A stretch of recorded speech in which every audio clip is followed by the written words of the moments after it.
February AD 52. The streets of the capital were filled with people enjoying the unseasonable warm sunshine. It was shortly after midday, and the sun shone from a clear sky. Musa sensed that he was being followed even before he first caught sight of his pursuer. That was the instinct that had first drawn the attention of his master, the innate ability to sniff out danger, a priceless quality in his line of work. The small fortune that had been spent on training him since he had been plucked from the streets off the Aventine had honed his quick wits and swift reflexes. He was as skilled as any agent working out of the Imperial Palace. He knew how to stalk and kill in silence, how to disfigure and dispose of a body so that there would be very little danger of any of his victims being found, let alone identified. He knew how to code and decode messages, which poisons worked most effectively and left no telltale traces.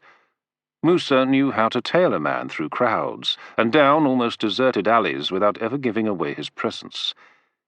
He had also been taught to spot when he in turn was being stalked. A moment earlier, when he had stopped at a baker's stall on the edge of the Forum, appearing to all about him as just another customer eyeing up the arrangements of small loaves and pastries covering the stall, he had picked out the man. Thin, dark-haired in a plain brown tunic, who had also stopped at a fruit stall 15 paces back and casually picked up a pear to scrutinize. Musa kept him in view out of the corner of his eye, taking in every detail of his carefully anonymous appearance. After a moment, he recalled seeing him in the street outside the house he had been sent to by his master earlier that morning to convey a message, one that was too important to commit to paper, and that he had been required to memorize before setting out. His tale had been part of a group of men huddled round a dice game, and he had stood up, stretched, and sauntered down the street in the same direction as Musa, threading himself through the crowd. It was a detail he had observed and discounted at the time. But not any more. It was too much of a coincidence. He smiled grimly to himself. Well then, the game was on. There were plenty of tricks he knew to lose the man. If he was any good, he would see through most of them quickly enough. But Musa possessed one advantage that would give him the edge in the coming battle of wits. He had been born in these streets, had grown up in the gutter, and spent most of his youth as a ragged orphan running with the street gangs. He knew every twist and turn of the streets and alleys of the vast city that sprawled across the 7 hills, crowding upon the fast currents of the river Tiber.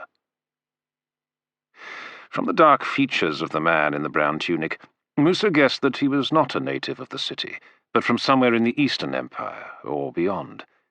He could not hope to follow Musa through the maze of dark, stinking alleys of the Sabura, the slum that stretched out beyond the Forum.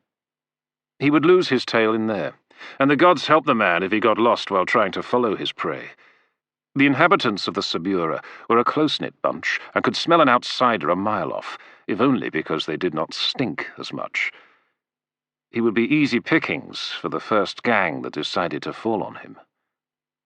A flicker of pity crossed Musa's mind, and he banished it at once. There was no room for sentiment in this game. The other man's master was doubtless as ruthless as his own, and he would just as willingly cut Musa's throat for no better reason than he had been ordered to. Musa's hand slipped down to his belt, and his fingertips gently caressed the slight bulge of the knife concealed beneath the broad band of leather. He felt reassured, and abruptly turned away from the baker's stall and made off at a swift pace towards the arch leading out of the Forum. He did not have to glance back to know that the man was following him. He had turned to look the moment Musa began to move. As he pressed through the crowd, drawing sharp comments and vicious looks from some of those he brushed past, Musa felt his heart begin to beat more quickly. A queer mixture of excitement, fear, and exhilaration filled his stomach. He passed under the arch, its curved ceiling echoing back the shuffle of sandals and brief exchanges of those beneath more distinctly than the hubbub of the city on either side. He turned to his left and trotted across to the opening of an alley leading towards the Sabura. A short distance ahead of him, a boy in a grubby tunic and a worn pair of sandals tied together with rags was squatting against a grimy wall festooned with crude graffiti, watching those passing by. A thief, Musa decided. He knew the type well enough, and he reached into his purse for a bronze coin. "Lad, there's a man in a brown tunic following me. If he comes this way, tell him I took a different route. That alley over there." Musa pointed across towards a steep lane heading in a different direction. He flipped the coin towards the boy, who snatched it out of the air and nodded. Then Musa ducked into the alley leading towards the Sabura. The gloomy thoroughfare was narrow, and rubbish lay in small heaps along each side. There were far fewer people here, and he broke into a run, keen to put as much distance between himself and his pursuer as soon as possible. With luck, he would have lost him at the arch. If his opponent was any good, then he would suspect that Musa would try and escape him in the winding alleys of the Sabura, and might well question the boy who had been watching those passing by. He might believe the lad's lie, and even if he didn't, the moment's hesitation would delay his pursuit long enough for the trail to grow cold by the time he reached the slum district. Musa ran on for several hundred paces, turning to the right and left as he entered the crumbling tenement blocks that stretched high above, almost seeming intent on crushing the narrow sliver of sky that ran unevenly above the dark alleyways. Then he slowed to a walk and breathed deeply, wrinkling his nose in disgust at the foul odour of rotting food, shit, piss, and sweat that he had once taken for granted. Musa wondered how he could ever have stomached the squalor amid which he had grown up. Since then he had become used to the scented worlds of the rich and powerful, even if he only lived on its periphery, working in the shadows. Still, he remembered these narrow streets and alleys well enough to know exactly where he was, and how he could work his way round the slum before resuming his way to the house on the Quirinal Hill, where his master was waiting for him. Here, in the Sabura, there were other dangers to be aware of, and Musa proceeded cautiously, watching each man or group of men who approached him along a street, weighing up any threat they might pose to him. But aside from a few hostile glances, they left him alone, and he eventually reached the small square in the heart of the Sabura, where a large fountain supplied the locals with water from a spur leading off the Julian aqueduct. As usual, the square was crowded with women and children, burdened with heavy jars sent to collect water for their families. Many had stopped to gossip.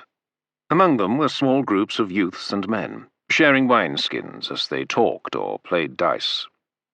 Musa was wearing a plain black tunic, and aside from the neat trim of his hair and beard, did not stand out from the rest. He felt some of the tension ease from his body and approached the fountain.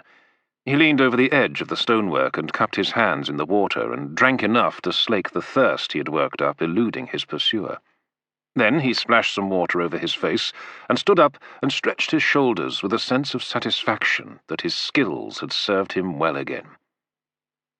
He turned away from the fountain and froze. The man in the brown tunic was standing no more than 50 feet away, beyond the press of people around the fountain. He was no longer attempting to blend in, but met Musa's gaze directly and smiled.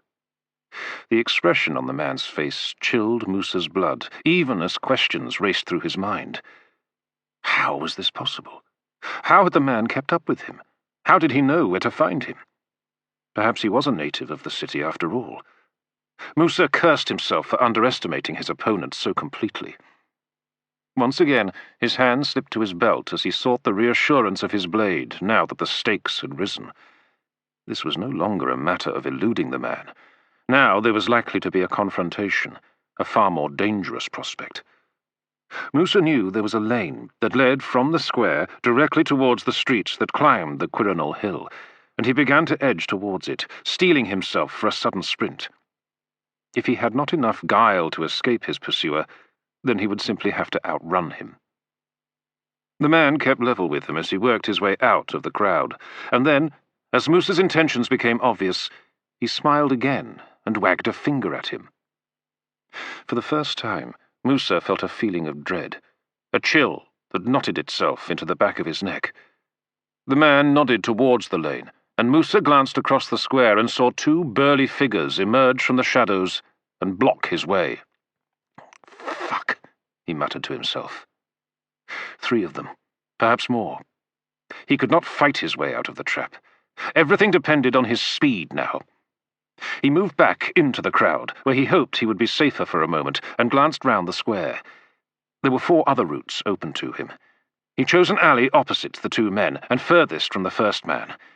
He recalled that it ran parallel to the road leading to the Quirinal. If he followed it far enough, he could cut up towards the safety of his master's house. Musa steeled himself and took a deep breath before he burst into a run, thrusting people out of his way. The air behind him filled with the angry curses of those he had knocked aside, but he paid them no heed. He emerged from the crowd and dashed across the grimy flagstones towards the opening to the alley. He heard another shout above the din behind. "Go! Get after him!" Musa reached the entrance to the alley and plunged into the gloom. For a moment the contrast with the brighter light of the square made it difficult to see the way, but he ran on regardless, hoping that he would not trip or blunder into someone, or his boots lose their grip on the filth-encrusted paving stones. Then his eyes began to adjust, and he picked out the details ahead of him. The small arched doorways, the entrances to tiny businesses struggling to survive on what profits were left to them after the gangs of the Subura had taken their dues. A handful of raddled women and men, draped in rags, held out their hands and mumbled requests for food or money, and he dodged round them as the sound of his pursuers chased him along the alley. Musa gritted his teeth and urged his legs on, with a growing sense of desperation. 50 paces ahead, a shaft of light penetrated the gloom, as the sun shone down the wider street that led towards the Quirinal, and Musa felt a flicker of hope in his heart. If he could stay ahead of the men for another 1/4 of a mile, he would reach safety. The junction neared, and he welcomed the bright glow of the sunlight piercing the dark world of the slum.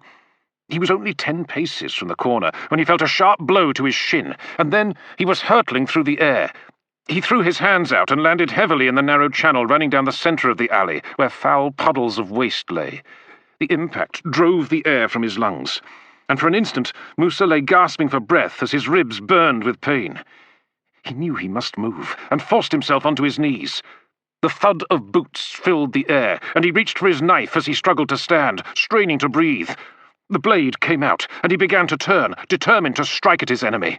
Instead, a boot lashed out, smashing into his hand, and the knife dropped from his numbed fingers. Another boot struck him in the side, knocking him over and driving what little air was left in his lungs out with an agonizing grunt. Musa lay doubled up, mouth open, straining to breathe as he looked up. There was the man in the brown tunic, with one of his thugs on each flank in a half-crouch, fists bunched.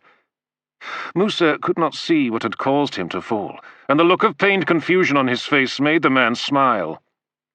"Too bad, Musa, me old cock. You put on a decent effort, but it's over now, nay?" He looked up over Musa's shoulder and grinned. "Good work, Petulous. Out you come, lad." A shadow separated from a doorway to the side of the street and moved into the light, and Musa saw a small, ragged urchin clutching a length of wood. He recognized him at once. The boy he had tipped a coin to misdirect his pursuer. He had been part of the pursuit all along. Not only that, but Musa now realized that he had been steered into this precise alley where the boy had lain in wait. It was a well-worked trap, as good as anything he could have arranged. Better, even. He shook his head and rolled onto his back. "Get him up, boys." Rough hands grasped Musa's limbs and hauled him onto his feet. A hand reached out and lifted his chin sharply. He saw the man in the brown tunic standing squarely in front of him. "Someone wants a little word with you, Musa." Musa stared back, teeth gritted. Then, without warning, he spat in the man's face. "Fuck you," he gasped. "And fuck that Greek piece of shit you worked for." A glint of anger flared in the man's face before he smiled coldly. "The same piece of shit your master is carved from, my friend." Then he nodded, and a dark piece of sacking dropped over Musa's head. He smelled olives briefly, before there was a dazzling white explosion of light and sharp pain, and then everything went dark. Chapter 2. That's a nasty blow. A voice penetrated his dazed mind. You better not have scrambled the bastard's brains. Musa groaned and rolled his head to the side. He opened his eyes a crack and saw that he was in a stone cell, lit by the pale yellow glow of oil lamps. His head was pounding, and the movement sent a wave of nausea sweeping through his guts. He was lying on his back, a wooden table from the touch of his fingers. He tried to move his hand, but felt the tug of restraints. It was the same with his other hand and feet, and he lay still, feigning half-consciousness as his mind struggled to think coherently through the shattering pain in his head. His shin also throbbed, and he recalled the boy with a sense of betrayal, mixed with self-contempt for having been taken in by him. Just a tap on the head, that's all we gave him, a voice growled, and Musa recognized it as belonging to the man leading the party who had caught him. He'll be right as rain when he fully comes round. He's moving. Musa's awake. Musa heard footsteps approaching, and a pair of hands grasped the neck hem of his tunic and gave him a shake. Eyes open, Musa. Time to talk. He fought the urge to respond and played dead. The man shook him again and then slapped the side of his head. Musa blinked his eyes open and squinted slightly. He saw the man leaning over him nod with satisfaction. He's good. Then let's not waste any time. Go and fetch Ancus. Right, Chief. The man went away, and Musa heard footsteps, then a door opening and the sound of sandals climbing steps. He turned his head and saw the full extent of the room for the first time. It was a low-ceilinged chamber, below ground, he assumed, from the dankness of the air, the lack of natural light, and the quiet. 2 lamp holders were suspended from the ceiling, each bearing 2 brass oil lamps that provided the dull illumination. Besides the table, there appeared to be only one other item of furniture, a small bench, upon which lay a set of tools glinting in the lamplight. Beside the table, his head hidden in shadow, stood a thin man in a clean white tunic and calfskin boots that stretched halfway up his shins. The man stood silently for a moment before speaking in a soft, dry tone, too quietly for Musa to identify his voice. Before you even think about it, I should say that any shout or cry that you may make will never be heard by a soul outside of this room. We are in a cellar of a safe house. Musa felt a tremor of fear ripple down his spine. There was only one reason why someone would want to have access to such a place. He glanced at the bench again, and understood what the tools were for. Good, said the other man. You realize what's coming. I won't insult your undoubted intelligence by saying that you will tell us what we want to know in the end. If your master has trained you as well as I have trained my men, he will present something of a challenge. I should warn you that there is no better man than Ancus in his field. Given enough time, he could make a rock talk. And you, Musa, are no rock. Just a thing of flesh and blood. A weak thing.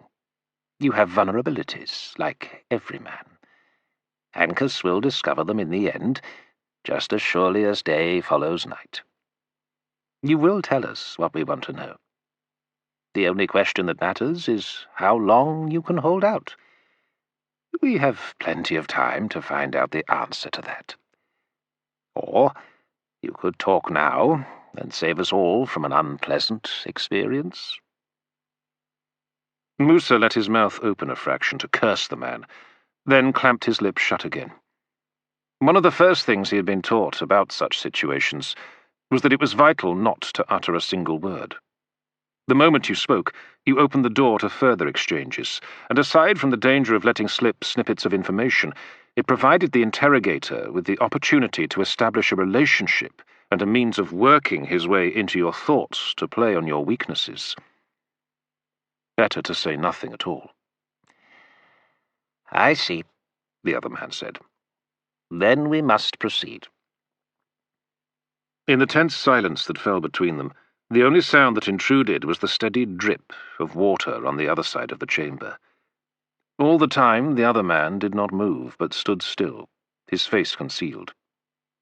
Eventually, Musa heard the distant approach of footsteps, then the steady slap of sandals on the steps outside. The door opened and two men entered. The one he already knew, and a squat, powerfully built man with closely cropped hair and scarred features. At first Musa thought that he must have been a gladiator, but then he saw the mark of Mithras on the man's brow, and put him down as a soldier.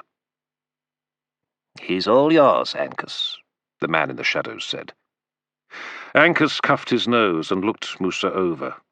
"What do you want from him, master?" "I want to know why he was visiting the house of Vespasian. And I want to know what designs our good friend Pallas has on the campaign in Britannia. I want the names of any agents Pallas has in that province, and what their precise orders are." Ancus nodded. "Anything else?" "That will do for now." Ancus nodded, approached the table and leaned over Musa. "I expect you know the form. I'm a stickler for following procedure, so we'll start with the horrors, eh?" He crossed to the bench and considered the tools of his trade before making a few selections and returning to the table where he laid them down beside Musa. "Here we go. Thought we'd start with the feet and work up." He held up a pair of iron pincers and winked. "For the toes. After that, I'll flay the skin back to your ankles." He held up a surgeon's knife and a pair of slender meat hooks. "Then I'll break your legs and break your knees with this." He showed Musa an iron bar. "If that doesn't loosen your tongue, then it's off with your cock and balls, my friend. Trust me. You'll want to speak before I do that." Musa forced himself to control his expression and stare back impassively. A bead of sweat broke free from his hairline and ran across his forehead. The interrogator reached a stubby finger out and delicately lifted the drop from Musa's skin. "Not so brave as we make out, eh?" He chuckled and licked the drop of sweat from his finger before he picked up the pincers and moved down towards Musa's feet. Musa gritted his teeth and strained every muscle in his body as he fought to control his terror over what was to come. Then he felt a hand seize his foot and hold it tightly. Musa squirmed, twisting his foot as violently as he could one way, then the other, trying to loosen the grip. "Hey! Septimus! Make yourself useful. Hold that still." The man in the brown tunic stepped up and grasped Musa's foot and wrestled it to stillness. Musa felt the metal close round his big toe, pressing on the flesh and bone. Ancus took a sharp intake of breath and pressed on the arms of the pincers. A loud, cracking snap cut through the grunts of Septimus, and Musa's face twisted up into an expression of torment. "Let me know when he's ready to talk," said the man in the shadows. "I'll be upstairs." He moved out of the alcove, and Musa blinked away the tears in his eyes so that he might see the man better, and his heart sank as he caught sight of the thin, dark features of the imperial secretary of Emperor Claudius. Narcissus, so long the real power behind the throne, but now challenged by his rival, Pallas. The latter was Musa's employer. He aimed to eliminate Narcissus the moment the emperor died, and power passed to his adopted son, Nero. Pallas had already wormed his way into the bed of Nero's mother. It was only a matter of time before he controlled Agrippina as thoroughly as Narcissus had once controlled Claudius. The men were the most bitter of rivals, Musa knew, and that meant that he would be spared no agony until he told Narcissus what he wanted to hear. He felt the pincers shift to the next toe, and saw Narcissus glance back with a look of disgust as he left the chamber, just as a second toe bone snapped between the iron jaws of Ancus's pincers. The sun had set by the time Septimus climbed the steps to find his master. He was rubbing his hands clean on a strip of Musa's tunic as he entered the small kitchen above the chamber. Narcissus was alone, sitting on a simple stool by a table, an empty platter and clay beaker beside him, bearing the remains of a meal he had bought from a nearby market, when the screams from below had become too irritating. "He's ready to talk. About time, nay. I was beginning to lose faith in Ancus. No call for that, father. He was doing his best.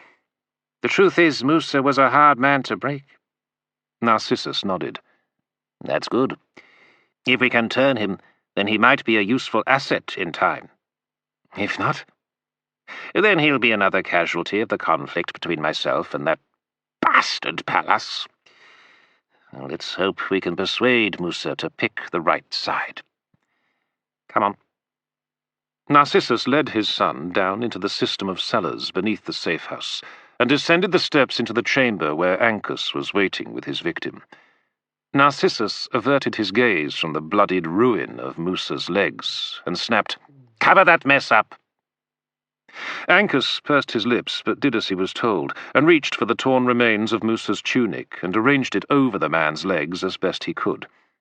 When he was done, Narcissus approached the table, trying not to notice the blood spattered across it and dripping onto the floor, nor the gobbets of flesh and strips of skin. Narcissus struggled to contain his frustration. Musa was in a pitiful state, staring wide-eyed at the ceiling as his body trembled. He was beyond saving. Any thought of turning him was pointless. Musa was muttering a prayer as Narcissus leaned over him. "They tell me you are ready to talk." Musa did not seem to notice him, and Narcissus leaned a little closer and took the man gently by the jaw and turned his face so that their eyes met. "Musa, I want the answers to my questions. Are you ready?" There was a blank look in the man's eyes, and then recognition, and a struggle to concentrate before he nodded, swallowed, and replied, "Yes." Narcissus smiled. "That's better. Now then, this morning you set out from the palace at first light to visit a house on the Aventine." "Was it only this morning?" "Yes," Narcissus replied patiently. "You were followed by Septimus here, who managed to stay with you without being spotted. This time." He glanced at his agent's son, and Septimus had the good grace to look embarrassed. "Although you took the usual precautions, changing pace, doubling back, and so on, Septimus stayed with you and saw you enter the house of Senator Vespasian. Now, I know that the good senator has been spending the last few months at his villa at Stabii. There are rumors that all is not well between him and his wife, sadly. So I assume that the reason for your visit was to see his wife, Flavia. Nay?" Musa stared at him a moment and nodded. "Then please tell me that it isn't because you've taken a leaf out of your master's book and decided to screw someone above your social station." Ancus chuckled until the Imperial Secretary shot him an angry look, and he fell silent and turned his attention to rinsing his instruments clean in a small bowl of stained water. Narcissus turned his attention back to the man lying on the table. "So, what was your business with Flavia?" A message from Pallas." "I see. And what was this message?" "My master asks her for support when Nero comes to the throne." "More if than when, my friend. Your master is fooling himself if he thinks he can draw on the support of Flavia and her circle of associates. Contrary to the face she so carefully presents to the public, the woman is a fervent Republican. She'd sooner devour her children than support your scheming snake of a master. The lovely Flavia has been most useful in drawing traitors out of the shadows to join her conspiracy against the Emperor, never suspecting that I watch her every move." He paused and stroked his cheek. "Tell me, what did Pallas promise Flavia in return for her support?" "Preferment for her husband when Nero comes to power." The poet, emperor, and the professional soldier. I doubt there would be much in the way of small talk there. Besides, Vespasian seems to make his own fortune in this world. An admirable man in many ways. But there's more than a spark of ambition there as well. He will need to be watched, and I have just the agent for the job. There's not a man born who can resist the charms of young Canis. My dear Musa, I fear your visit to Vespasian's house has been a waste of time. Your master, Pallas, has put you at great risk for nothing. He has caused you this torment on little more than a speculative whim. All that you have endured here today can be blamed on him, on his poor judgment. Surely you can see that. Narcissus scrutinized Musa's expression, looking for any sign of the doubt he was trying to plant. The business with Flavia was no more than a ploy, the chink in his opponent's armor that he wanted to prise open to reveal the secrets he was really after. Musa's expression suddenly screwed up, and he clenched his teeth as he struggled to contain a fresh wave of agony. The Imperial Secretary indulged him, waiting patiently for the pain to subside before he pressed him again. Musa, you are being used by Pallas. He regards you as nothing more than a worthless tool to be thrown away on the chance of securing the goodwill of Flavia. Think on that. How little regard he has for you. You are a good man, I can see that. Every bit as skillful as the best of my agents. There would be a place for you at my side when you recover. I swear it. Serve me, and you will be treated with respect, and rewarded well. He cupped Musa's cheek in his hand. Do you understand? Musa stared up at him, and a tear rolled from the corner of one eye. He swallowed and nodded weakly. There, Narcissus said soothingly. I'm glad you've seen sense. It pains me to see what has been done to you. After we've spoken, I'll have you moved to a comfortable room in my house, and your wounds will be treated. When you've fully recovered, we'll talk about finding you a position in my organization. Musa closed his eyes and nodded weakly. There's one other thing before we leave this place, Narcissus continued. I need to know what Pallas is up to in Britannia. Has he spoken of his plans for the new province? Yes.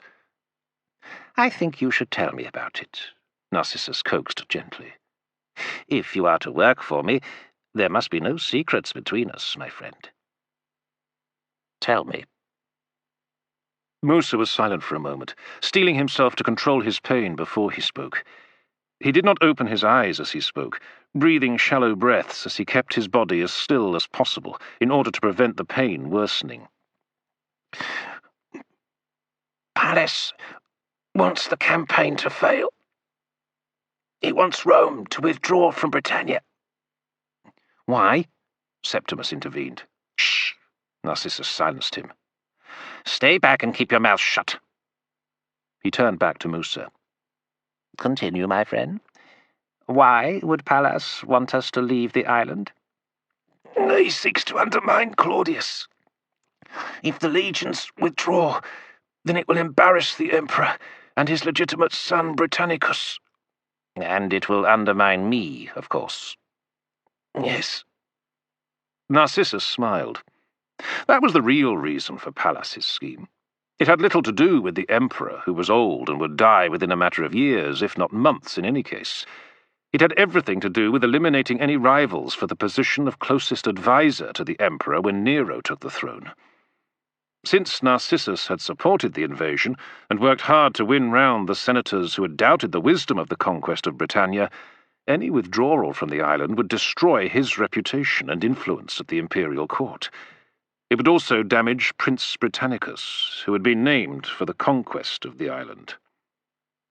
Who would support the cause of an emperor named after an island that had effectively defied the will of Rome? Narcissus drew a deep breath before he pressed on with his interrogation. How does Pallas intend to achieve his aim?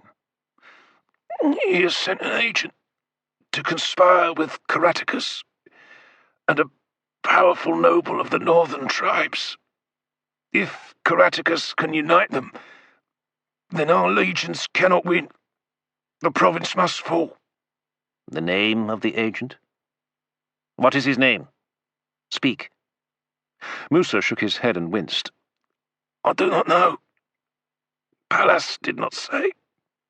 Narcissus hissed and stood up with an exasperated expression. There's more. Something more you should know, Musa muttered. What? The agent has another purpose. To eliminate 2 of your men. My men? Narcissus cocked an eyebrow. I have no agents in Britannia. Pallas thinks otherwise. He means to kill 2 officers he knows are linked to you. Who? Musa struggled to concentrate before he spoke again. Quintus Licinius Cato and Lucius Cornelius Macro. Those 2? Narcissus could not repress a chuckle. They don't work for me, not anymore.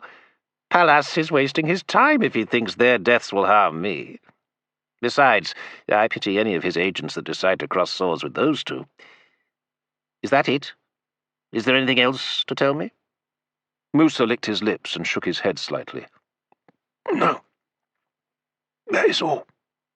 You've done well, my friend. Narcissus patted his hand. Now it's time to rest. Time to recover. The corners of Musa's lips twitched in a brief smile of relief, and his body relaxed. Narcissus released his hand and moved away, over towards the door, and he gestured to Septimus to join him. So, now we know. What are you going to do about it? His son asked quietly. We have to warn General Ostorius. I think not. Better he is not aware of it. The matter needs to be dealt with quietly. We need to send our own man after Pallas's agent. Track him down and put an end to his scheme. At the same time, he can get a warning to Cato and Macro. He gave a wry smile. I rather think they will be unhappy to receive any news from me, but it's only fair to warn them. Besides, I may have some need of their services again at some point. We shall see. Septimus shrugged, then asked, Who will you send? Narcissus turned to him and looked his agent up and down. I suggest you buy some warm clothes, my boy. From what I hear, the climate in Britannia is inclement at the best of times. Me? You can't be serious. Who else can I trust? Narcissus spoke in an urgent undertone. I'm hanging on to my position at the Emperor's side by my fingernails. I'm no fool, my son. I know that some of my agents have already gone over to Pallas, and others are thinking about it. You are the best of my men, and the only one I can fully trust, if only because you are my son. It has to be you. If I could send someone else, I would, believe me. Do you understand? He stared intently into Septimus's eyes, almost pleading, and the young man nodded reluctantly. Yes, father. Narcissus squeezed his shoulder affectionately. Good. Now I have to return to the palace. The Emperor will expect to see me at dinner. You take charge here. Get this place cleaned up and pay Ancus off. Septimus jerked his thumb towards the table. What about him? Narcissus glanced at the mangled agent of his enemy. He's no further use to us, nor anyone else. Cut his throat, make his face unrecognizable, and dump the body in the Tiber. It's likely that Pallas is already aware that he has gone missing. I'd rather Musa disappeared. That should discomfort that preening bastard Pallas. See to it. Chapter 3. Britannia, July. Dear me, I can see that this one's had a lot of wear and tear. The Syrian tutted as he examined Cato's cuirass, running his fingers across the dents and rust gathering in the grooves between the muscled design. He turned the cuirass round to look at the backplate. That's in better shape, as you would expect from one of the Emperor's most fearless officers. The exploits of Prefect Quintus Licinius Cato are legend. Cato exchanged a sardonic glance with his companion, Centurion Macro, before he responded, at least amongst the ranks of armor merchants. The Syrian bowed his head modestly and set the cuirass down and turned to face Cato with an apologetic expression. Sadly, sir, I think it would cost more to recondition this armor than it is worth. Of course, I would be pleased to give you a fair price if you were to trade it in against a new set of armor. A fair price, I bet. Macro chipped in from the comfort of his chair, where he stretched out his legs in front of him and folded his thick arms. Don't listen to him, Cato. I'm sure I can get one of the lads down the Armourer's Forge to knock it into shape for a fraction of the price this scoundrel would charge for a replacement. Of course you could, noble Centurion, the Syrian responded smoothly. But every knock, as you put it, that is added to this cuirass weakens the whole. It makes the armour brittle in places. He turned to Cato with a solicitous look. My dear sir, I could not sleep easily, knowing that you had gone to war against the savage warriors of these lands, wearing armour that might imperil your life and rob Rome of the services of one of its finest officers. Macro gave a cynical guffaw from the other side of Cato's tent. Don't let the rascal sweet-talk you. There's nothing wrong with the armour that little bit of work won't put right. Might not look the best on parade, but it's good enough to do its job. Cato nodded. But as he looked at the cuirass lying on the table, it was obvious it had seen better days. He had bought it, together with the rest of his armour and weapons, from the stores of the London garrison when they had returned to Britannia earlier in the year. It had been a cheap, hurried purchase, and the quartermaster had explained that there had only been one previous careful owner, a tribune of the 9th Legion, who had only worn the armour for ceremonial occasions, favouring a mail vest when on duty. It was only when the lacquer and polish had begun to wear away that the lie had been exposed. As Macro had commented, it was more than likely that the cuirass had seen service back in Julius Caesar's time. Cato sucked in a deep breath as he came to a decision. What's it worth? A slight smile flickered across the merchant's lips, and he folded his hands together as if considering the prospect. I think it might be best to consider what you would replace the armour with, before we agree on a trade-in price, noble sir. He turned to the chest his slaves had carried into the Prefect's tent. With a deft flick of his wrists, he undid the catches and raised the lid. Inside there were a number of bundles of thick wool. The merchant turned a few flaps back before he selected two and placed them on the table beside Cato's cuirass. Then he folded the cloth back to reveal a mail vest and a gleaming fish-scale vest. Stepping aside so that his customer could see the pieces, he waved his hand over his offerings. Yes, sir. I give you the finest armour you can buy anywhere in the Empire, and at the most reasonable prices you will find. On that you have the word of Cyrus of Palmyra. He touched his heart.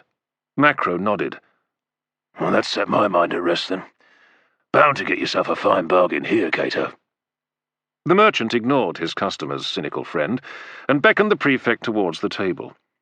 Cato stared down at the sets of armour for a moment, and then reached down and picked up a corner of the mail shirt, feeling its weight. Lighter than you thought, The merchant ran his fingers over the metal rings. Most mail armour is made out of cheap iron, but not this. The manufacturer is a cousin of mine, Ptolemy of Damascus. You have heard of his work, I am sure. Who hasn't? Macro asked dryly. My cousin has perfected a new metal, with a higher copper content to make it lighter without sacrificing its integrity. Why not try it on and see for yourself, noble Prefect? No obligation to purchase at all. Cato traced the tips of his fingers over the armour and then nodded. Why not? Allow me, sir. The Syrian swept up the mail vest and expertly bundled the fall and clenched his fingers round the heavy mass as he held it up. Cato stooped to get his head through the neck opening, and then tucked his thumbs in as he eased his hands into the short arms of the vest. The merchant worked the mail down and gave it a final brush with his hand as if to ease out an imaginary crease, and then stood back and folded his hands under his thin, pointed beard. Even though it is a humble mail vest, it fits you like the finest goatskin gloves, sir. Elegant. So elegant. Cato turned to a small camp table where he kept his mirror, brushes, strigils, and the Samian ware pot containing the scented oil he used for his ablutions. Holding the polished brass mirror out at arm's length, He inspected himself critically. The mail was fringed with a serrated tip pattern and hung well on his slight frame. The metal was of a lighter hue than normal mail, and gleamed dully in the daylight streaming in through the tent flaps. Comfortable, is it not? The Syrian purred. You could march in that all day, and fight a battle at the end of it, and be only half as tired as you would be wearing your old cuirass. And it does not hamper your movements as much. A warrior needs to flow in his movements, no? This armor will give you the freedom of an Achilles, noble sir. Cato twisted on his hips and tried a few movements with his arms. It was true that the mail felt a little less cumbersome than mail vests he had worn in the past. He turned to his friend. "What do you think?" Macro cocked his head slightly to the side and looked Cato up and down. It looks like a good fit, my lad. But what matters is how good it is at keeping out the weapons of your enemies. Mail is good enough for the slash of a sword, even though a decent blow will break the bones beneath. And the real danger is from the point. A decent javelin or arrowhead will pierce mail easily enough. Not this vest, the merchant intervened, and pinched a fold of the mail. If I may explain, sir. See here, the links are riveted. That gives added strength, and will keep the barbarous points of your enemy at bay. Your learned companion, the formidable Centurion Macro, will surely know that a riveted vest is far, far better than those whose rings are merely butted up or overlapped. Moreover, as you can see, the rings are smaller, making it harder still to pierce this superb example of my cousin's fine workmanship. Cato tilted his head to look at the mail on his shoulder. It was, as the merchant said, each ring sealed with a tiny rivet, a time-consuming process that meant it took far longer to produce this vest than those worn by the majority of soldiers in the legions and auxiliary units. That would be reflected in the cost of it, he reflected as he chewed his lip. He had recently received his first pay since landing in Britannia nearly 4 months before. It had been 6 months since he had officially been appointed to the rank of Prefect, with an annual wage of 20,000 denarii. He had drawn 5,000 in advance to cover the modest wedding feast following his marriage to Julia, and to pay for his kit and travel to take up his command. The dowry, paid by her father, Senator Sempronius, had been left with Julia, so that she could buy them a small house in Rome, furnish and staff it, and have enough on deposit to live off the interest until Cato returned, or sent for her. Meanwhile, he had received the second quarterly payment of his salary and could afford to buy some new kit. Not having the benefit of coming from a wealthy family, like many men of his rank in the army, Cato was growing conscious of the simpleness of his small wardrobe and his armour. He was not unaware of the haughty glances cast at him by some of the other officers every time General Ostorius summoned his subordinates to the daily briefings at his command tent. Despite his fine military record, there had been no mistaking the disdain in the voices of those who placed more value on aristocratic lineage than raw ability and proven achievements. Even the general himself had made little secret of his disapproval of the youngest auxiliary cohort commander in his army. That, Cato was certain, lay behind the general's decision to put him in charge of guarding the army's baggage train. The baggage escort comprised the survivors of the garrison of the fort at Brutium, a wing of Thracian cavalry, brigaded with Macro's cohort of legionaries from the 14th Legion. Both units had suffered heavy losses during the siege of the fort, and there was little chance of being assigned to other duties before the end of the campaign season, when the army went into winter quarters. Until then, Cato, Macro, and their men would trudge along with the carts, wagons, and the camp followers towards the end of General Ostorius's column, which was wending its way into the heart of the mountainous lands of the Silurian tribe. They were pursuing the enemy commander, Caratacus, and his army comprised of Silurian and Ordovician warriors, together with small bands of fighters from other tribes who had chosen to continue fighting the Romans. It was the general's intention to run Caratacus to ground and force him to give battle. When that happened, the natives would be no match for the professionals of the Roman army. The enemy would be crushed, their leader killed or captured, and the new province of Britannia could finally be regarded as pacified, nearly 9 years after Claudius's legions had first landed on the island. "Well, noble sir," The Syrian merchant broke into his thoughts. "is the mail to your liking?" "It fits well enough," Cato conceded. "What does it cost?" "I would normally ask no less than 3,000 sestertians for such a piece of equipment, sir. But in view of your fame and the honor you do me in serving you, I would accept 2,800. That was far more than Cato had expected. Over 3 years' pay for a legionary. However, his existing armour was no longer suitable for battle, and there were only a handful of armour dealers amongst the camp followers, and, with little competition, they were bound to charge a premium.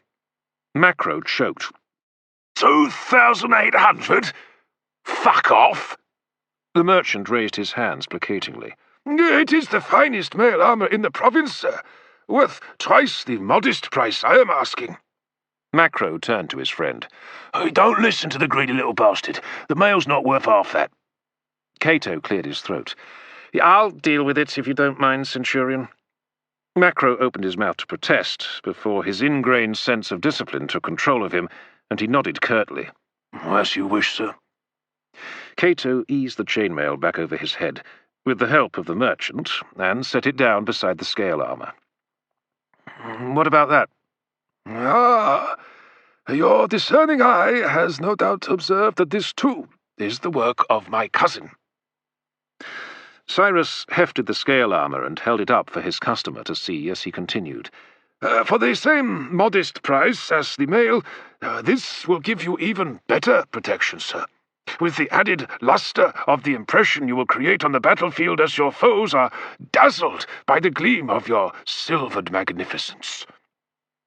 The light gleamed off the polished scales, which reminded Cato of the skin of a freshly caught fish. He could well imagine himself in battle, standing out amid the throng where his men could see him clearly. And therein lay the problem, since he would stand out equally well to any enemy determined to strike down a Roman officer. All the same, Cato mused, it would give him a certain dash when he put in his appearance amongst the ranks of the senior officers. Macro cleared his throat. "Could you use some advice, sir?" Cato tore his eyes from the scale vest. "Well?" Macro stepped towards the merchant, who was still holding the scale vest up to the sunlight to show it to best advantage. Lifting the hem, Macro tapped a finger on the thick leather jerkin to which the scales had been sewn. "Well, there's your problem. A scale vest is a good piece of kit in a dry climate. As our Syrian friend says, it offers better protection. But what happens when it rains, eh? This leather will soak up the water and add as much again to the weight of the vest. You'll be clapped out before you know it." "But summer is on us," said Cato.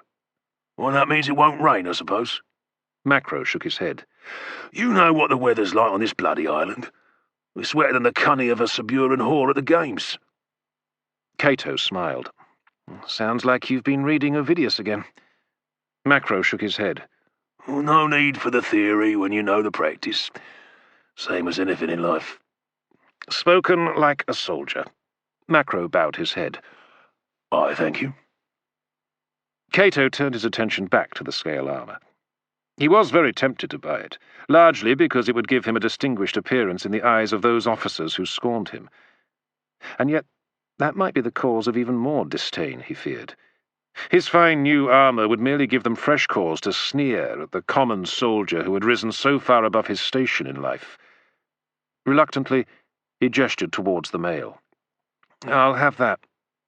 The merchant smiled and placed the scale shirt back into its blanket and hurriedly returned it to the chest. 2,800 then, my dear Prefect." 2,500. Cyrus looked pained, and his dark brows knitted together in a brief frown. "Oh, come, sir, you jest with me. I am an honest businessman. I have a family to feed and a reputation to uphold. There is no armour you could buy for that price that would match the quality of my cousin's work. Sir, think on it. If I accepted such a price, it would only be because I knew that all the claims that I have made for its quality were not true. And you would know it too, my dear sir. The fact that I would not sell it for less than, say, 2,700 is eloquent proof of my belief in the highest standards of my wares." Cato fixed his features into an implacable expression as he responded, 2,600. The Syrian sighed. "Oh, my heart grows heavy that you should treat me so." He paused, as if in an agony of indecision, then continued in a long-suffering tone, "However, I would not see you go into battle poorly protected, honoured Prefect. For that reason alone, I would accept 2,675.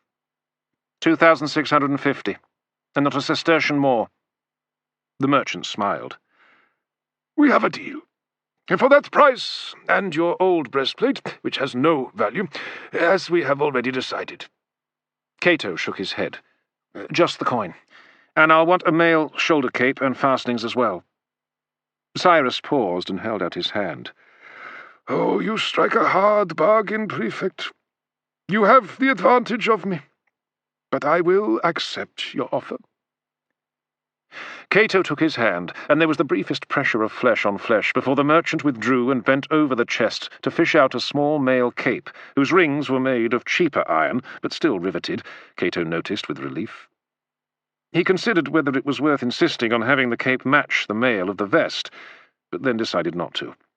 He was never comfortable when haggling over a purchase, and was now keen to conclude his business with the merchant. He crossed the tent to the iron-bound chest beneath his camp bed, and took the key from round his neck and unlocked it. He had been paid in a mixture of gold, silver, and bronze coins, and counted out the payment into a leather pouch. In the meantime, the merchant called for his slaves to come and remove his trading chest from the tent. Having checked the coins and totalled their value, the merchant bowed deeply and backed out of the tent flaps. "An esteemed honour to have done business with you, sir. Should any of your brother officers be in need of armour, be sure to inform them of Cyrus of Palmyra, proud purveyor of the finest protection to the heroes of the Empire. The gods save you."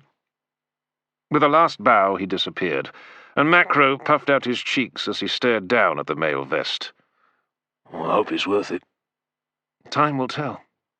Cato drew a breath and called out, "Thraxis! In here!" A moment later, a short, broad-shouldered auxiliary trooper hurried into the tent and saluted. Though he had joined a Thracian unit, Cato's new manservant was from Macedonia, and had the dark features and narrow eyes of his race. Cato had picked him out to replace his previous servant who had died in the fort at Brutium. Despite his lack of experience as a servant, the man had a clean record, and his decurion vouched for his honesty and his command of Latin. He would do for the present, Cato decided. But once the campaign season was over, he intended to buy himself a good-quality slave from the market in Londinium, to take on the necessary duties and allow Thraxis to return to his squadron. Cato pointed to his breastplate. "I'll be saving that for ceremonial use only. Get down to the camp followers' market and find some lacquer. I want it cleaned up, painted, and polished, so that it gleams like new." "Yes, Prefect." "And while you're there, is there anything we need for my personal stores?" Thraxis lowered his gaze and thought briefly. "Wine and cheese, Prefect. The stock is running low." He flashed a glance in Macro's direction. "Due to recent consumption." "Is there enough coin in my mess kitty?" asked Cato. "Yes, Prefect, though it will require fresh funds by the end of the month." "Very well. See if you can buy some decent wine this time. The last 2 jars tasted like piss." "Really?" Macro looked up. "I didn't notice." Cato sighed and continued addressing his servant. "Good wine, understand?" "Yes, Prefect. A wine merchant joined the camp yesterday. He has fresh stock. I'll tray him." "Oh, you do that. Dismissed." His servant bowed smartly and left the tent. Macro waited until he was out of earshot and then scratched his cheek. "I'm not sure what to make of that one." Thraxis? He's working out well. Good soldier, too. Well, that's just it. Don't sound like no auxiliary soldier to me. More like one of those smart-ass Greeks. I think you're referring to philosophers? Macro shrugged. I think my description does 'em more justice. Anyway, you know what I mean. Cato sighed. It takes all kinds, Macro. Not in the army, lad. Our business is killing people. It's not a talking shop. And speaking of talking... Macro fished into his haversack and brought out a large waxed tablet. He opened it and glanced over the notes he had scratched into the waxed surface before he automatically adjusted his composure to a more businesslike manner. His voice altered subtly, Cato noted. Gone was the easy tone of a comrade, as Macro became the senior Centurion of the 4th cohort of the 14th Legion. Daily report for yesterday, sir. Strength returns. 1st Century, 62 fit, 8 sick, 1 detached to headquarters duty. And what would that be? Interrogation, sir.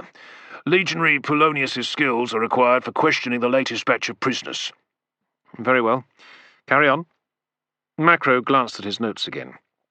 2nd Century, 58 fit, 10 sick. Surgeon says he doesn't think one of them will live out the day. Cato nodded as he did some quick mental arithmetic. Macro's cohort had suffered heavy losses at the fort, and rather than field 6 sparsely manned sentries, Cato had ordered that the survivors be formed into 2 units with a more acceptable level of manpower, so that they could operate as effective tactical units. The same was true of his own cohort, the 2nd Thracian Cavalry. There were just enough troopers left to fill the saddles of 3 squadrons, barely 90 men in all. So, his command, the escort of the baggage train and camp followers, amounted to 210 men. If Caratacus managed to slip a raiding force in between General Ostorius's main column and the rearguard, they could play havoc before a sufficient force could be marshalled to drive them off again. And if that calamity did come about, it was certain that the general would hold Cato to account, despite the lack of men available to him. Such were the iniquities of an officer's life, Cato reflected with weary bitterness. What else? The grain supplies are running low. 4 days of full ration left. Also, the armourer has complained about the leather he's been having to use for repairs to the men's segmented armour. What's wrong? Damp's got to it. Most of our stock's useless. Replacement straps keep breaking. Well, then have him draw more from stores. Macro clicked his tongue. Well, that's just it. He can't draw them from the 14th stores because the quartermaster refuses to let him. Cato closed his eyes.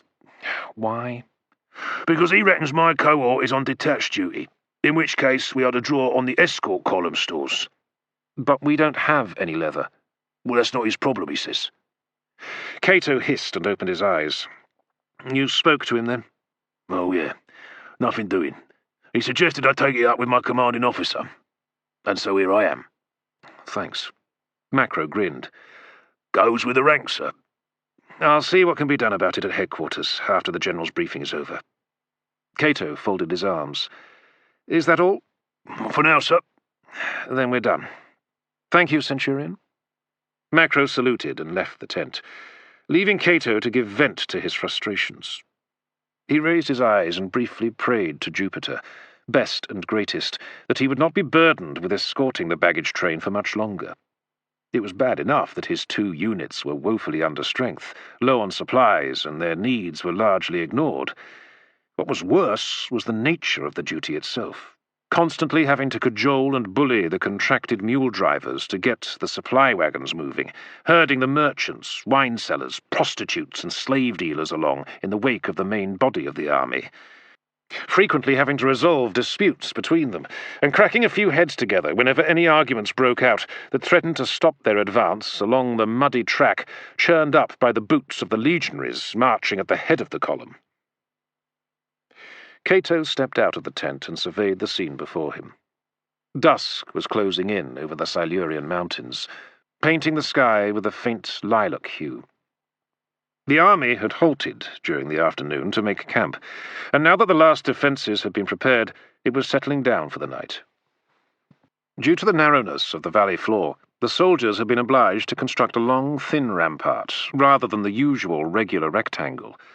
As a result, the baggage train and the haphazard sprawl of tents and shelters of the camp followers stretched out on either side, beyond the regular lines of the tents belonging to the men of the escort detachment. The horses of the Thracians were contentedly chewing on their evening feed in a roped-off enclosure. To his right, 200 paces away, were more ordered lines of tents, where the two cohorts of the rearguard were camped. A similar distance to the left were the long rows of tents belonging to the main body of the army, as neatly ordered as the ground allowed, and arranged about their commanding officer's tent. The largest tent that Cato could see was on a small rise, over half a mile away, the headquarters of General Ostorius. Scores of fires had been lit, and the glow of the flames pricked out of the gathering veil of darkness. Looking up, beyond the staked parapet running along the rampart, Cato could see small parties of horsemen from another cavalry unit on the slopes surrounding the camp, some starkly outlined against the fading glow of the setting sun. And beyond them, out there in the wilderness of these mountains, lay the army of Caratacus that the Romans were pursuing. For the moment, anyway, Cato thought. He had fought the Catuvalornian king before, and had learned to respect him. Caratacus might yet spring a surprise on them. Cato smiled grimly. In fact, it would be a surprise if he didn't. The thin brassy notes of a cornu cut through the hubbub of shouted orders, muted conversation and braying. Cato listened attentively, and recognized the signal summoning unit commanders to headquarters. He turned back into his tent and pulled on and laced up a leather jerkin with its protective strips that covered his shoulders and dropped from his waist to his thighs. He slung his sword strap over his shoulder and snatched up his woolen cape. It would be dark by the time he returned to his tent, and he knew these valleys well enough to know how cold they became at night, even in what passed for a summer in Britannia. Stepping out of his tent, Cato fastened the pin at his shoulder and adjusted his cloak as he waited for Macro to stride up from his tent line. Then the two of them set off through the camp towards headquarters. Chapter 4. Now that we're all here, I can begin. General Ostorius glanced at Cato and Macro pointedly before he looked over the faces of the officers seated on camp stools and benches in front of him. The last to arrive, Cato and Macro sat at the back, on the end of a bench, amongst the other auxiliary unit commanders. Cato was the youngest by some years, and most of the other prefects had hair flecked with grey, or had already lost much of it. Some were scarred, like Cato, whose face was bisected by a jagged white line from a sword cut he had received in Egypt.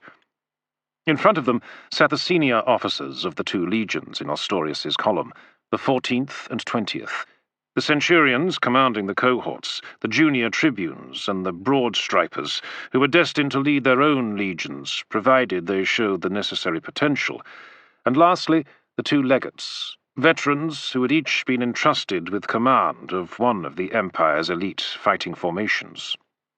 General Ostorius stood facing his officers, a thin, wiry aristocrat of advanced years, his face deeply creased and fringed with cropped white hair. He had a reputation as a tough and experienced officer, with a sound grasp of strategy, but to Cato he looked frail and worn down. His judgment was questionable too. Before Cato and Macro had returned to the province, the general had provoked an uprising by the tribesmen of the Iceni. He had been preparing for a campaign against the Silures and the Ordovices, and to ensure the security of the rest of the province, he had ordered the Iceni to lay down their arms. It had been a tactless move, causing grave offence to the warrior caste of the tribe, who had been prepared to fight rather than give up their weapons. The ensuing revolt had been easily crushed, but it had delayed the campaign and bought Caratacus much-needed time to organize his new allies. It had also humiliated the Iceni and their allies, and those tribes now regarded the Romans with thinly veiled hostility. That was the kind of wound to the pride that would fester in the hearts of the native tribesmen, Cato reflected. He doubted that it would be the last time the Iceni defied Rome. The final battle of the brief revolt had been won by tribal levies commanded by Roman officers. The divisions between the British tribes did far more to undermine the cause of those who opposed Rome than the swords of the legions. As long as the largest tribes continued to nurture their age-old rivalries, Rome would win the day. But if they ever united, Then Cato feared that the Emperor's soldiers would be swept from the island amid a tide of carnage and humiliation. Ostorius raised a hand and addressed his officers. Gentlemen, as you know, we have been pursuing Caratacus through these wretched mountains for over a month now. Our cavalrymen have been doing their best to keep in contact with the enemy, but the terrain favors him rather than us. Too many choke points where the Silurian rearguard can turn and hold us off, while the main body of their army escapes. So far, we have remained in touch with the enemy, but the mists of the last few days have enabled Caratacus to give us the slip. There was no concealing the disappointment in his voice, and Ostorius ran his gnarled fingers through his hair as he continued. The scouts report that there are 2 routes that the enemy could have taken. Tribune Petilius, the map, if you please. One of the junior tribunes hurried forward with a roll of leather and set it up over a wooden easel beside the general's desk. Night had fallen outside, and the map was illuminated by the oil lamp stands in the tent, so Cato had to squint to make out the details. The features of the map betrayed one of the main difficulties of the campaign. While the coastline was delineated in detail, thanks to the work of the naval squadron operating from Abona, the inland sections of the map were sparsely marked, and only then has the advance of the army uncovered the landscape it passed through. Such was the loyalty of the local people to their cause that none was willing to serve as a guide for the Roman forces, even for a small fortune in silver. Ostorius approached the map and tapped his finger on the soft parchment. This valley is where we are camped. Some 10 miles ahead it divides. Here. One branch appears to head deep into Silurian territory, and the other leads north towards the Ordovices. If we turn south, on the assumption that Caratacus is headed that way, then he will continue to lead us a merry old chase through the mountains. That said, the longer it continues, the more strain he places on his food supplies. The Silurians have already suffered enough hardship feeding his troops and enduring the raids that we have mounted on their settlements. We can keep up the pursuit until the end of the campaign season, but the chances are that Caratacus will elude us, and then we will have to begin a new hunt for him next year. There were a few mutters from some of the officers, and Ostorius pursed his lips irritably. Quiet, gentlemen. I know how you feel about spending any more time in these wretched mountains, but grumbling will not get us the result we desire. We must force the enemy to battle. Only then can we be sure of destroying him once and for all. That is why I hope that Caratacus has turned north. If, as I suspect, he intends to keep his army intact rather than risk exhausting it and losing most of his strength to straggling, then he will retreat to his strongholds in Ordovician territory and draw on the plentiful supplies he has there. He knows that he risks being forced to defend those lands if we pursue him, but at the same time he can keep open his lines of communication to the Brigantes. Ostorius turned to the map, which did not extend as far as the tribe he was referring to, so he waved a hand in the air above and to the right of the map. Up that way. Cato and some of the other officers smiled indulgently before the general lowered his arm and continued. As you may know, there are elements amongst the Brigantes who are more than sympathetic to Caratacus. We've already had to intervene once to keep Queen Cartimandua in power. Her decision to ally herself with Rome has not played well with many of her nobles, but, according to the latest intelligence, she has the matter in hand. It's some gratification to see that she is proving her loyalty to the Emperor. Mind you, so she should, given the amount of gold the Emperor has paid for her loyalty. Thank the gods that other women can be bought more cheaply. Though from what I hear, the further we venture into the mountains, the more our ladies of easy virtue in the civilian camp are upping their prices. We'd better catch Caratacus soon, or they'll bankrupt my army. There was laughter at the general's comment this time, and even Cato chuckled. True enough, Macro grumbled under his breath. Grasping little cows.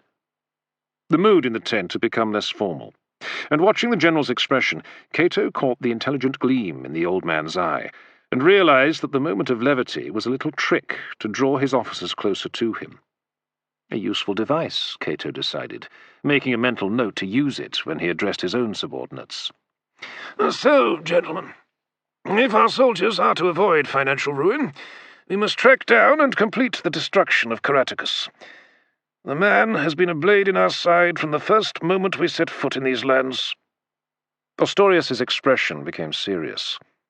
He is a noble foe, the best enemy I have had the honor of fighting, and there is much that can be learned from a leader of his caliber. Therefore, I would ask that he be taken alive when the time comes. His death would be a great pity. If the man can be tamed, then I am certain he would be a powerful ally. But I digress. He turned back to the map. I have sent scouts down both valleys with orders to locate the enemy. We will advance once we know which direction Caratacus has taken. Until then, the army can rest in camp. Use the time wisely. Have the men clean their kit, see to their blisters, and get some sleep. For the officers, I have arranged a different form of entertainment. He pointed to the map again, a short distance from where the army was in camp. We passed this vale this morning, a dead end according to the patrol that explored it. However, there's plenty of game there, deer and some wild pigs. It would be a shame to pass up the opportunity while we await news of Caratacus. So I invite you all to a hunt there. Find a good horse, a sturdy spear, and join me at the posterior gate at dawn tomorrow. Who is with me? Macro stood up at once. Me, sir. At once the rest followed suit, Cato amongst them, all eager to escape the duties in the camp and lose themselves in the thrill of the hunt. The cheering quickly died down, as Ostorius cracked a smile and waved his hands to calm their spirits. Good, good.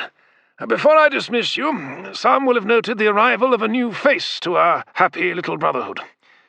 Marcus, stand, if you will. A tribune, seated at the front of the tent, rose to his feet and turned to face his comrades. Cato saw that he was a tall, broad-shouldered officer of about 20. He wore a polished breastplate with a simple design, and his cloak and body were spattered with mud, indicating that he had only recently reached the camp. His fair hair was thinning and lay in neatly oiled curls on his scalp.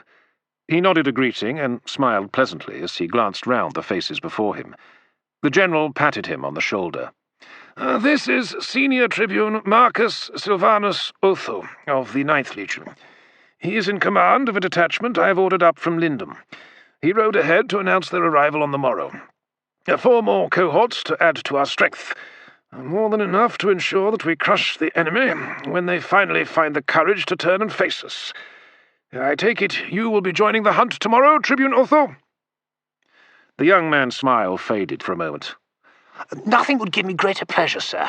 However, I feel it is my duty to be here when the men reach camp. Stuff and nonsense, Ostorius barked. The camp prefect will show them to their tent lines, as he will be in command during my absence. Isn't that right, Marcellus? The general gestured towards a weathered veteran sitting in the front row.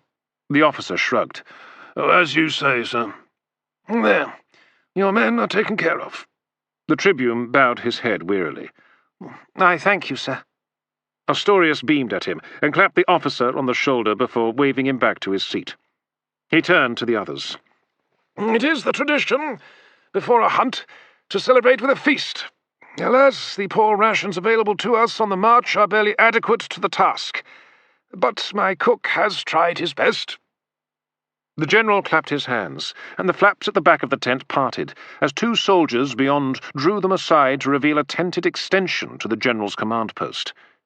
Several trestle tables had been set up side by side to create a long dining table, lined with benches. Jars of wine and oil lamp stands were arranged at intervals, and the surface was laden with silver cups, platters and trays heaped with small loaves. A waft of warm air carried the faint scent of roasting meat to the officers in the adjoining tent, and Macro smacked his lips. Pork, if I'm not mistaken. Oh, please, gods, let it be pork. Despite feeling that he should show a measure of the aloofness due his rank, Cato could not help his stomach giving a little growl at the imminent prospect of good food and wine. Meanwhile, the general was smiling at the expressions of his officers, and he briefly milked the moment before turning towards the table and beckoning them to follow him. "To your places, gentlemen." The officers rose and eagerly followed their commander. Each man was familiar with the strict precedence of the seating, and once Ostorius had taken his place at the head of the table, the legates of the two legions sat on either side, then the senior tribunes, the camp prefects, before the prefects of the auxiliary units in order of seniority. This left Cato nearly halfway down the table, next to the centurions commanding the legionary cohorts. Macro sat opposite, and instantly reached for the nearest jug, peered inside to make sure it was wine, and filled his cup to the brim. Then he shot a guilty look across at Cato, and raised the jug as he cocked an inquiring eyebrow. "Thank you." Cato picked up his cup and reached over for Macro to pour. "Mind moving up a place?"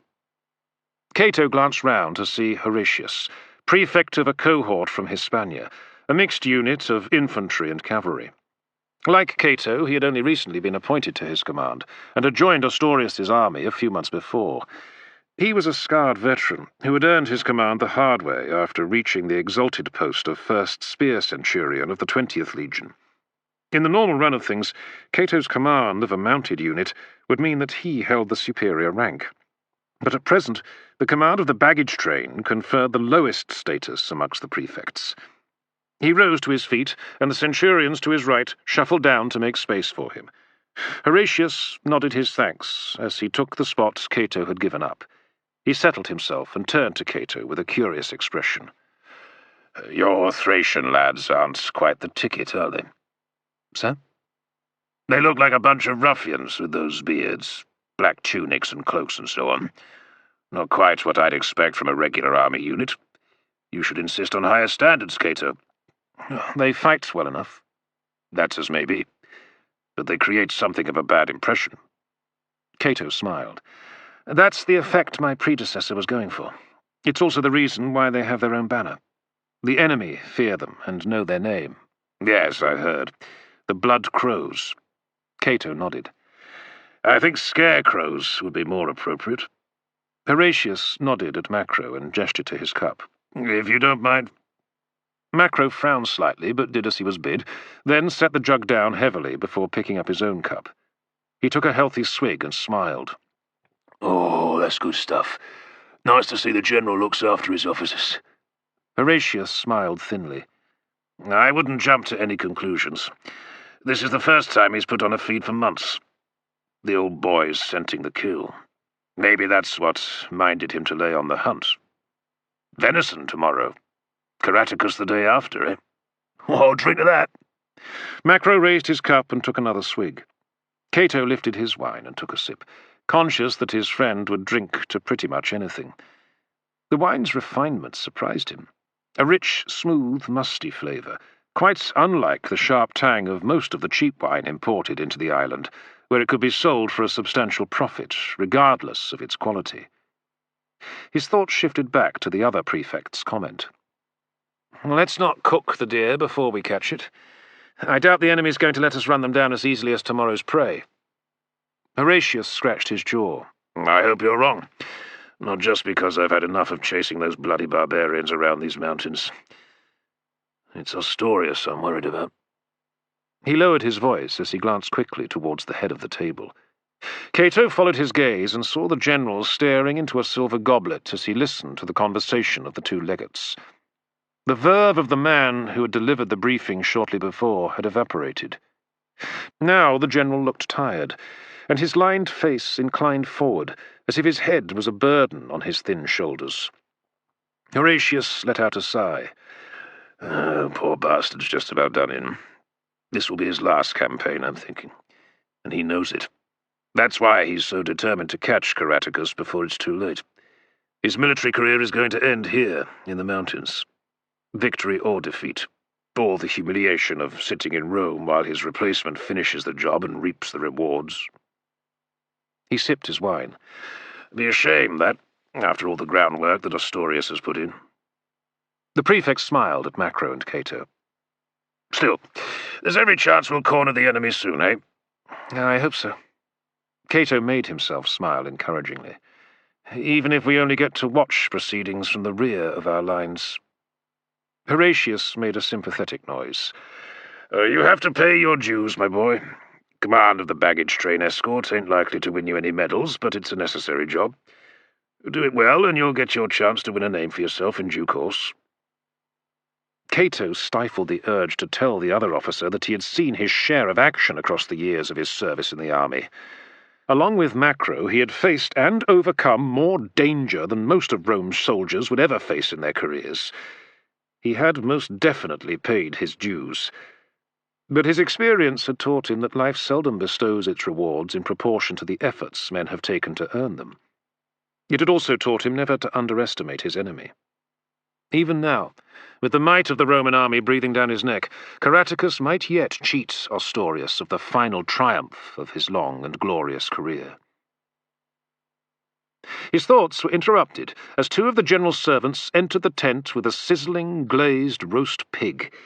It was skewered on a stout wooden shaft, the ends of which were supported by the servants' shoulders. They struggled to a small side table and laid their burden down. The tent filled with the rich aroma of the cooked meat, and the officers eyed the main course of the feast appreciatively. One of the servants looked to the general for permission to continue, and Ostorius flicked his hand in curt assent. Taking out a sharp knife from his belt, the servant began to hack off chunks of pork onto a platter for his companion to distribute to the officers, starting at the head of the table.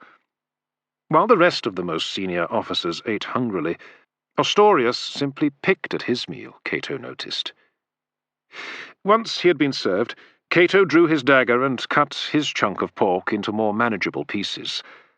Opposite, Macro tore at his meat, jaws working furiously. He caught Cato's eye and grinned, juice dribbling from the corner of his mouth. Cato returned the smile before turning back to his neighbour. "What do you know about the new arrival?" Horatius pointed the tip of his knife up towards the head of the table. Tribune Otho. He paused briefly to think. Not much. Only what I've heard from a mate who was reporting from Lindum a few days ago. Our lad arrived from Rome less than 2 months ago, the ink still wet on his letter of appointment. Popular enough, though he's still got plenty to learn about the army, like most of them broad-stripers. Give them a couple of years and they'll do us no harm. Best we can hope for, really." He paused to eat another mouthful, and then, when he did not continue, Cato cleared his throat. "Nothing else? Is that all your friend had to say about Otho?" "Near enough. There was something else." Horatius lowered his voice and leaned closer. There was a rumour about the reason behind his fetching up here on this miserable island." "Oh?" "Well, you know how it is, Cato. One servant mutters something to the next, and before you know it, they're saying 2 and 2 make 5. In this case, it seems that our friend Otho was sent here on the orders of the Emperor, as a punishment. If you're going to punish someone, that's the way to do it, sure enough. Send them to Britannia." Cato's curiosity was piqued, and he swallowed hurriedly in order to urge his comrade to say more. "What was the punishment for?" Horatius winked. "Something to do with his wife. She insisted on coming with him from Rome. Read into that what you will. According to my mate, she's quite a looker." Cato sucked in air between his teeth. He had wondered about bringing his own wife, Julia, with him, but had decided against it due to the danger posed by an unsettled province, swarming with the enemies of Emperor Claudius. If Otho had chosen to permit his wife to accompany him, then it was possible that he felt she would be in greater danger if she remained in Rome. That, or perhaps the tribune was obsessively jealous, and dare not leave his wife to her own devices in the capital. The thought sparked off a stab of jealousy in Cato's gut, and unbidden images and anxieties about Julia's fidelity rushed into his thoughts. She was part of the social world of the aristocrats. There were plenty of wealthy, powerful, well-groomed men to catch her eye, and with her beauty she could have the pick of them if she wished. He forced such fears from his mind, furious and ashamed with himself for doubting her. After all, Was he not availed of the same opportunities to indulge himself in the towns and tents of the camp followers, albeit that the company was somewhat less select and self-regarding? And Cato had not broken faith. He must trust that Julia had similarly honoured him. What else could he do? Cato asked himself. If he tormented himself with such fears, it would be a dangerous distraction, for him and, more importantly, for his men. He tried to clear his mind as he ate some more meat and washed it down with another sip of wine. Is that all you know about the Tribune? Horatius looked at him sharply. That's all. I ain't the town gossip, Cato, and frankly that's the limit of my fucking interest in the new lad and his wife. Fair enough. But the other prefect was not done with Cato yet, and turned to look across the table. Hey, Centurion Macro. Macro looked up. You served with Cato for a while, right? Is he always so nosy? Sir? You know, asking questions all the time. Macro chuckled, the wine working its effect on him as he responded with a slurred edge to his words. Oh, you don't know the half of it. If something happens, the prefect wants to know the reason why. I keep telling him it's the will of the gods. That's all a man has to know. But not him. He has the mind of a Greek. Really? Horatius shuffled on the bench. Just as long as that's as far as his taste for Greek ways takes him. Macro roared with laughter. Oh, in that respect, he's as straight as a javelin, and with good reason. You should see his wife. Prettiest girl in Rome. Cato frowned and gritted his teeth as he pointed a finger at Macro. That's enough, Centurion. Understand? His friend's sharp tone cut through the fog in Macro's mind, and he lowered his gaze guiltily. Apologies, sir. I spoke out of turn. Cato nodded. Quite. And I'll thank you to remember that. A difficult silence fell over the other officers in earshot of the sharp exchange, but the hubbub in the rest of the tent continued, and a moment later the men on either side of Cato and Macro had returned to their good-humoured banter. But the mood between the two friends remained soured for the rest of the feast. As the last of the dishes were cleared away, and the officers began to rise and take their leave, Cato made his way over to the junior tribune responsible for supplies on the general staff. Gaius Porcius, a word. A short, round-faced young officer with a mop of dark curly hair turned from his companions and smiled blearily at Cato. Yes, Prefect Cato, isn't it? Cato stared at him coldly.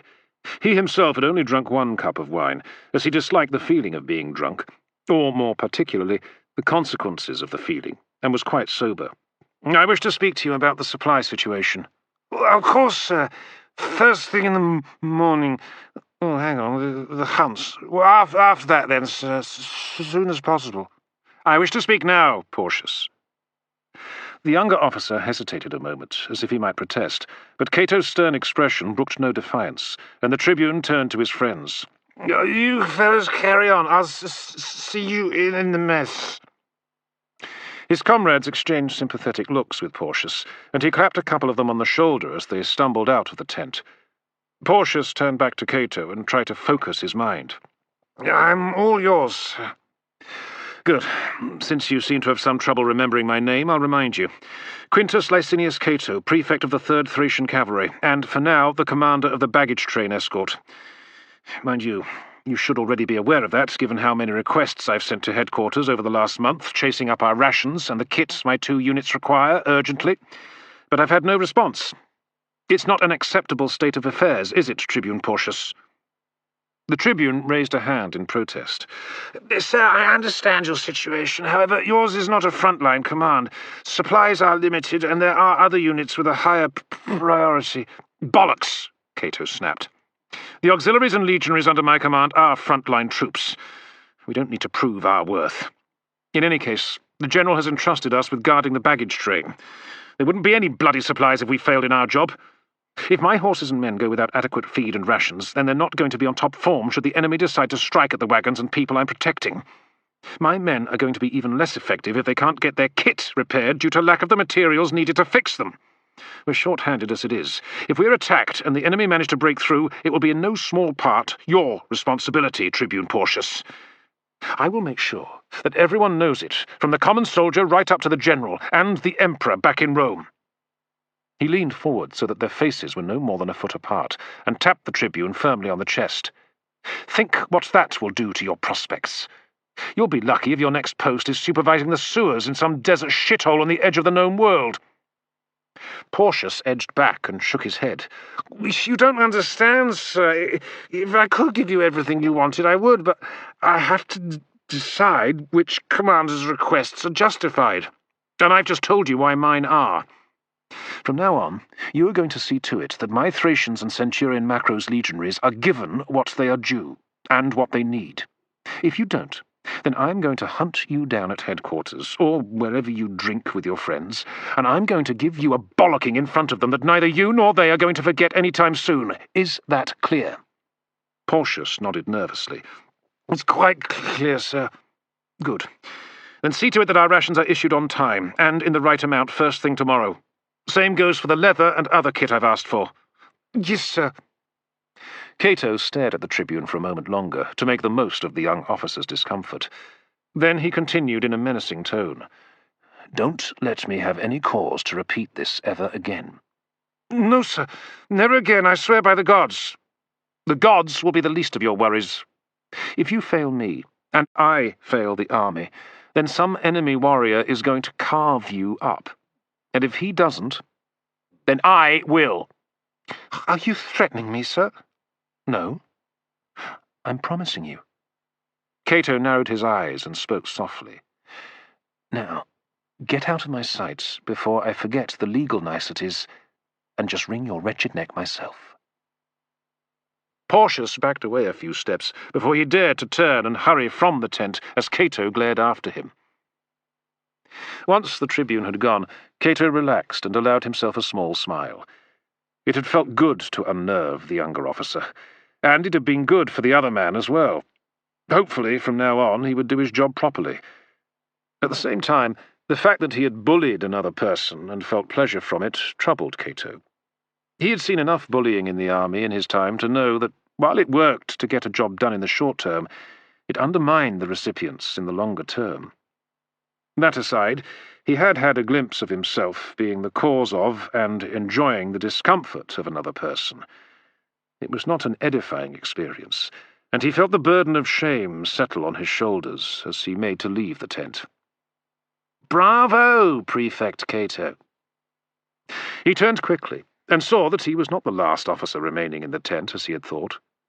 A figure detached itself from the shadows at the side, and moved into the glow of the oil lamps.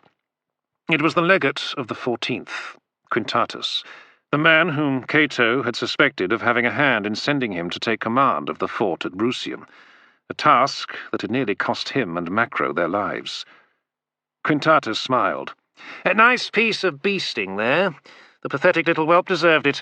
Too many of the junior tribunes fetch up in the army thinking it's some kind of a game, a chance to get away from their families and still carry on behaving like the other drunken rakes in Rome.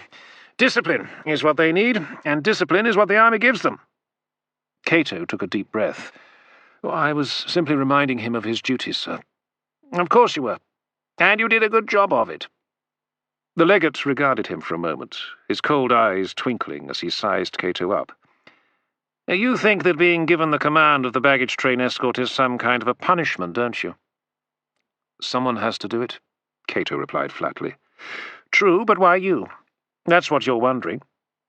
"What I think is my own business, sir." "Maybe. But perhaps you are right to think there's a reason behind it, Cato.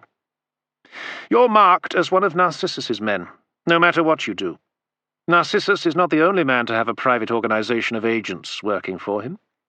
Pallas is the same, another bloody imperial freedman with grand ambitions, and just as crafty and dangerous as his rival Narcissus.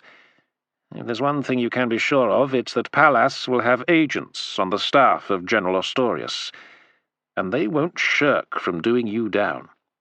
"So I've seen," Cato replied, watching Quintatus closely. "Are you one of Pallas's men?" "Me?" Quintatus laughed. Fortunately not. I'm too high-born for that. Those Greek freedmen prefer not to work with public figures if they can avoid it. Better to use the kind of people who can't achieve the highest offices of the Empire, and therefore do not constitute a threat to the likes of Pallas and Narcissus. So rest easy on that account. Nevertheless, you are aware of Pallas's plans with respect to me. I was told to make your life difficult. I think it was more than that. I think you were told to make it difficult for me to survive my last command. Quintatus shrugged. It might have come to that. Fortunately, it didn't. You came through your experiences at Brucium and learned that you were too good an officer to be thrown away on the whim of some freedman in Rome. You have nothing to fear from me, Cato. Cato gave a wry smile. You say that now. The other man frowned. Please yourself. I merely wish to put your mind at ease on my account. The danger comes from another direction. Cato felt a tiny trickle of icy fear work its way down the nape of his neck. Who? The general? Astorius? Hardly. He's as straight as they come. You think that's the reason for your being posted to the baggage escort? It had crossed my mind, Cato admitted. You were chosen for other reasons, Quintatus said wearily. In fact, it was my suggestion. Both units of the Brucium garrison had suffered grievously. There aren't enough of your men left to take their place in the battle line. I have no doubts about their fighting quality, and sought to put your men where they could do the most good. That's the reason. I'm not trying to undermine you. Cato thought it through, and saw that there was sense to it. He was even slightly flattered by the thought that he and his men were well regarded by the legate. But he still could not bring himself to trust Quintatus. Thank you, sir, he said wearily. Think nothing of it. I just wanted you to know that your quality is known by your superiors. I, for one, would sooner have you fighting at my side than stick a knife in your back. Well, that's gratifying to hear. The legate cocked an eyebrow. Don't push your luck. We'd better get a good night's sleep before the hunt. Without waiting for a reply, Quintatus turned away and strode out of the tent. Cato closed his eyes and rubbed his brow. His heart was heavy with foreboding. The very reason that Narcissus had pulled some strings to get a posting for Macro and him in Britannia was to get them far away from the scheming of the imperial freedmen, especially as Macro had witnessed an intimate encounter between Pallas and the Emperor's new wife, Agrippina. Now it seemed that the reach of Pallas comfortably extended to the very wildest frontier in the Empire. A nasty thought struck Cato. It was just possible that Narcissus had sent them here for reasons other than their safety. It would be typical of the man, in which case they faced danger on two fronts, the enemy warriors to their front, and the agents of Pallas at their backs. His heart felt heavy, and a terrible tiredness seemed to settle on his shoulders. Was there no escaping the machinations of those who played their deadly game of self-advancement in the shadow of the Emperor? One thing was certain. He must be careful and watch for signs of danger. If the agents of Pallas were already in Britannia, and if they believed that he and Macro were still acting on the orders of Narcissus, then they would take every opportunity to remove them from the game, as they saw it. Fuck, Cato muttered to himself bitterly, as he trudged out of the tent and began to make his way back to the tents of the escort units. Why me? Why Macro? He smiled at himself. He knew exactly what Macro would say to that. The same thing he habitually said when faced with such questions. Because we're here, Cato, my lad. Because we're here. Chapter 5. Fine morning for it. Cato stretched his back and looked up into the clear heavens.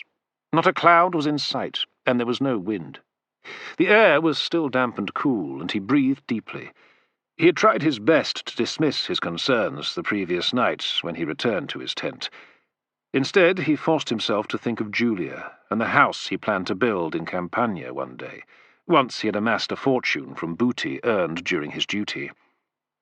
There have been precious little of that so far, but if the campaign in Britannia came to a successful conclusion, there would be riches to be made from selling prisoners to the slave dealers. That, and a share of any gold and silver taken, more than enough to buy a slice of the peace and quiet of Campania, where he and Julia could raise a family, and he could take his place amongst the magistrates of the nearest town. Perhaps Macro might choose to live nearby, and they could drink and recall the old days. On such wistful thoughts, he had easily drifted off to sleep. "What's that?" Macro growled, his head in his hands.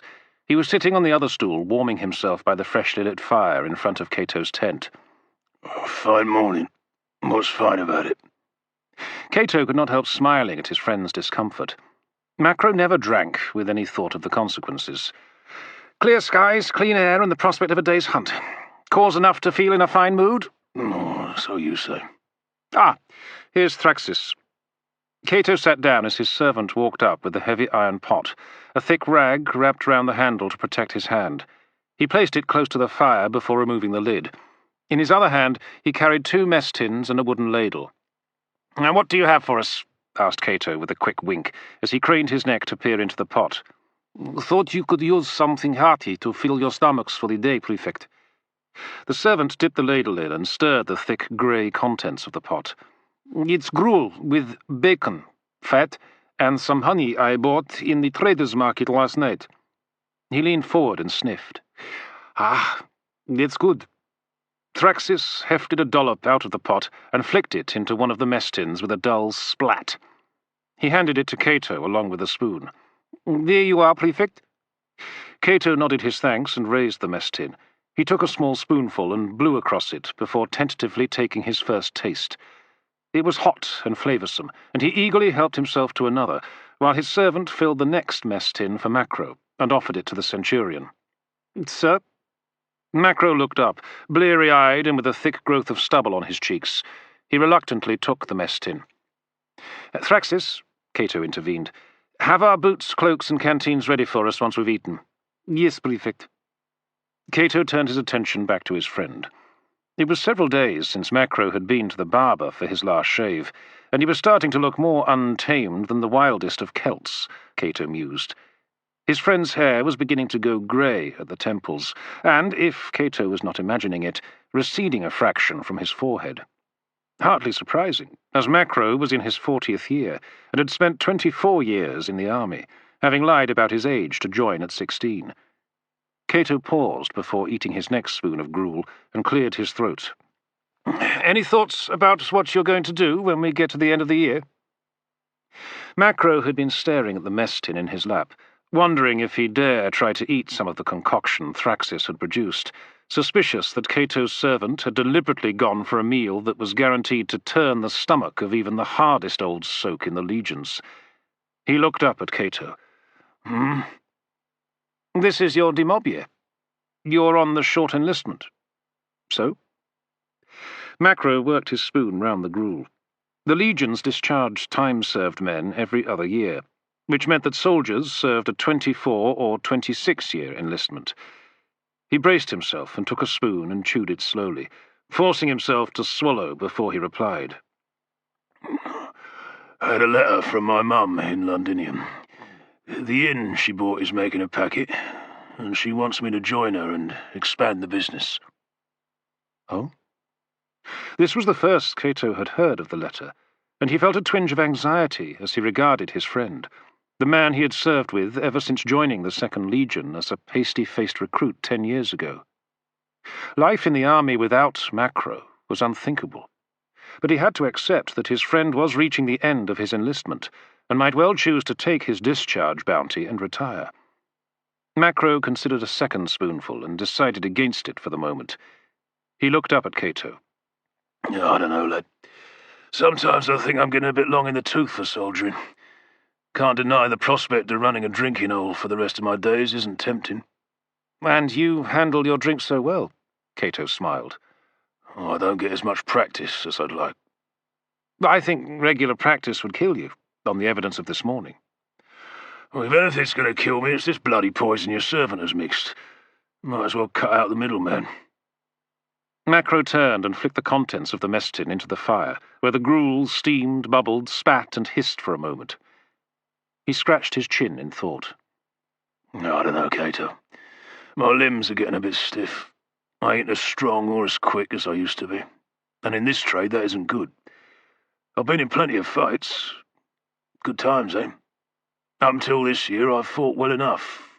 But lately, I get the feeling that I've already been as good a soldier as I'm ever going to be. From here, it's downhill. At some point, I'm bound to run into an enemy I can't beat. When that day comes, the chances are I'll be cut to pieces. It might be for the best if I quit before that happens. Cato had been listening with a sinking heart. When Macro finished, he looked at him to see how he would respond. Cato shook his head slowly. Well, I have to say I'm surprised. I'd never have thought you'd be the one to jack in soldiering to run an inn. There's still plenty of fight left in you, as far as I'm concerned, and of course it'd be a sad loss for the army. The string of platitudes dried up, and Cato sat in awkward silence, not quite certain how to voice his real reasons for not wanting Macro to take his discharge. His friend was watching his downcast expression closely, and suddenly he could contain his mirth no longer, and let out a roar of laughter. If you could see your face, it's a bloody picture. Cato was startled by the sudden transformation. What are you talking about? Macro shook his head. Just fucking about with you, lad. Paying you back for that shit you had Thraxis put together. Think I didn't see that wink? You mean you aren't thinking of leaving the army? What? Are you mad? What else can I do? I'll be bloody useless on Civvy Street. It was hard not to show his relief, even though he was annoyed by the petty trick. Cato wagged a finger at him. Next time I'll give orders for your discharge myself, just to make certain. Oh, sure. Anyway, you'll not get your chance. I've already handed in my request to extend my enlistment. Just waiting to hear back from the legate, and then I'm signed up for another 10 years. He leaned forward and clapped Cato on the shoulder. You don't get rid of me that easily. Glad to hear it, Cato said, with feeling, and hurriedly turned his attention back to his breakfast, determined not to let his relief show. The grizzled veteran smiled to himself, touched by the sentiment of his younger friend. His gaze returned to the pot by the fire. A thin trail of steam curled up from the gruel, and he felt his stomach lurch in disgust at the very idea of trying to eat. You should try some, Cato urged, or you'll be hungry later on. Eat that? No fucking chance. I'd sooner lick a turd off a stinging nettle. Interesting notion. Cato stroked his chin thoughtfully. I'll see if Thraxis has the recipe. It was mid-morning before the hunting party had gathered at the entrance to the vale General Ostorius had chosen for the site of the day's entertainment. There were over 100 officers, with their mounts, and twice as many soldiers and servants, together with several carts carrying the necessary equipment and provisions. A table had been set up beside a brazier, and as the officers arrived, they were given a cup of heated wine. Macro downed his with an appreciative smack of his lips, as if the previous night had never happened. The soldiers assigned to act as beaters began to quietly file up the vale and work their way around the sides to the far end. Other men set to work erecting the wicker screens that would funnel the deer and boar into the killing zone. Once that was done, they began to take out the hunting bows and arrow-filled quivers from one of the carts and lay them out on a leather ground sheet to keep them off the dew-dampened grass. The general was the last to arrive, riding up accompanied by the 2 legates and his personal bodyguard of 8 hand-picked legionaries. He wore a thick cloak about his body, even though the sun shone and bathed the mountainous landscape in its warm glow. Despite his cheery demeanour, Cato realized that he was putting on a performance of hearty good health and humour for his subordinates. Ostorius dismounted and took some wine, cupping his gnarled fingers tightly round the goblet. Cato watched him as he moved through the gathering, greeting his officers. Then the prefect's eye caught a movement down the valley in the direction of a camp. A horseman was galloping up on a sleek black mount. As he got closer, Cato saw that it was the tribune who had arrived the previous day. He reined in a short distance from the other officers and wagons, spraying clods of earth onto one of the general's servants. Dropping from the saddle, he thrust the reins into the man's hands and swiftly joined the others, breathing heavily from his ride. The sudden arrival had caused a moment's lull in the conversation, and Ostorius rounded on the tribune with a frown. "Young man, I don't know what passes for good manners in Rome these days, but I'll thank you to ensure that you never arrive late to any meeting or gathering where your commanding officer is already present." Tribune Otho bowed his head. "My apologies, sir. And what reason explains your tardiness?" Otho looked up and hesitated a moment before he replied.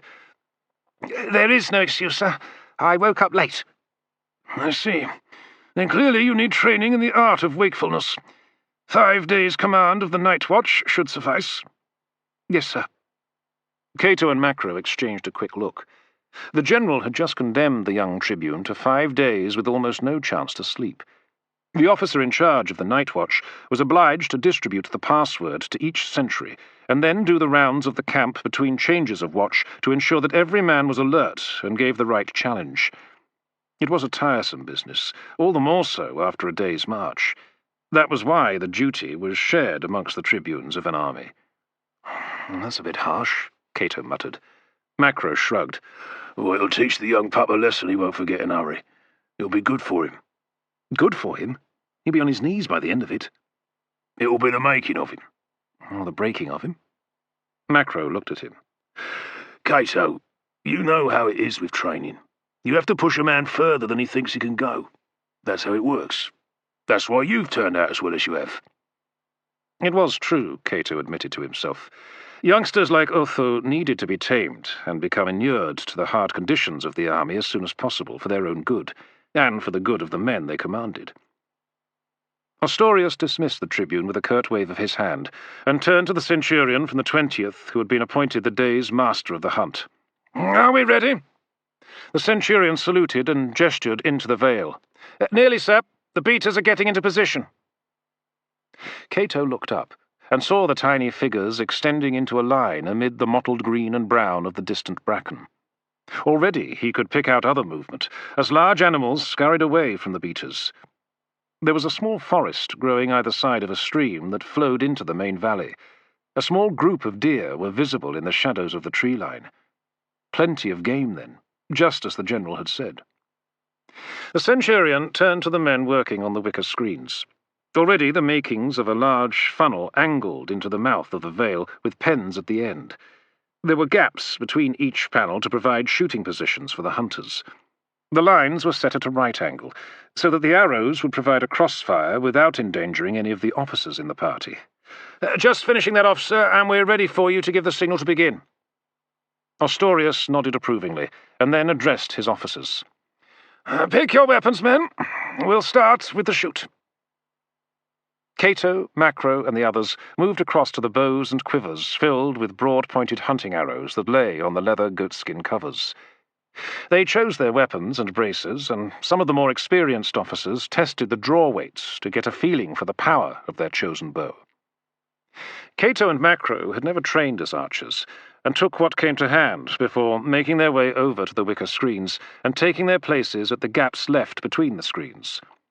As Cato slipped the small iron hooks of the quiver over his sword belt, Tribune Otho approached and took the adjacent shooting position. They exchanged a nod before Cato held out a hand. "Haven't had the chance to make your acquaintance yet. Prefect Quintus Licinius Cato of the 2nd Thracian Cavalry." The younger man grasped Cato's forearm and smiled cheerfully. "Tribune Marcus Silvius Otho." He glanced past Cato with an inquiring expression. "And this is?" Macro leaned his bow against the screen and stepped forward. "Centurion Lucius Cornelius Macro, commanding the 4th cohort of the 14th Legion, sir. Though at the moment my cohort is attached to the Prefect's command, escorting the baggage train."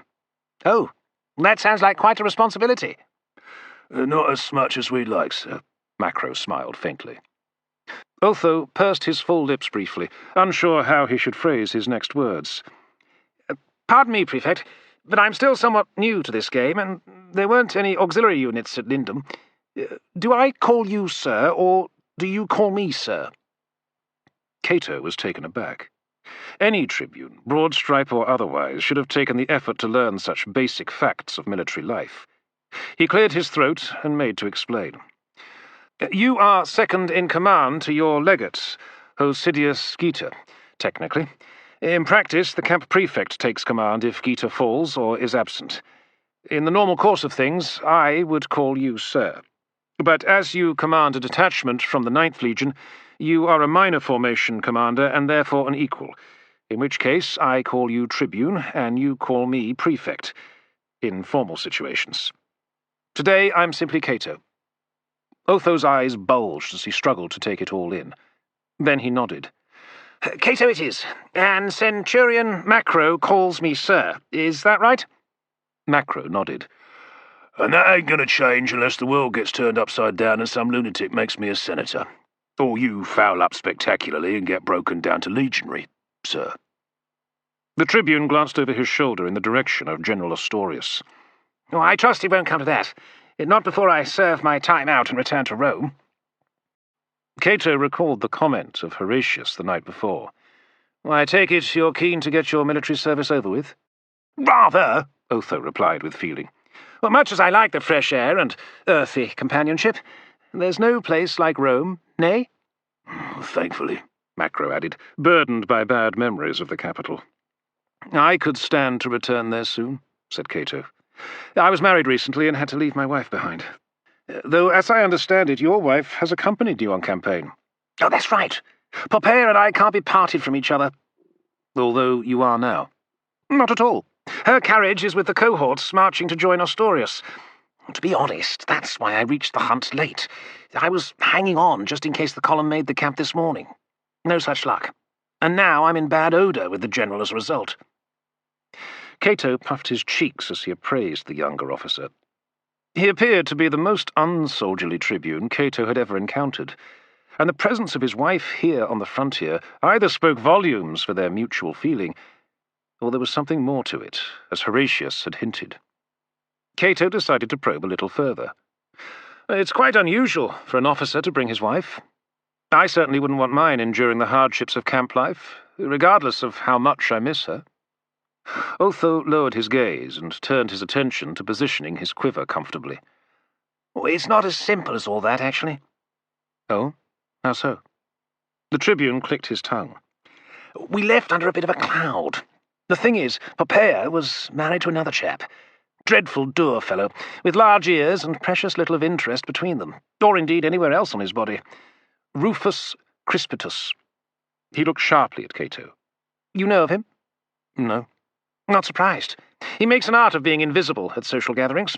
The sort of fellow who could stand as a model for those tiresomely dull sculptures of provincial magistrates, if you know what I mean. Macro looked at Cato with a puzzled expression and shook his head. Anyway, Otho continued, to cut a long story somewhat less so, I seduced Poppaea. He smiled. Well, as it happens, she seduced me. She's a bit of a game girl in that respect. I like her already, sir. Macro chipped in with a grin. The tribune shot him a cross look before he continued. Before you know it, we're quite madly in love. Our joy was unbounded. And I'm willing to bet Rufus Crispitus did not approve, said Cato. Not half. Chap was furious. First time in his life he ever showed any kind of emotion. So he makes a beeline to the imperial palace and demands that the emperor punish us both. As he was still married to Poppaea, he was fully within his rights to give her a good hiding. However, Crispitus, ever the fool, made rather too much of his demands and annoyed the emperor. Claudius still had to do something for appearance's sake, so he demanded that Crispitus divorce Poppaea, and we were offered a choice: exile to Thomas, or I join the army and take Poppaea for my wife, and we both disappear from Rome for a year or two, until the scandal was forgotten. Well, I've read enough Ovidius to know that Thomas is the last place in the world to spend any amount of time. Or at least that's what I thought, until we came here. He shrugged. So, there you have it. My tale of love and woe, to coin a phrase. They were interrupted by the sound of a horn, and Cato looked round to see that the other officers were all in position, with Astorius and the legates at the mouth of the wicker funnel. Here we go, said Macro, drawing his first arrow and notching it to the bowstring. All along the line of the panels the other officers were similarly making ready, and Cato watched as Otho drew a shaft and fitted the nock in one swift and clean motion. You've done this before? The tribune nodded. Brought up on an estate in Umbria. Started hunting as soon as I could walk." The sound of horns answered from the far end of the vale as the beaters began their advance, some thrashing at the heather with sticks, while others beat mess tins together and paused every so often to blow on the horns. Ahead of them, Cato could see the heather come alive with flurries of motion, and then he saw the first of the deer spring up and appear to bounce down the slope towards the seeming safety of the trees. The game was still some distance off, and Cato held his bow down, arrowhead pointing safely towards the grass between his feet. "By the gods," said Macro, "there'll be plenty of meat on the table tonight. The old boy was right about this place. It's alive with game." The sound of the beaters' horns grew steadily louder, and now Cato could hear the rattle of their mess tins and the faint swishing of their sticks. He felt his heart quicken, and half raised his bow, fingertips of his right hand closing on the drawstring. The edge of the forest was no more than 200 paces away, and abruptly a doe burst from under the branches and bounded into the open. 2 more followed, and then a stag, tossing his antlers as he came into view. Cato made to raise his bow. "Not yet, Prefect." He lowered his arms a little and turned towards Otho. "What?" The tribune's bow was grounded, and he gestured towards the general, close to the open end of the funnel. "I don't know where you learned to hunt, but the protocol back home is to let the host shoot first." Cato flushed, cross with himself for not realizing that would be the case. He had only ever hunted boars before in the army, from horseback, and though it was a different pursuit, the basic formalities were the same. The subordinates rode patiently behind their leader until the first beast was spiked. Then it was free for all. "Of course," he said quietly. "Thank you for reminding me." Otho looked surprised. "Didn't your people take you out shooting game when you were young?" Macro shook his head in amusement and muttered, "Your people? By the gods, it's a different world in Rome." Cato's embarrassment deepened. His origins were far from aristocratic. It was easy to understand the tribune's assumption about his origins. The auxiliary prefects of younger years tended to be appointed from the ranks of the senatorial families. His pain over being reminded of his humble past quickly turned his shame into bitterness. He turned on Otho. "No, they didn't." "Too bad. Then you would have known what to do." "I suppose." "Anyway, here they come." The tribune's voice rose in pitch as he pointed towards the first deer to approach the funnel. Cato turned and saw the stag and its 3 does skittering from side to side as they were driven towards the waiting hunters.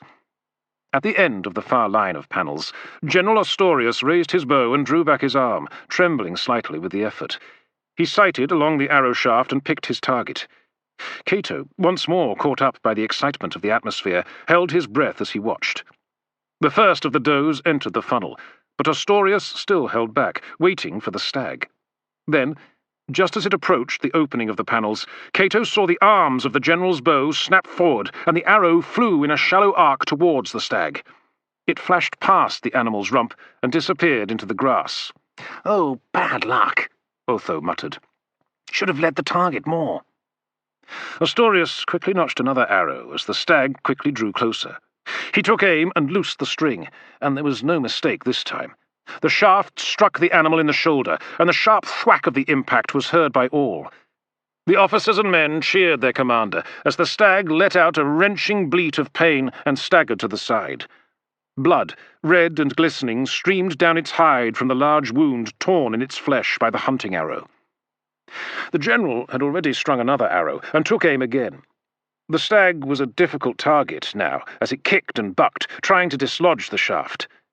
The second arrow struck it in the rump, and it stumbled into the grass before struggling back onto its legs just as a third arrow pierced its neck. Now the blood was flowing freely, and every movement sprayed flecks of crimson through the air. The does kept their distance, fearful of the stag's violent movements. Cato regarded the spectacle with spellbound fascination. Though he knew he would be mocked for admitting it, he felt pity for the noble creature. The parallel with Caratacus was easily suggested to his restless mind, both stag and enemy driven to their destruction. It felt like an omen, another Roman triumph tinged with regret at the loss of a noble spirit. But the stag had not given up yet. Bleeding heavily, it lowered its antlers and half ran, half stumbled towards the wicker panels extending either side of Cato. Then, with a shock, Cato realized that he stood directly in the line of the beast's charge. He froze. "Cato!" Macro called out close by. "Shoot it!" Chapter 6. The spell broke, and he raised his left arm. The arrow was still notched, but slipped loose as his arm came level. "Shit!" Cato hissed, frantically fumbling to refit the shaft. He was aware of the blur of movement a short distance away, and the bellowing breath of the stag. When he looked up, it was no more than 10 feet from him. There was a flicker of movement from his left, and a sharp thud as an arrow struck the stag in the chest, and the iron barb tore through its heart. The stag fell forwards and rolled onto the ground before crashing into the panel in front of Cato, flattening it and knocking him back onto the ground. An instant later, Macro grabbed his arm and pulled him up, struggling to suppress a grin. "You all right, lad?" "Fine, thanks." "Well, don't thank me. Thank the Tribune there. If he hadn't acted, you'd be all over that stag's horns right now." Cato looked round and saw Otho watching him, bow in hand, and another arrow already plucked from his quiver. "I'm grateful." Otho shook his head. "An easy shot. Think nothing of it." "Loose arrows!" the huntmaster bellowed from the neck of the funnel. The Tribune turned back to the funnel and prepared his next shot. By the time Cato had picked up his bow and retaken his place, the open ground in front of the funnel was thick with flying arrows. The does went down in quick succession, shafts protruding from their hides. And then there was a brief pause before more game came rushing forward, driven on by the beaters. Cato saw several more deer, and the first of the boars, head down as it launched into a charge. There were hares as well, bounding through the heather and into the expanse of grass in front of the hunters. He took a calming breath and securely fitted his arrow and raised his bow. Choosing the boar as his target, Cato lined up the tip of the arrow, drawing his hand back until he felt the back of his thumb come up against his cheek. He led the boar, aiming a short distance in front of its snout, then tracking it as it angled towards the opening of the funnel 30 paces away. Holding his breath, Cato closed his left eye and narrowed the right, then released his string with a flick of his fingers. The bow lurched in his hand, and the arrow sped towards its target, striking it high on the shoulder behind the head. "A hit!" Cato shouted, his heart leaping with suppressed pride. He glanced at Macro. "I hit it! Did you see?" Macro was drawing a bead on his own target, and answered through clenched teeth. "Beginner's luck." The Centurion released his first arrow, and swore as it went wide of the mark. Cato turned to Otho, but the Tribune's concentration was fixed on the game rushing towards him. For a moment, Cato watched in admiration as the young man loosed arrow after arrow in quick succession, never pausing to celebrate a hit or curse a near miss. It was as if he was born to be an archer, thought Cato. "Stand to, Cato," Macro urged him. "You're missing the fun." He focused his mind on his bow once again, bringing it up as his fingers scrabbled for a fresh arrow. There was only time for 3 more shots before the hunt-master shouted the order to cease. The sudden stillness after the frantic action was shocking, and for an instant the officers stared over the open ground littered with the feathered arrows and the bodies of stricken animals, some still writhing as they bled out. Then an officer let out a shrill whoop and punched his fist into the air. The cry broke the tense silence, and others joined in or turned to their comrades to boast about their fine shooting. "What did you get?" asked Macro. "Just 1 shot on the boar. The rest were misses." Cato clicked his tongue. "Well, that big fellow must have unsettled your aim." Macro pointed to the stag, now lying still, head twisted to one side and tongue lolling from its open jaws. "A nice thought, Macro. But the misses came after the boar, and that came after the stag. No need to make excuses for me. I'll have better luck with a spear against the boars later on." Macro leaned round Cato. "What about you, sir?" Tribune Otho tapped his empty quiver. "Run out. Shame, since I was starting to warm up nicely." "Oh, good on you. So, how many hits?" "How many?" Otho cocked an eyebrow. "Why, all of them, of course." The hunt-master called to his men and they entered the killing ground. The beaters headed back to their starting positions to prepare for the next shoot. Those animals that had survived the funnel were driven into the pens, with the deer and boars kept apart. Their escape was only temporary. While some men collected up the arrows that had missed and dug out the rest, others began to haul the carcasses to a spot a short distance from the carts to begin the messy work of gutting them. Servants replenished the officers' quivers, ready for the next round. Throughout the rest of the morning, Cato continued to miss most of his targets, no matter how hard he tried to make use of the advice offered to him by Tribune Otho. It was deeply frustrating to make little, if any, progress, and by the end he was starting to develop a wholly irrational hatred of the bow, which seemed to defy his attempts at mastering it. Macro had much better fortune, and his cheerful banter grated on Cato's nerves as they made their way to the refreshment cart at midday. The deer were hanging from wooden frames, limbs splayed with a dark slash across their stomachs. Their entrails were heaped a short distance away, a pile of glistening grey and purple that had already attracted crows, who picked savagely at the unexpected bounty. 3 boars lay on their sides beside the deer. A number of hares had been killed, and these were thrown to the hunting dogs brought up from the camp for the afternoon sport. They snarled as they fought over the bloody scraps of fur and meat. Baskets of bread and cheese were set on the ground for the officers, and wineskins passed round as they talked over the morning shoot. Cato did his best to join in with the conversation of Macro and some of the other officers, but his deplorable performance made him feel a bit of a fraud, and he had to content himself with the odd nod and laugh as he stood on the fringe of the discussion. At the same time, he watched his comrades with an analytical eye, and noted those who boasted freely or seemed eager to please, and those who contributed to the conversation with the diffidence of professional soldiers. It would be useful to know more of the quality of the men he fought alongside. A sudden commotion at the neck of the funnel drew Cato's attention, and he saw 2 soldiers dragging what at first looked like another animal carcass from the killing zone. Then it moved, and Cato saw a face fringed with matted hair looking up from the folds of a fur cloak. "What's this?" Macro remarked. "Looks like the lads have found themselves a prisoner." The officers fell silent as the native was manhandled over to the feet of the general and thrown to the ground. The man rolled onto his side and groaned as Ostorius demanded a report from the soldiers. "We found him hiding up near the ridge, sir, there at the end of the vale, lying in the heather. He didn't try to escape. No point, sir. We were all round him. Didn't have a chance. And he didn't try to resist. Oh, he couldn't, sir. He's been wounded. Look, there." The legionary leaned over the prisoner and grasped his arm and pulled it up for the general to see. There was a dark, crusted mouth of a large stab wound on his bicep. Ostorius examined it briefly before he spoke.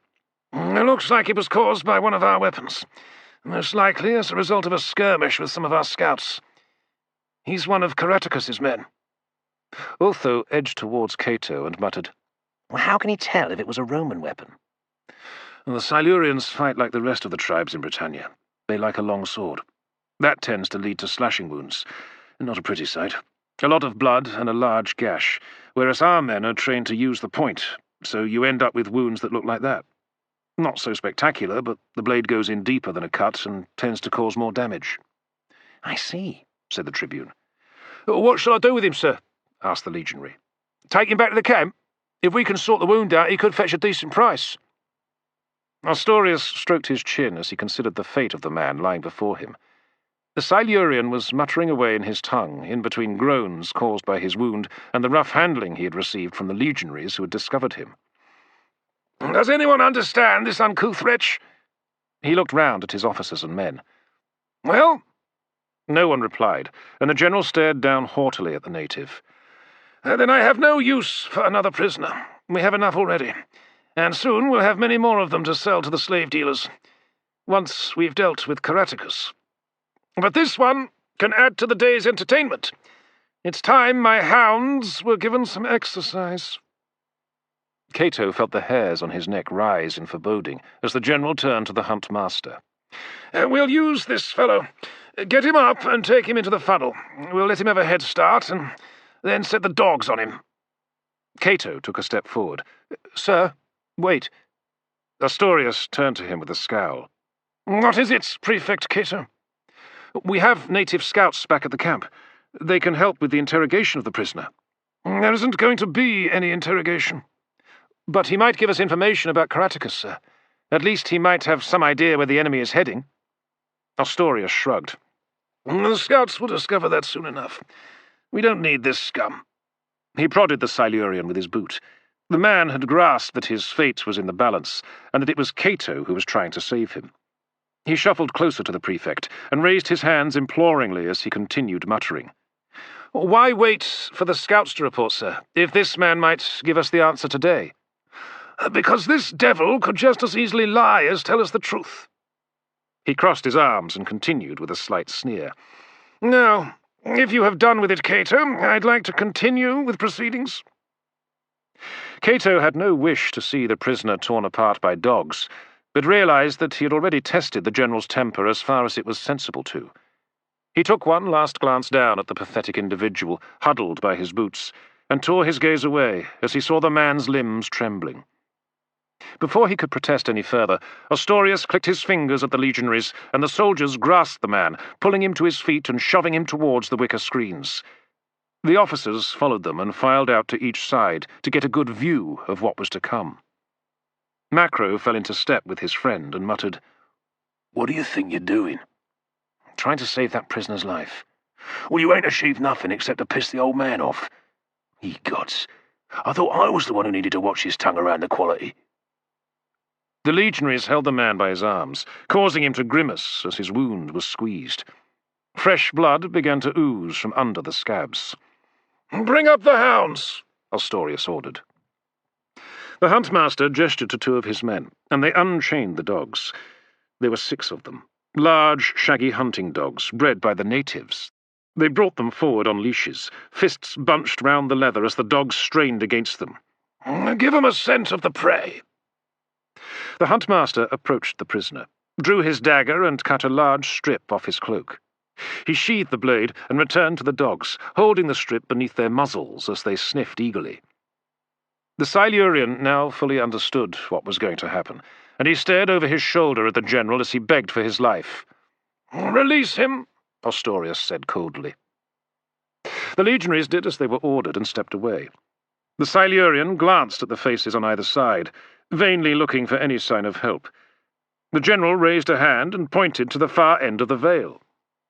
"Run! Run!" The prisoner did not move, until one of the legionaries drew his sword and brandished it in his face. Cato drew a deep breath and muttered, "You've heard the general, you stupid bastard. Run!"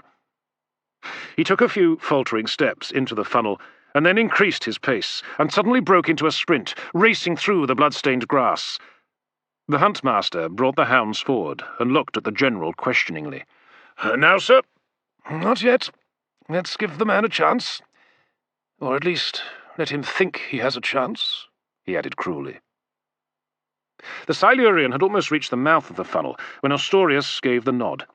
At once the leashes were slipped from the hounds' collars, and they bounded forward into the funnel and after the Silurian. Cato could see that they would catch him long before he could even reach the edge of the forest. The Silurian looked back, saw the dogs, and tumbled over, causing most of the spectators to laugh. The laughter died in their throats as the leading hound suddenly stopped and lowered its head into the grass and came up with a bloodied maw. The other dogs broke off the chase to join in, and Cato realized they must have come across the remains of one of the animals killed earlier. Meanwhile, the Silurian was back on his feet and making good his escape. "The bastard's getting away!" someone shouted. But Cato knew that the man was wrong. The first of the hounds was already resuming the chase. Then Cato's attention was drawn to one of the officers close by. It was Otho, and Cato saw him snatch up a bow. It happened almost before Cato was aware of it. An arrow flew across the grass and struck the Silurian squarely in the back, over the heart. He collapsed to his knees, one hand feebly clawing at the shaft before it fell limply to his side, and he toppled face first into the grass and lay still. "By the gods!" Macro shook his head in admiration. 50, 60 paces, and he shot him through the heart." Cato could not share his friend's admiration. He turned to the tribune and regarded him closely before he spoke in a flat tone. "A mercy killing?" Otho stared back. There are some deaths from which a man should be spared, even an enemy. Not to be put off by his disappointment over the fate of the prisoner, the general gave orders for the boar hunt to begin. The horses were brought forward, and the officers took up their hunting spears and mounted. There were only 4 boars that had survived the funnel earlier in the day, and they were released one at a time to eke out the entertainment. Nervous and worn out, the beasts put on a poor show, and were quickly run down and piked, with no injuries to any of the horses or riders. By mid-afternoon, the panels had been packed up, the victims of the day's hunt piled onto the bed of a wagon, and the column left the vale and made its way back to the army. As they came in sight of the nearest gate, Cato saw the rear of a column of legionaries entering the camp, their kit hanging from the marching yokes resting on their shoulders. "Well, it looks like the boys from the 9th, said Macro, and at Cato's side the young tribune straightened up in his saddle, his eyes bright with excitement. So it is! Without further ado, Otho grasped his reins tightly and swerved his horse out of the column, spurring it into a gallop. "A bit keen, isn't he?" said Macro. Yes, and I dare say it's not to rejoin his first independent command so much as his first dependent. Macro gave him a long-suffering look. "Oh, the boy's not thinking," he commented. "The general's not going to like this." Sure enough, at the sound of pounding hooves, Ostorius had turned in his saddle, just in time to see the tribune galloping past. "Tribune Otho!" Ostorius roared. For a moment, Cato was sure that the tribune would keep going, but sense prevailed, and he reined in and turned his horse. "Where do you think you're going?" the general demanded. Well, if you please, sir, those are my men, and my wife is with them. "That's no reason to behave like an excited schoolboy. I will not have my officers tearing around like dogs. What kind of impression does that give the men? Get back in line, Tribune Otho. I warn you, do not give me any further cause to upbraid you, or there will be severe consequences. Do I make myself clear?" Otho bowed his head and muttered an apology. With a last look towards the rear of the column entering the camp, he trotted his horse back along the column and rejoined Cato and Macro. No one spoke until they reached the camp and passed through the gate.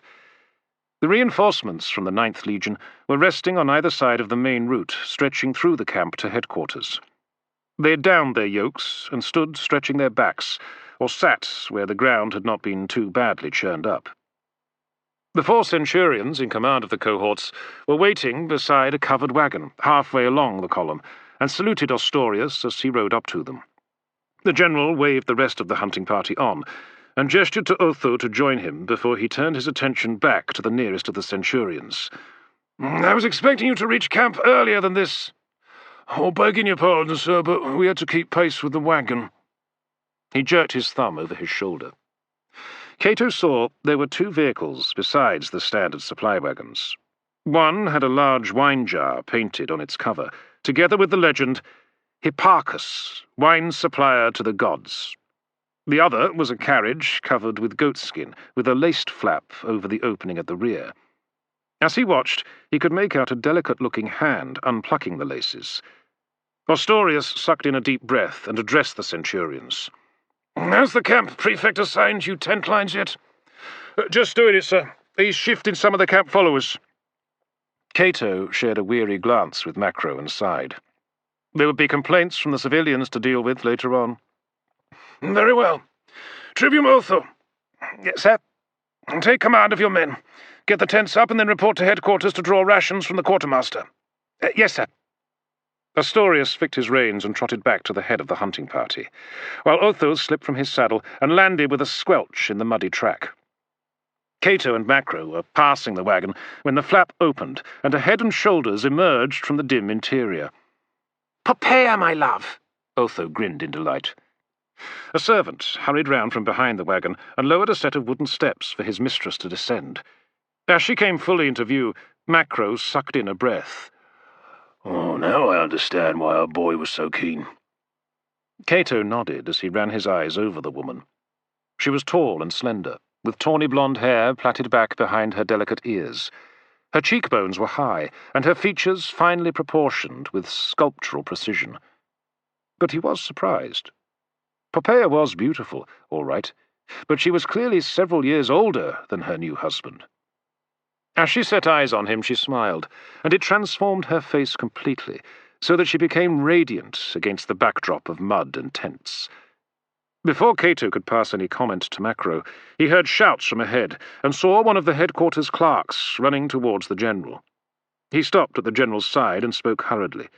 The general snapped a few questions at the man before he dismissed him and turned to the hunting party that had stopped behind him. "Officers, on me!" Cato and Macro joined the others, urging their mounts forward until they clustered about the general. All trace of Ostorius's weariness had vanished from his face as he looked over their expressions eagerly. "And the scouts have found Caratacus. He's gone to ground on a hill not 2 days' march from here. We have him, gentlemen. At last, we have him." Chapter 7. The general dismounted on the gentle slope 100 paces from the bank of the river that separated them from Caratacus's army. The current ran swiftly for some distance in either direction, violent swirls revealing where large rocks lurked beneath the surface. At its narrowest, the river was 50 yards wide, with steep banks on either side that presented a difficult obstacle to any heavily armed soldier attempting to get across. Further difficulties were presented by the stakes that the Silurians had driven into the bed of the river at every point where it was possible to ford the river. Prefect Horatius chewed his lip. "It's going to be a bugger to get across." "True enough," Macro agreed. "but that's the least of our worries. It's what's waiting for us on the other side that gives me the terrors." The officers closest to him, who had heard the remark, shifted their gaze to the mass of the hill that rose steeply from the opposite bank. In places, sheer cliffs dropped down to the water. Where it was possible to scale the slopes of the hill, the enemy had piled boulders to create crude defence works. A second line of obstacles ran along the top of the slope, where it began to level out at the summit, some 400 or 500 feet above the river, Cato estimated. Enemy warriors lined the defences, in their thousands, glaring at the Roman army setting up camp on the gently rolling ground 1/4 mile beyond the river. A green standard, with what looked like some kind of red-winged beast, flapped in the breeze, blowing at the crest of the hill. Beneath stood a party of men in ruddy brown cloaks and the patterned trousers favoured by the native warriors, watching the Roman officers below. "There's Caratacus," Cato pointed the group out. Macro squinted at the men beneath the banner. "No doubt gloating over the challenge he set us.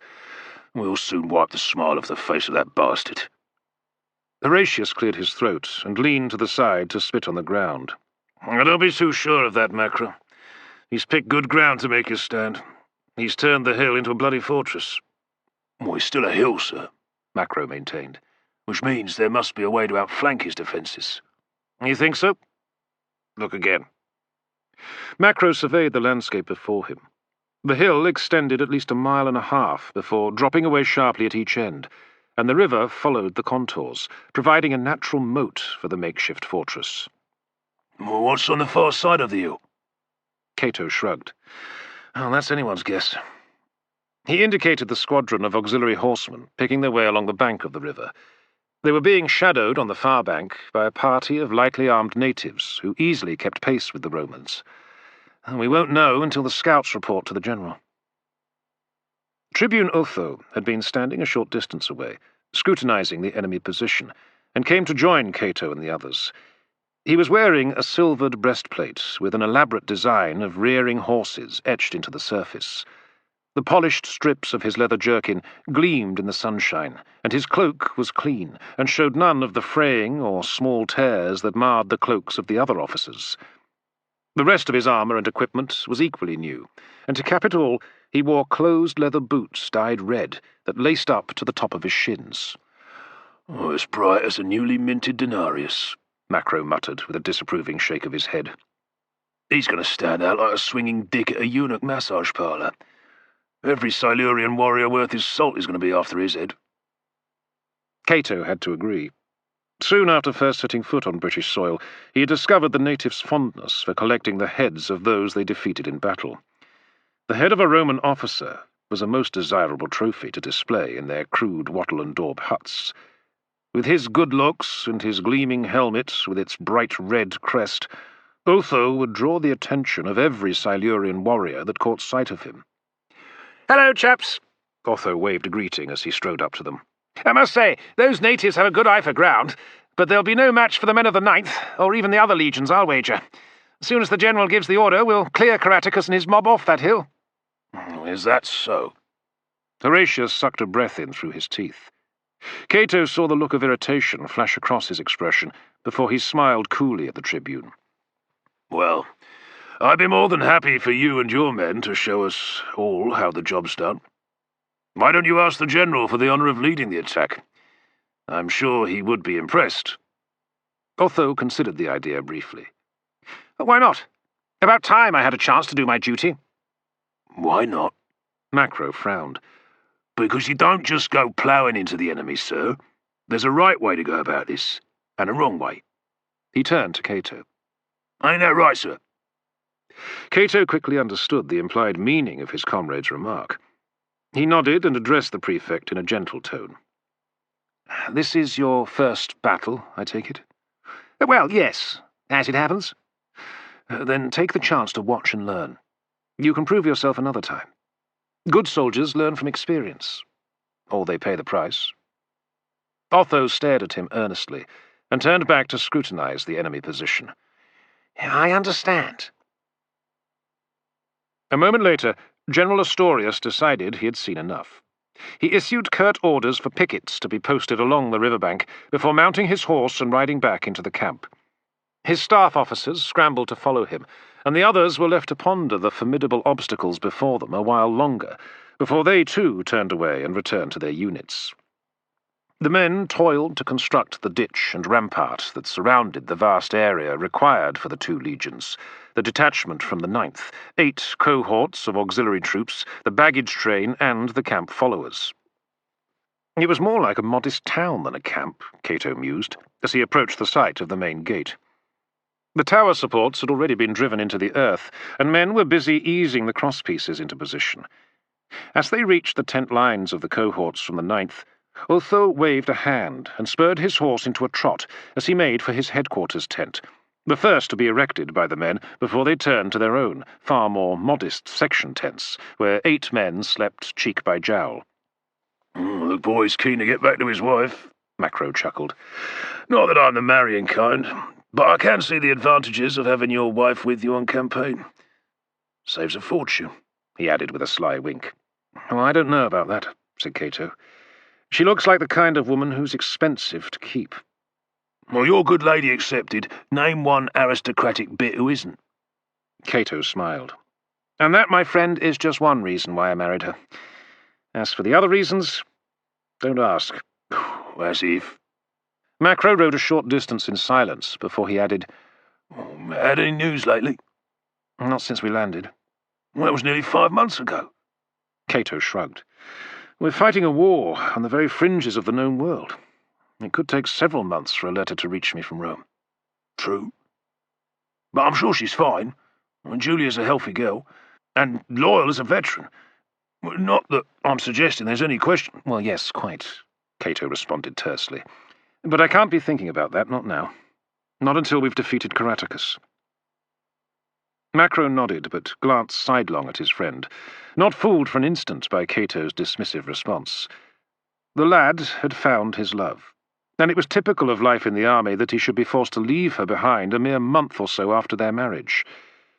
It was likely to be some years before Cato saw her again. Anything could happen in that time, Macro mused sadly, as they reached the tent lines of the baggage escort detachment. As the light faded in the evening, and there was no sign of any imminent assault, most of the enemy warriors began to filter away from their barricades, climbing the slope to their encampment at the top of the hill. Fires were lit as the sun set, and the glow of the flames lined the ridge. The Roman soldiers along the riverbank could just make out their opposite numbers on the far side. While most held their tongues, every now and then insults were traded across the water, until an Optio, without any irony, bellowed to his men to keep watch in silence. Faint snatches of singing and laughter carried down the slope, as Caratacus and his warriors worked themselves up into drunken fervour ahead of the battle they expected the next day. In the Roman camp, the mood was more subdued, more purposeful, as the soldiers went through the daily routines of military life. Once the tents were erected, they prepared their simple evening meals before those assigned to the first watch put on armour, took up weapons, and marched to their posts. Their comrades sat around cooking fires, cleaning kit and sharpening weapons for the coming fight. In the main, they talked quietly, and those soldiers who had not yet put their hard training into bloody practice sat in silence, nurturing their courage and trying to put aside their fears. Fear of death, fear of a crippling wound, fear of the terrible cold thrust of an enemy's spear, sword, or arrow, or the crushing blow of slingshot. And worst of all, fear of not being able to hide their terror in front of their comrades. Others sat with the veterans, earnestly seeking advice and guidance about how best to face what was to come. The advice was always the same: to trust their training, put their faith in the gods, and kill every living thing that stood in their path. In the headquarters tent, the mood was equally sombre, as General Ostorius and his senior officers also contemplated the morrow's events. His subordinates were sitting on stools and benches around the edge of the tent. The pale light of oil lamps added to the sense of gloom as the general addressed them. The cavalry patrols followed the river for 10 miles in either direction. There seem to be no viable crossing places for the army. If we break camp and follow the river until we can turn Caratacus's position, then he will of course be forced to abandon the hill and continue retreating. However, while he is retreating on his lines of supply into Ordovician territory, we are extending ours, so the logistical advantage now belongs to the enemy. We've already seen how easily he has managed to elude us in previous campaigns. Ostorius paused before continuing with feeling. I do not want to spend another year in these wretched mountains chasing shadows. I do not want to see our legions and auxiliary cohorts slowly bleed to death in endless skirmishes and raids. The gods have placed Caratacus in front of us, and we will fight him here. I will not give him any excuse to break contact and escape. He has offered us battle on his terms, and, like it or not, that is what we must accept, gentlemen. He looked round the tent to make sure that his intent was understood. Since that is the situation, we are obliged to make a frontal attack across the river. I have decided that the first wave will go forward at noon tomorrow. That will give us time to sight our artillery to bombard their barricades. Once we have opened some breaches, we will be able to break through and take the hill. Any questions? Plenty, Macro whispered to Cato, but I know better than to ask. Then I'll have to, Cato said quietly. He leaned forward on his stool and raised a hand to draw the general's attention. Ostorius faced him and clasped his hands behind his back. Prefect Cato, what do you have to say? Sir, the first line of barricades are just about in range of our artillery, but not the second line. We will not be able to batter those down. I realize that. Our men will have to fight their way over the defences. But in order to do that, they're going to have to cross the river, find a way through the stakes in the river bed, climb onto the far bank and up the hill in full armour. Then fight their way through the breaches in the first line and climb the rest of the way up the slope to the second line. No doubt they will be subjected to the enemy's missiles as they climb. Sir, I'd wager that by the time they reach the second line, they will be too exhausted to fight. Nevertheless, they will fight, and they will break through and win the day. But the casualties are bound to be heavy, sir. Very heavy. That may be so. If that is the price of finally defeating Caratacus, then it's a price worth paying. But that need not concern you unduly, Prefect Cato. After all, you and your men will be guarding the baggage train, and will not be playing any part in the battle. You will come to no harm. Some of the officers could not help smiling at the comment, and Cato felt a surge of anger pulse through his veins.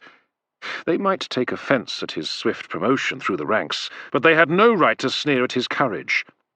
He had to force himself to speak calmly. In view of the challenge facing the army tomorrow, I respectfully submit that my men join in the attack, sir. They have already proved themselves against the enemy. That will not be necessary. I think you overestimate the difficulties we face. Besides, your men are needed here.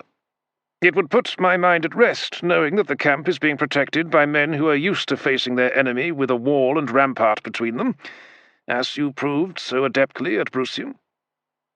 This time the general had gone too far, and for all his good judgment, Cato's pride would not let the slur pass unanswered. He made to reply, but Macro nudged him sharply and hissed under his breath, "Leave it, Cato." For an instant, Cato was on the verge of open confrontation with his commanding officer. Then he bit down on his injured pride and anger, and eased himself back onto his stool. Ostorius regarded him haughtily, then shifted his gaze round the tent. "Anyone else?" It was a challenge as much as a question, and every man in the tent understood that, and did not wish to share in the dismissive scorn directed at Cato. There was silence. Ostorius nodded. "Very well. Then the attack will be carried out by our legionaries. It's too tough a job for auxiliary cohorts. Instead, the auxiliaries will be leaving the camp under cover of darkness and marching round the hill to cut off the enemy's retreat." That caused murmurs to ripple amongst the officers seated around the tent. Night manoeuvres were difficult to carry out at the best of times. The Romans knew little of the ground they had to cover, and would be vulnerable to any ambush that the enemy might have set. Equally, units might lose their way, and not reach their assigned positions on time. It was a risky enterprise. "I understand your concerns," said Ostorius, "but I will not give Caratacus and his men any excuse to abandon their position and escape.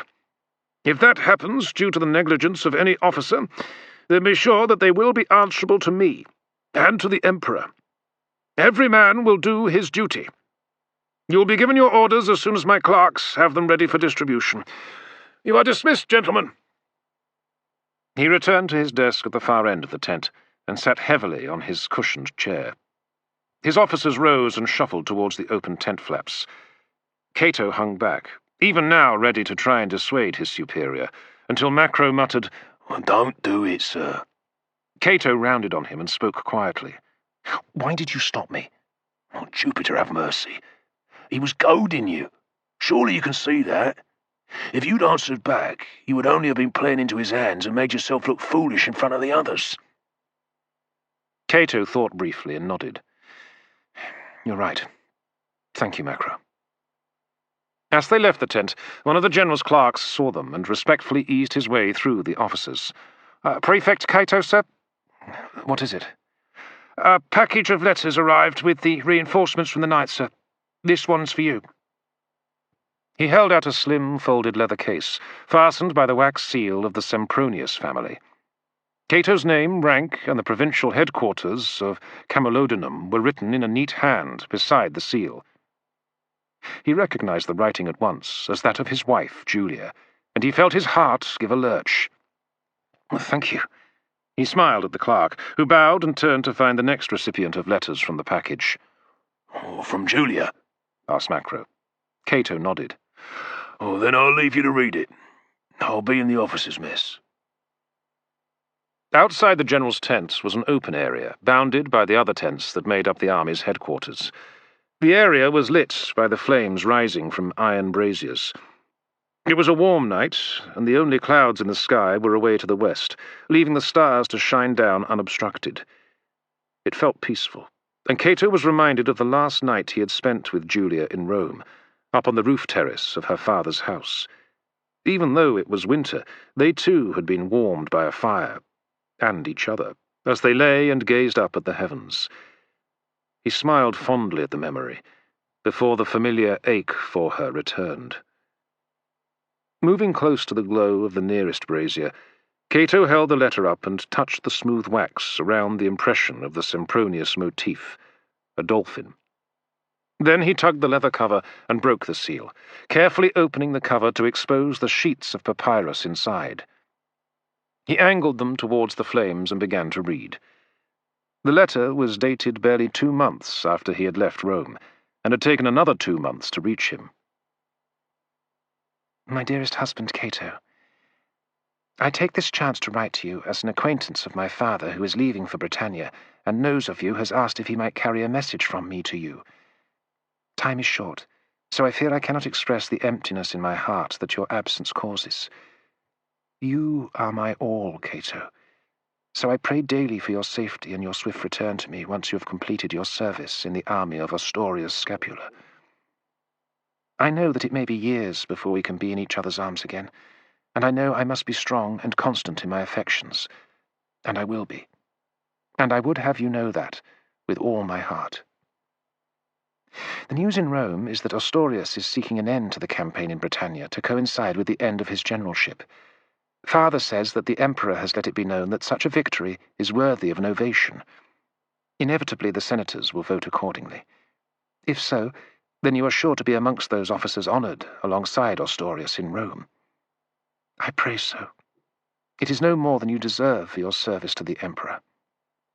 Meanwhile, the Emperor grows old, and the city is rife with rumour over who will succeed him. Though Britannicus is his natural child, it seems that the Emperor's new wife is doing all in her power to push the interests of her son, Nero.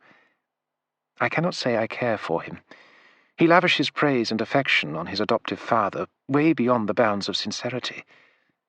And behind the scenes, Father says, the real struggle is between Claudius's closest advisers, Pallas and your old acquaintance Narcissus.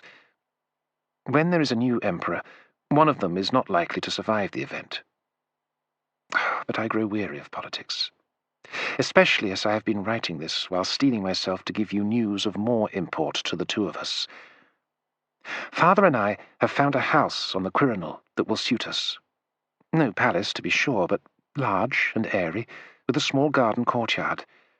A fine home for my dearest husband to return to, who, by the time he does, will be more than a husband.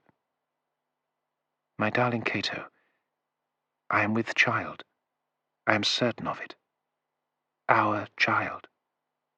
The seed of you grows within me, and it makes me feel closer to you, though you be on the far side of the empire.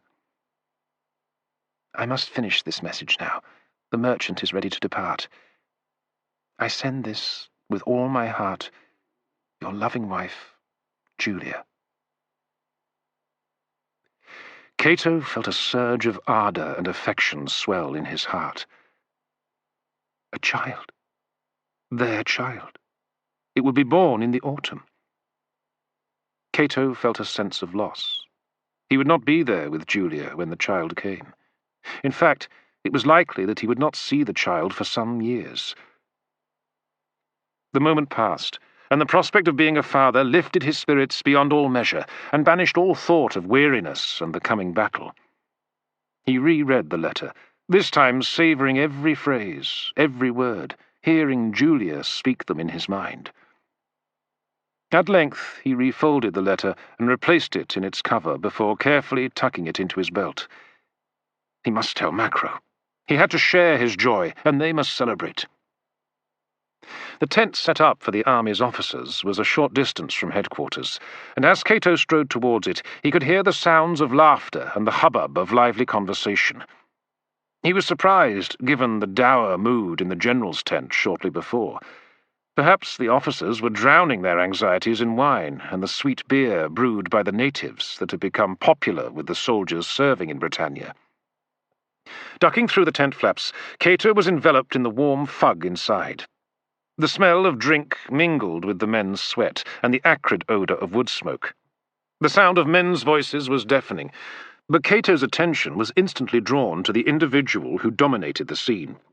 In the middle of the tent stood the wife of Tribune Otho.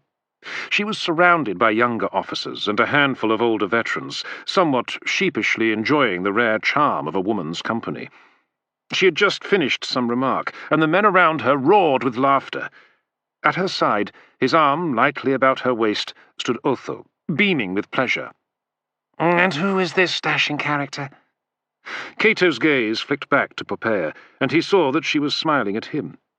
He hesitated, anxious to find Macro and share his news, but at the same time mindful of social niceties.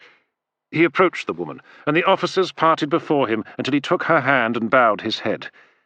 Her skin was soft and white, and just before she released her formal grip on his hand, she gave it a quick squeeze. "Prefect Cato, my lady, commander of the 2nd Thracian Cavalry." "And guardian of the army's column of whores!" a voice called out from the crowd. There was a quick chorus of laughter from some of the officers before Otho spoke. "And this is my wife, Poppaea Sabrina." A pleasure to meet you, Prefect, as it is to meet any of my new husband's comrades. Cato fumbled for an appropriate reply and gushed, "The pleasure is mine, my lady." Spoken like a happily married man, she replied with a mischievous smile. Well, don't let me keep you. Cato bowed his head and backed away, and she turned her attention back to the other officers. He glanced round and saw Macro over at the wine counter buying a small flask from the trader who had won the contract to supply the mess. Macro was reaching for his purse as Cato joined him. "Put that away. This one's on me." Cato turned to the merchant. "What's your best wine?" Sir? The merchant was a dark-skinned Easterner, wrapped in thick tunic and cap, despite the heat inside the tent. "Your best wine. What have you got?" There's the Arician, but it's 5 denarians a flask. Cato rummaged in his purse and slapped down the silver coins. "Fine, we'll have that." A moment, please. The merchant ducked under the counter and stood again, holding a slipware amphora. He carefully extracted the stopper and filled a jug before replacing the amphora in its place of safety. "Well, what are we celebrating?" Macro asked with a puzzled expression. Cato did not reply, but filled them each a cup before handing one to Macro. "There." Macro shook his head. "What's this about, lad?" "It seems that I am going to be a father. Cheers." Macro's eyebrows rose in surprise before a delighted expression creased his face. Cato raised his cup and drank deeply, swigging down the fine wine as if it was water. As the last dreg dripped into his mouth, he set it down on the counter with a sharp rap. Ah! Macro grinned widely, revealing his uneven, stained teeth. He downed his drink in half the time it had taken his friend, and then threw his arms round Cato in a quick, crushing embrace. "Why, that's bloody marvellous, lad! Bloody marvellous news!" He released Cato and stood back, still grinning. "When?" I don't know. Julia just says that she is with child." "Well, that's wonderful. I suppose that makes me a kind of uncle figure." "No chance," Cato joked. "Julia won't want our child swearing like a veteran before it can even walk." Macro growled and punched his friend lightly on the chest. "Gentlemen!" a voice called from the entrance to the mess tent. All eyes turned towards the clerk, holding a basket of waxed tablets. "Unit commanders, your orders!" The cheerful mood died instantly, as the senior officers clustered round the clerk and waited their turn to receive their tablet. Cato's smile faded. "Never mind, lad. We'll celebrate properly tomorrow night." "Yes," Cato nodded. "Tomorrow." He took a deep breath and left Macro to pour another cup of wine as he crossed the tent and joined the others waiting to discover their role in the coming battle. A battle he would experience as a mere spectator. Chapter 8. As Cato and Macro reached the headquarters tent of the baggage train escort, Thraxis ducked out of the tent flaps, the nearest campfire illuminating the concerned expression in his face. "Prefect, thank the gods you are here." "What is it?" "There's a man inside. He refuses to leave." Macro frowned. "What man?" "A wine merchant, sir." "Wine merchant?" Cato exchanged a puzzled look with his friend. "What's a wine merchant doing in my tent at this hour?" Thraxis chewed his lip. "He says I cheated him, Prefect. I swear it's not true." "Cheated him? How?" "He says I paid him in counterfeit coin, and that he comes to demand that you have me condemned." Cato paused. Using counterfeit coins was a capital offence. The Emperor did not take kindly to criminals debasing the money on which his face had been struck. The coins he had given Thraxis were genuine, freshly minted denarians. There was no question of them being forged. Now he must deal with the accusation laid at the door of his servant before he could get some sleep. He toyed briefly with the idea of throwing the merchant out, but knew that would only mean that the man would take his complaint to the general's headquarters instead. Oh, very well, he grumbled. Macro, I'll need you in on this. Me? Why? Cato looked at him knowingly. Because you still have some of the same batch of coins that I do. You can vouch that they're genuine. Thraxis smiled gratefully and stepped aside to open the tent flaps for the two officers. Inside Cato's headquarters tent, there was only one person sitting on a stool. The two clerks in charge of the cohort's records had gone off duty, and the waxed slates and sheets of papyrus had been left in neat piles for them to resume the next day. There was only one lamp burning, and the wine merchant's face was barely visible in the gloom. Cato regarded their visitor irritably. "My servant tells me that you wish to complain about the silver I gave him to pay you." The man rose to his feet and bowed. "Noble Prefect, I apologize profusely that I must intrude upon your evening, but I come here on a matter of utmost importance." Money, Macro sniffed. "That's all that your kind value." The merchant raised his hands and shrugged. "Sir, it is the means by which we live. Who would not value it? But as I said, I must speak with the Prefect. It would be best to send that Thracian dog away first." "Why?" asked Cato. "If you mean to accuse him, then do it to his face and let him answer your accusations." Thraxis stood silently at the threshold of the tent, his face strained. Cato was not sure if the man was grateful to be given the chance to defend himself, or would rather let his commander do it for him. The prospect of the situation degenerating into a slanging match between the merchant and his servant was more than Cato could bear at this hour. He sighed and jerked his thumb towards the tent flaps. "Go and find some firewood. I want you to light the brazier in my sleeping quarters." "Yes, Prefect." Thraxis bowed his head, and shooting a hateful glare at the wine merchant, he ducked out of the tent and disappeared. Cato slumped down on one of the clerk's benches and scratched his head. Macro stood, arms folded, watching the visitor. "So," Cato began, "what's the story?" The wine merchant slowly stepped forward, closer to the oil lamp, and by its light Cato and Macro could make out his features. He wore a plain brown tunic and breeches beneath his green cloak and thick-soled boots. His hair was dark and his face thin and bony. Cato recognized him with a look of surprise. "Septimus?" "What?" Macro's eyebrows rose. "Septimus? By the gods, you're right. What in Jupiter's name are you doing here?" The Imperial agent smiled faintly and dropped the sing-song tone he had used when posing as the wine merchant. "And it's delightful to see you again, Centurion Macro. Aren't you going to ask me how my trip was?" Macro's mouth was slack with surprise as he stared at the man. It was Cato who recovered first, and fixed his eyes firmly on Septimus. "Like Macro says, what are you doing here? Why the disguise?" "I can avoid drawing any unwanted attention to myself as Hipparchus, the wine merchant," Septimus explained. "I bought the business off the real Hipparchus back in Londinium, as well as some useless oaf that the Greek was using to help him. Anyway, come, my friends." Septimus affected a hurt expression. "Is this any way to greet an old comrade in arms? Have you so quickly forgotten that we fought side by side against the Emperor's enemies on the streets of Rome?" "Bollocks to that," Macro growled. "Any son of Narcissus is no comrade of mine." "You're breaking my heart, Centurion." "Enough of this," Cato snapped. "Just explain what you're doing here. I don't suppose for a moment that you've come to investigate minor outbreaks of counterfeiting on the outer reaches of the Empire." Septimus's mask of hurt pride disappeared. "Very well. Let's dispense with the pleasantries." "Let's," Macro said brusquely. "I've been sent here by my father." Macro held his head in his hands. "Oh, tell me it isn't true. Tell me that oily bastard doesn't want to get us involved in some wretched scheme of his." "Why did he send you?" Cato demanded. "What does he want this time?" Septimus looked offended. "Narcissus has sent me to warn you of a threat to both your lives. You are in grave danger." "Really?" Macro raised his hands. "Did you hear that, Cato? We're in danger.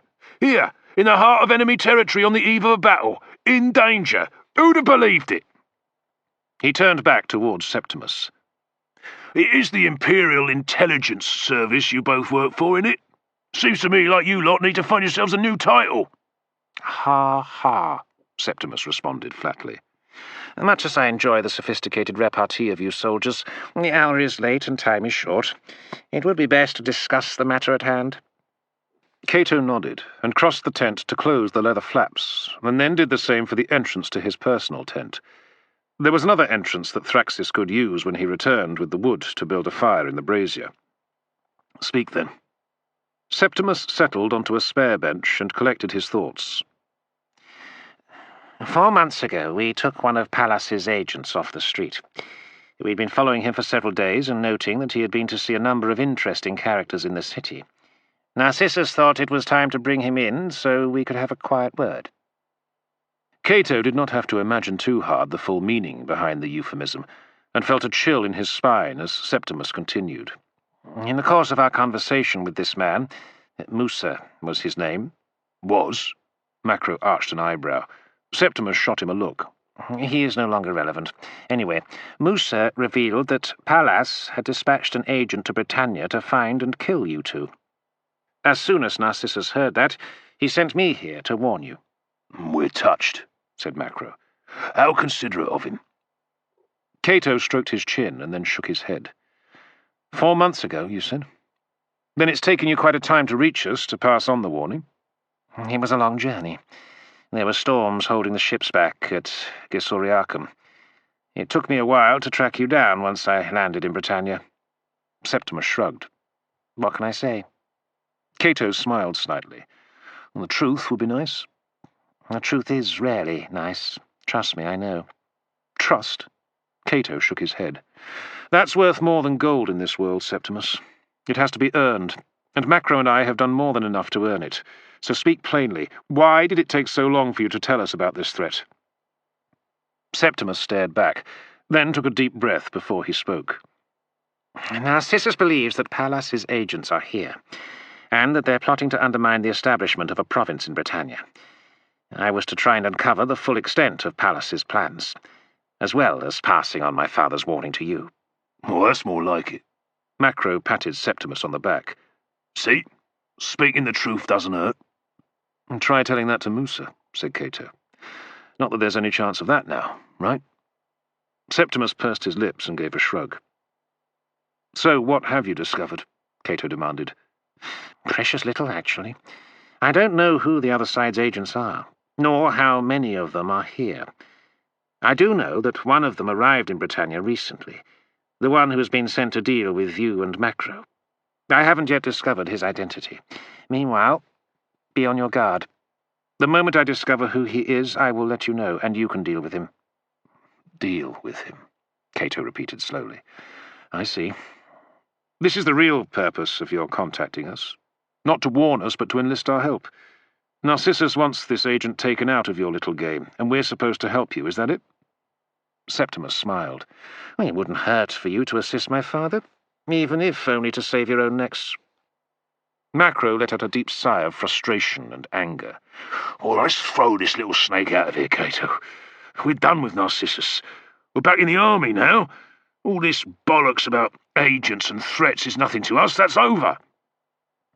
Cato shared the sentiments, but as he scrutinized their visitor, he grasped the essential reality of their situation and responded to his friend through gritted teeth. I would that it were so, Macro, with all my heart. But there's no escaping the consequences of what plays out back in Rome. It'll never be over for us.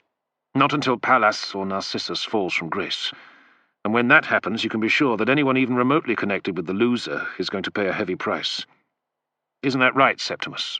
I fear so, Prefect. That is why it's important to be on the winning side in the conflict between Pallas and my father. Cato narrowed his eyes shrewdly. And is your side winning at the moment? My side? Septimus looked surprised. You mean our side? I mean what I say. Prefect, whether you two like it or not, your fate is tied to that of my father, just as mine is. If Pallas wins the day, then we are all dead men. You may not even last that long. For whatever reason he may have, Pallas is especially keen to remove you now. My father thinks you know something that may endanger him. Any idea what that might be? Macro knew all too well, He had witnessed Pallas locked in a coital embrace with the Emperor's wife, Agrippina. If that was ever revealed, then Claudius would be sure to have the imperial freedman executed, to be swiftly followed by the execution of Agrippina, or exile if she was lucky. Her son, Nero, the adopted heir of the Emperor, would also suffer, leaving the path open for Britannicus. But it was a dangerous secret to reveal. If Pallas and Agrippina bluffed their way out of the situation, a task made somewhat easier by the failing mind of the old Emperor, then their accusers would face the full wrath of Claudius instead.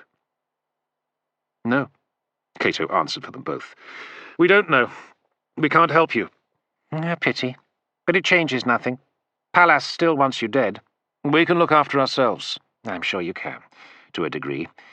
But you are used to dangers that are out in the open. You will not see this one coming. Not until it is too late. Trust no one." Macro sniffed. Except you and your father, of course. Your enemy's enemy is your friend, Macro. You might not like it, but that's how it is. Our interests coincide. Narcissus needs whatever help you can give him. In return, he does what he can to protect you. Well, that's the kind of protection I need, like a sword in the guts. As you will. Septimus opened his hands in a brief gesture of helplessness. But if you won't help him for your own sakes, then do it out of a sense of duty to Rome. Duty to Rome? You think Narcissus selflessly serves the interests of Rome? Macro shook his head and gave a dry laugh. He's looking after himself, no matter how many of us he buries along the way. For the first time, Septimus's composure appeared to slip. He rounded angrily on the Centurion and stabbed his finger at him. My father has given his life to serving Rome. The emperors come and go, but he has remained constant. He serves the empire, and does all he can to protect it from enemies without and within. I bet that's just what Pallas claims. Pallas has no interest in Rome, Septimus countered. He wants power and wealth for himself. Cato intervened. It hasn't escaped my attention that Narcissus has done pretty well out of serving Rome. Rumour has it that he's one of the wealthiest men in the city. In fact, I've heard that he has loaned considerable fortunes to some of the client kings here in Britannia. Is that true? Septimus looked down briefly and nodded. It's true. But then so have many other wealthy men. Including Pallas. Not him. Not any more, at least. He sold his loans to other parties at the end of last year, and there's a good reason behind that decision. Septimus looked up at Cato. He's plotting against our interests here in Britannia. He's committing treason. Well, that's a serious accusation. You'd better explain yourself. Septimus folded his hands together before he continued in a quiet, earnest tone. You may have heard the story of how Claudius became emperor. When his predecessor was butchered by Cassius Tyreus and his co-conspirators, that was supposed to be the end of the imperial line. Rome was to become a republic again. Only the Praetorian Guards realized that meant they would be out of a job. Without an emperor to protect, they would be sent to join the legions. No more generous pay and perks. So they plucked Claudius out from the survivors of the imperial family and made him emperor. And who were the Senate to argue with 10,000 Praetorians armed to the teeth? So he became Emperor Claudius. But he was hardly a popular choice. He needed to prove himself worthy of the title. He needed a great victory to ram down the throats of the Senate and to show the people of Rome that he could give them a victory. That's why he invaded Britannia. It gave legitimacy to his reign. Claudius had conquered the island that even Julius Caesar failed to humble. No one was going to argue with that. And that's why he has poured men and resources into Britannia ever since. The conquest must be completed. Britannia must become a settled province of the empire. If we fail here, then Claudius's regime is utterly discredited. His enemies will take heart and make ready to strike at him again. If they succeed, Rome will be plunged into strife again. Is that what you want? If I recall, said Cato, Narcissus was one of those who encouraged Claudius to invade Britannia. So? So this is as much about the safety of your father's position and his finances as it is about Claudius and the future of Rome. What of it? It comes to the same thing in the end. I'm glad we've established that. Saves you insulting us any further with appeals to our sense of duty, Cato said harshly. What is it that you suspect Pallas is up to? Septimus took a deep breath and spoke calmly. It is my father's belief that Pallas wants nothing less than the collapse of this province, and he's prepared to do whatever it takes to ensure that end. He has agents on the island who seek to conspire with Caratacus to unite the most powerful tribes against Rome. If there is an alliance between the mountain tribes and the Brigantians or the Iceni, they will be strong enough to overwhelm our forces. Our legions will be driven back into the sea. Our towns and settlements will be burned to the ground and their inhabitants slaughtered. Rome will be utterly humiliated. Claudius will be shamed and broken. He will be deposed one way or another, and even if Rome is fortunate enough to escape the disaster of a new civil war, then Pallas will place Nero on the throne, with Agrippina at his side, and Pallas pulling the strings from the shadows. Instead of Narcissus, Macro said pointedly. A new emperor and a new imperial freedman running the show. That's the only difference. You're wrong, Centurion. Even at the height of his powers, my father was part of a council of advisors influencing the emperor. Under Pallas, there will be only one man, and his route to power will be paved with the corpses of the army here in Britannia. You, and all your comrades, and all those others who will die defending the Empire once our enemies are encouraged to take up arms following our defeat in Britannia. Those are high stakes. Whatever you may think of my father, you cannot deny that Rome will face disaster if Pallas wins the day. Macro stood in thought for a moment, weighing up the Imperial agent's explanation. Then he turned to his friend. What do you think, lad? I think we have no choice. Cato smiled weakly. Just for a change. It looks like Narcissus has maneuvered us into another tight spot.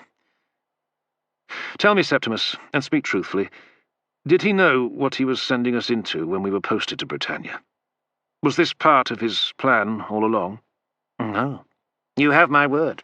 My father knew that his influence over the Emperor was starting to wane. He wanted you sent here for your own safety. Well, that's what I understood. But now you'll have to forgive me if I'm not as convinced as I was before. It's all a little too coincidental. Damn right, Macro nodded. Think what you like, Septimus responded. It is the truth. The tent fell silent as the three men considered the situation.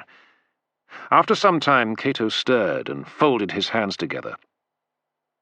The question is, what do we do now? You must have had a plan when you came here. Of sorts. Septimus sat back and ran his fingers through his hair. I've bribed a Brigantian nobleman to keep an eye on Queen Cartimandua's consort, Prince Venutius. He's said to be the one who is putting pressure on the Queen to throw her lot in with Caratacus. For now, she's playing safe. She's got an alliance with Rome that gives her a ready supply of silver and the promise of military support if she ever needs it. At the same time, she's keeping the door open to Caratacus. A clever woman, but she's in a weak position. If she turns on Caratacus, then half of her people will go over to the enemy, along with Venutius. If she turns on us, then Venutius will lead her people to war, and when it's over, he'll want power for himself. Either way, she loses. Everything depends on keeping things as they are. If we lose the Brigantians, we lose the province and everything else. With luck, my spy at her court will warn me in enough time to alert General Ostorius to the danger. How do you know you can trust the general? Asked Cato. Ostorius is an old-fashioned type. He wants glory for the family name. His ambition is to win a great victory and return to Rome and hang up his sword. It's some of the other officers I'm keeping an eye on. Oh? Who? Legate Quintatus, for example? Now you're fishing, Prefect. Yes, Quintatus is one. His family are followers of Agrippina's faction. Then there are a small number of senior officers who have arrived in Britannia recently. I know you've already met Tribune Otho and Prefect Horatius. What do you make of them? Cato considered his impressions of the two officers before he replied. Horatius seems like a reliable officer. Promoted from the ranks, far away from Rome. Not far enough. He was a Centurion in the Praetorian Guard at the time of Claudius's accession. He was one of the few who backed the Senate's call for a return to the Republic. Did he tell you that? No. Why should he? Then I guess you wouldn't know that he was reassigned to the 11th Legion soon afterwards. Well, those arse-kissers, Macro sneered, all ready to rise up against the new Emperor until your father turns up with a hat full of gold and buys them off. What's the new title he's given them? He concentrated for a moment and then clicked his fingers. Claudius's faithful and patriotic 11th Legion, until they're paid off by the next men. Anyway, why send Horatius there if his loyalty is questionable?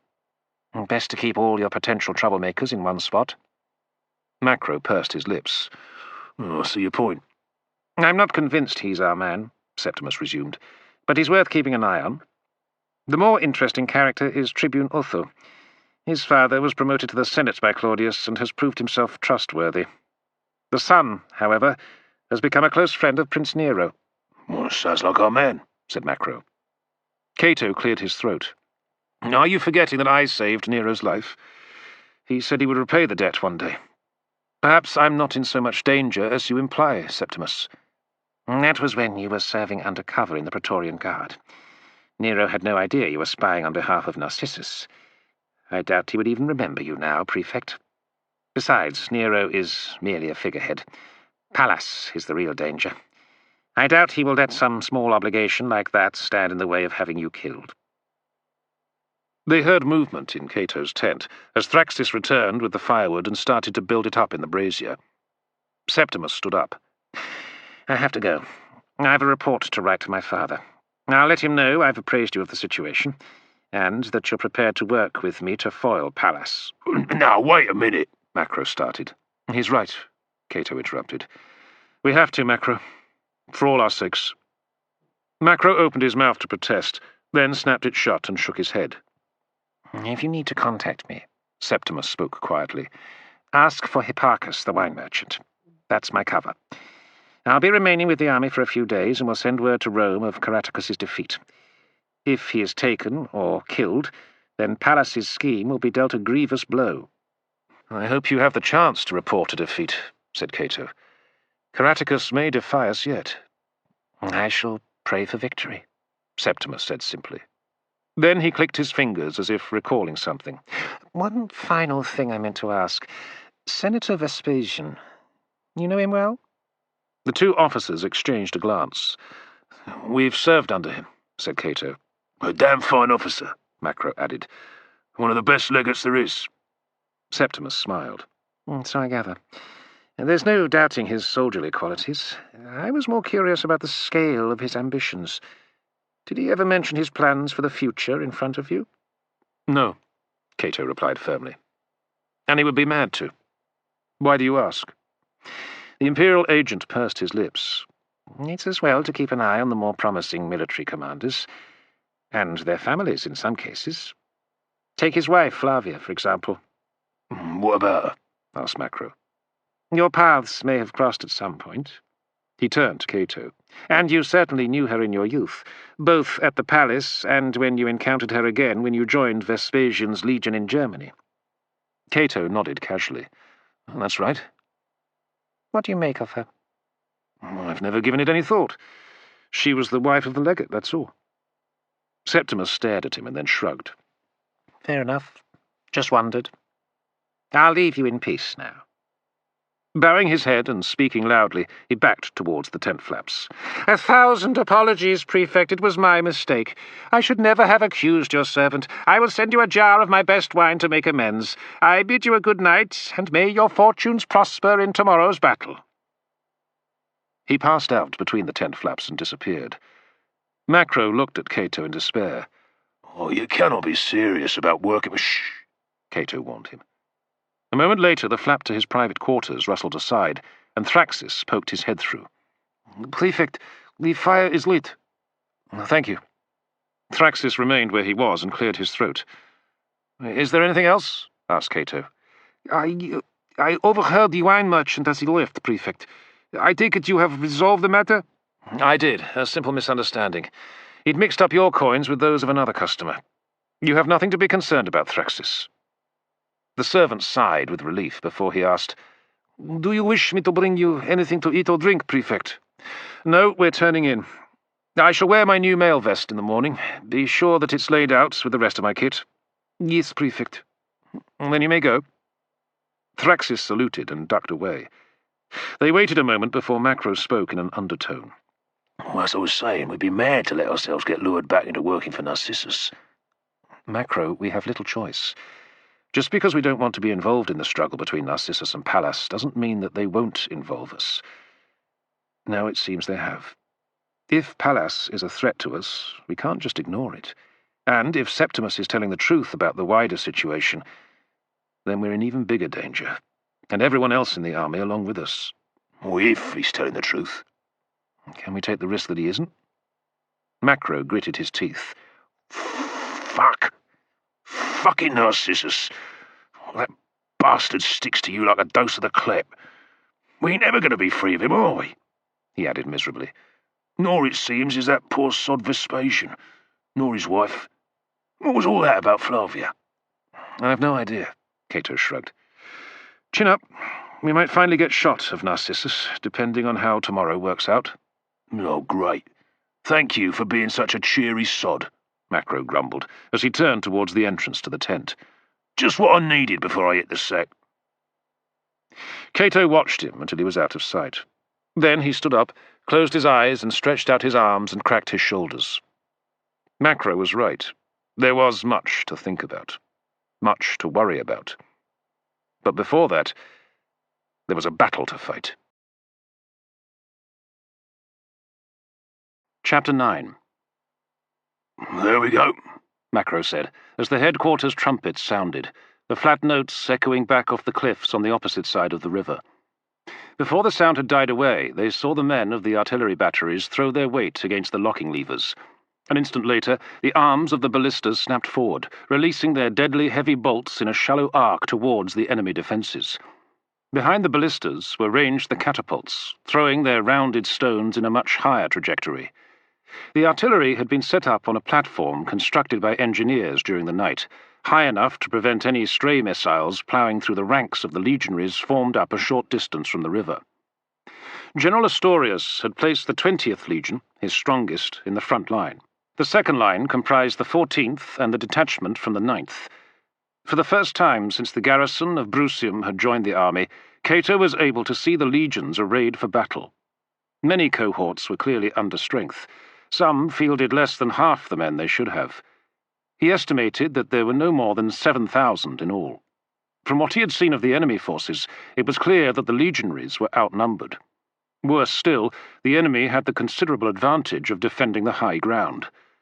The legionaries had been ordered to leave their javelins in the camp, as they were poor weapons to use against enemy on steep ground. The hill would be taken with the sword, the general had decided. One cavalry cohort, besides the Blood Crows, was all that was present of the auxiliary troops. The rest was spread around the far side of the hill to block any retreat by Caratacus's army. Or at least Cato hoped they were. He had heard no reports about their progress during the morning, as the rest of the army marched out of the camp and took up their positions. Only the baggage train escort remained, lining the palisade as they watched their comrades prepare for battle.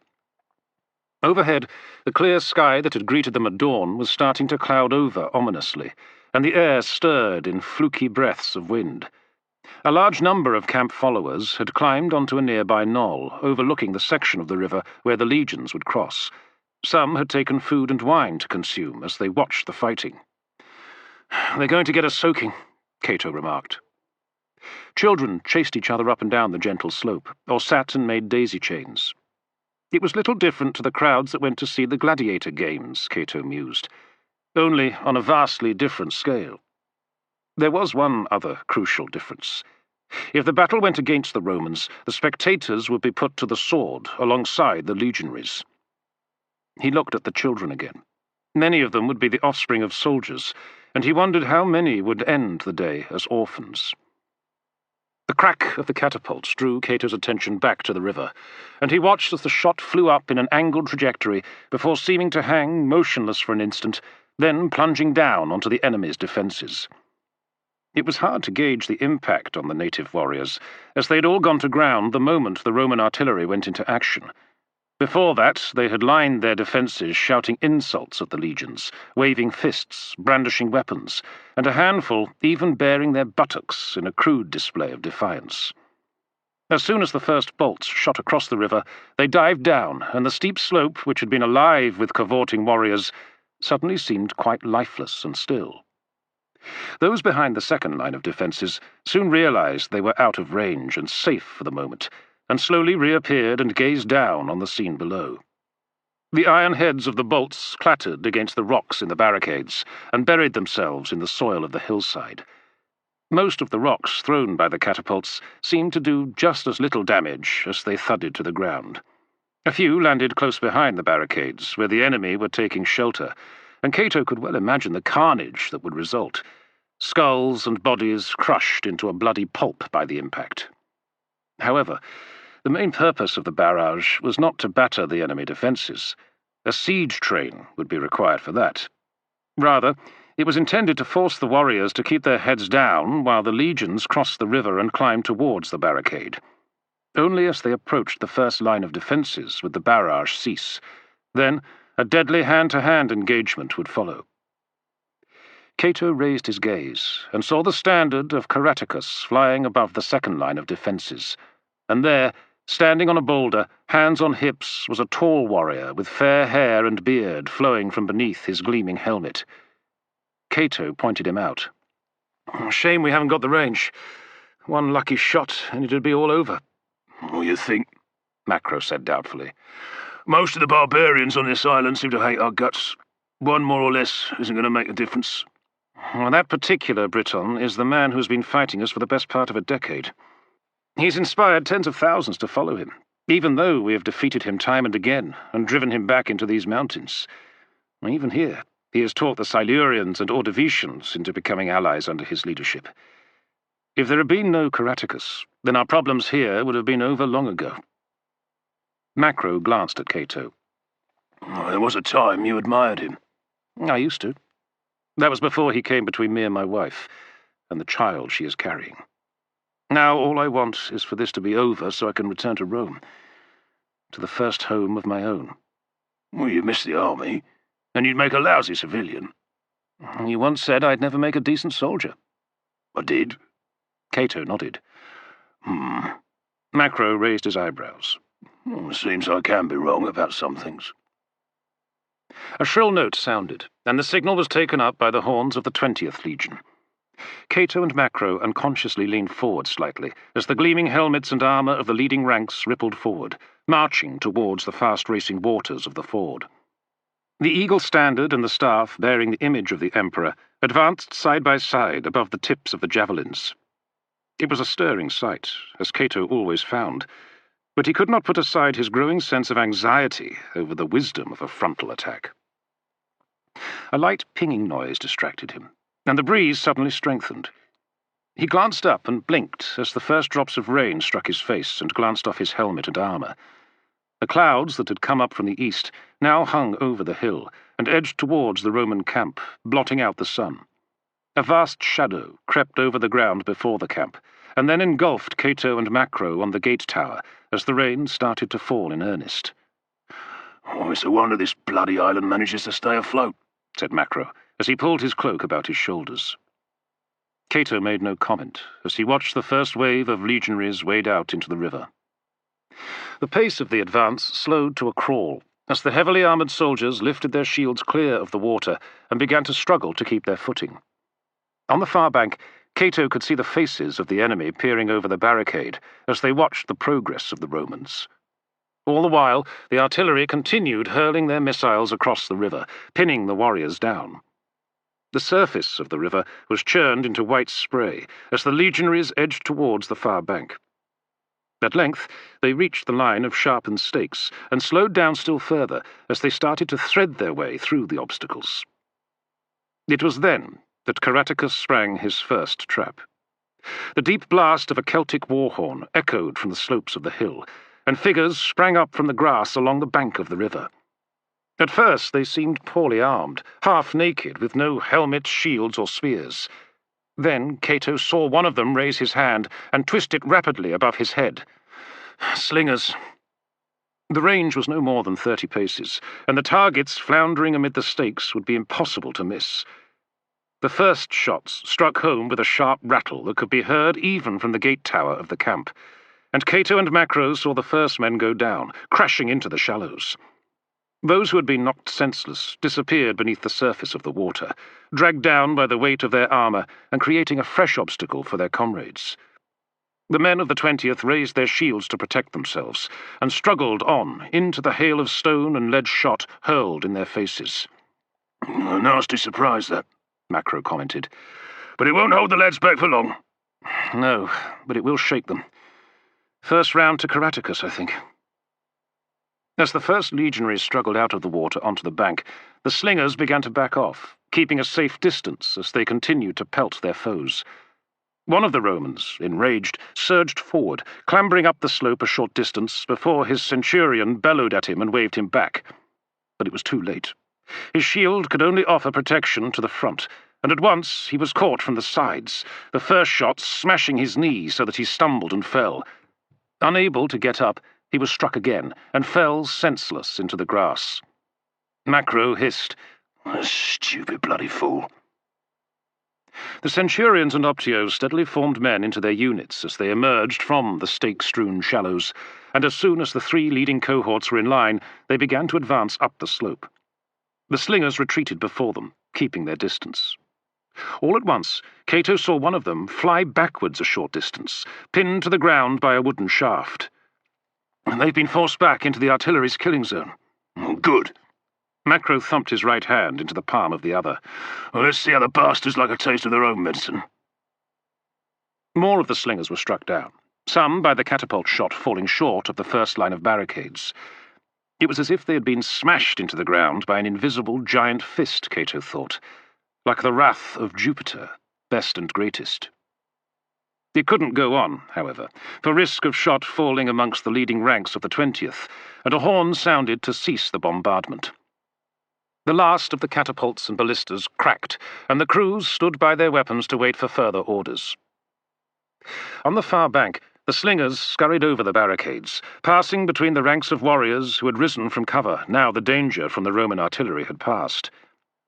At first, Caratacus's warriors hurled insults and challenges at the approaching wall of shields. Then they followed up with rocks, a renewed hail of slingshot and arrows from archers who fired high over the heads of their comrades, so that the arrows plunged down on the follow-up cohort still crossing the river. Cato felt a cold chill clench his heart as he saw the bodies littering the shallows and the far bank of the river. Some of the wounded who could walk were limping back across the current to seek treatment for their wounds. Well over 100 had been lost so far, Cato estimated, and the fight for the first line of defences was only just beginning amid the dull gleam of the rain. A blast of lightning dazzled the mountainous landscape, an image in stark white with dark shadows, so that for an instant the scene looked like a monumental relief sculpture, scratched by the rain. Then the illusion passed, and Cato beheld thousands of figures in combat as the men of the 20th closed with the enemy, swords and spears flickering in the gloom. A shattering crash and boom of thunder followed close on the heels of the lightning, and then the hiss of the rain continued, pinging off Cato's helmet so loudly that he found it hard to hear above the din. Over on the knoll, the camp followers were huddled in their cloaks. Already some had given up and were scurrying down the slope and back to the camp to find shelter from the downpour. Macro was saying something, and Cato shook his head and leaned closer. Macro cupped a hand to his mouth and shouted, "The General could have picked a better day for it. What do you think he'll do? Call it off until the rain's passed?" "No, not him. He intends to see this through whatever happens." "Well, it's going to be tough on our lads." "Very tough." They turned their attention back to the fight along the nearest rock barricades, barely visible through the dense sheen of the rain. The enemy appeared to be holding their own, and the legionaries could not break through. A steady stream of walking wounded were clambering out of the river, soaked through. They passed between the cohorts of the second line and slumped onto the ground to wait for the medical orderlies to treat them. Some of the green recruits glanced anxiously at the wounded, until their Optios bellowed at them to face front. For a while the rain continued, then stopped as suddenly as it had started, and sunlight broke through a jagged rent in the clouds, bathing the battlefield in a glow that revealed the terrible struggle in startling clarity. The legionaries had managed to force their way over in several places, and were pressing their slender advantage to create space for their comrades to feed into the fight. Then, at one of the points where the enemy had seemed to build the barricade particularly high, it began to move. Cato strained his eyes, and could see men on the far side heaving on beams of wood, and instantly grasped the danger. But he could only watch helplessly, as the rocks began to tumble down onto the legionaries below. The small avalanche swept through their ranks, knocking men over and carrying them away in a tangle of bodies, flailing limbs, shields, earth, and mud. The enemy unleashed more rock slides, sweeping great gaps through the tightly packed Roman formations. Then the war horns sounded once more, and the defenders abruptly abandoned their first position and began to clamber up to the second line of defences. "Oh, we've broken through," Macro said with grim satisfaction. "One last push." "If only it was that easy," Cato replied. "Look at the incline. Our boys are going to be exhausted by the climb. In full kit, heavier now thanks to that rain and the river crossing, and the ground is going to be churned into thick mud. Hard going." They could see their comrades struggling through the gaps in the barricades, slipping and slithering as they negotiated the saturated ground, each laboured step making conditions even worse for those that followed. The lightly armed enemy easily outpaced them, and the more daring amongst them stopped to snatch up rocks and hurl them back down the slope, some finding their mark and shattering the jaws, knees, or shins of the pursuing Romans. Very soon it was clear to Cato that the men of the 20th would soon be a spent force, too exhausted to close with the enemy and fight. They were not even halfway up the slope before their advance came to a halt, men and kit coated in the thick dark mud, some having sheathed their weapons as they went down on hands and knees to get greater purchase on the slope. The Centurions, identifiable by their transverse crests, still led the way, urging their men on. Behind came the Optios, lashing out with their long wooden staffs to try and drive forward those who were floundering at the rear. Their slow climb was made more hazardous yet by the defenders, now that the men of the first line had joined their comrades defending the upper barricade. A steady rain of rocks and other missiles clattered down on the legionaries, inflicting more casualties and halting those men who raised their shields to try and protect themselves. "We're in danger of losing this," Cato said quietly. Macro grunted noncommittally as he regarded the stalling attack. The first 6 cohorts had merged into one muddy mass, like maggots, and the remaining 4 cohorts were struggling to stay in formation as they began their climb from the riverbank. They reached the remains of the first barricade and picked their way over it before reforming on the far side. At least their officers were keeping them in strict formation, Cato noted. Casualties stumbled past them and made for the river below, weakened by their wounds and the terrible exhaustion of the fight for the hill. Only once the 4 cohorts were ready did the officer commanding them give the order to advance. There was no steady progress, as on a normal battlefield. Instead, the front ranks seemed to inch forward as they started up the slope to reinforce the leading units. The glutinous mud made the going even harder for them. The sprawling mass of the first 6 cohorts was at last approaching the upper barricade. The slope behind them was littered with men, few of whom had been wounded. Many simply sat or lay, slumped in the mud, summoning up fresh reserves of strength before trying to continue. Before them, a figure rose up on the barricade, brandishing a sword, and the blast of the enemy's war horns rang out along the breadth of the hill. Hundreds of warriors poured over the barricade in a wave and launched themselves down the slope, plunging in amongst the Romans only a short distance below them. Sword and axe blades flashed from side to side as the disorganized front ranks of the 20th Legion were engulfed by the frenzied attack. Still more of the enemy were flowing over the barricade, adding their weight to the charge. Incredibly, the legionaries seemed to be holding the line. But then, there was no mistaking it, they began to be driven back down the slope. "Oh, shit!" Macro gripped the wooden rail of the gate tower tightly. "Oh, now they're for it." Cato nodded. Caratacus had timed his attack to perfection, allowing his enemies to exhaust themselves as they tried to close with his men. Now, his warriors had the advantage of the high ground, as well as being fresh from their rest behind the upper barricade. They threw themselves at the mud-plastered legionaries, hacking and slashing with their blades as they wrenched the heavy shields aside and fell on the heavily armoured Romans like wolves. The foremost legionaries were cut down or driven back on their comrades, slithering in the bloodied quagmire. Nothing could resist the pressure from above, and their comrades on the far side of the river could only look on with a growing sense of horror at the disaster unfolding before them.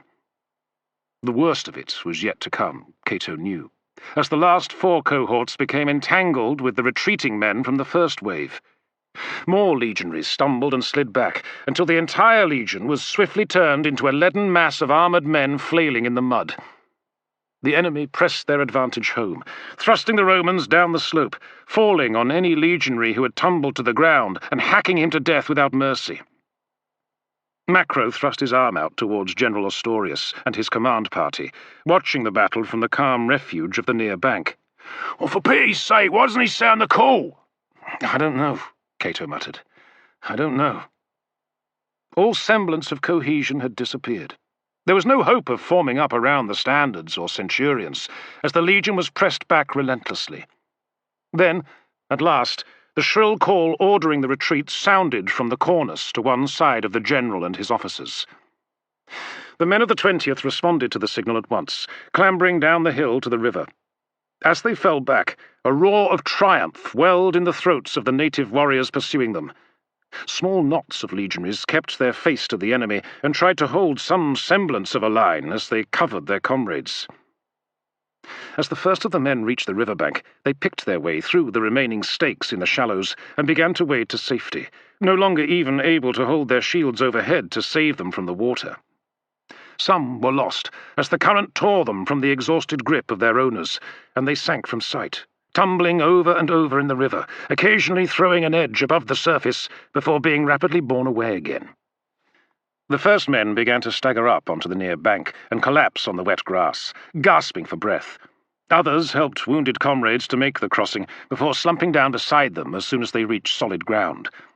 Gradually the bank filled up, like a vast casualty clearing station, and still more men dragged themselves out of the river. On the far bank, the enemy had pushed the Romans back beyond the lower barricade and were pursuing them all the way to the river. Several groups of Romans still managed to fight on, shield to shield, as they retreated off the slope and into the water.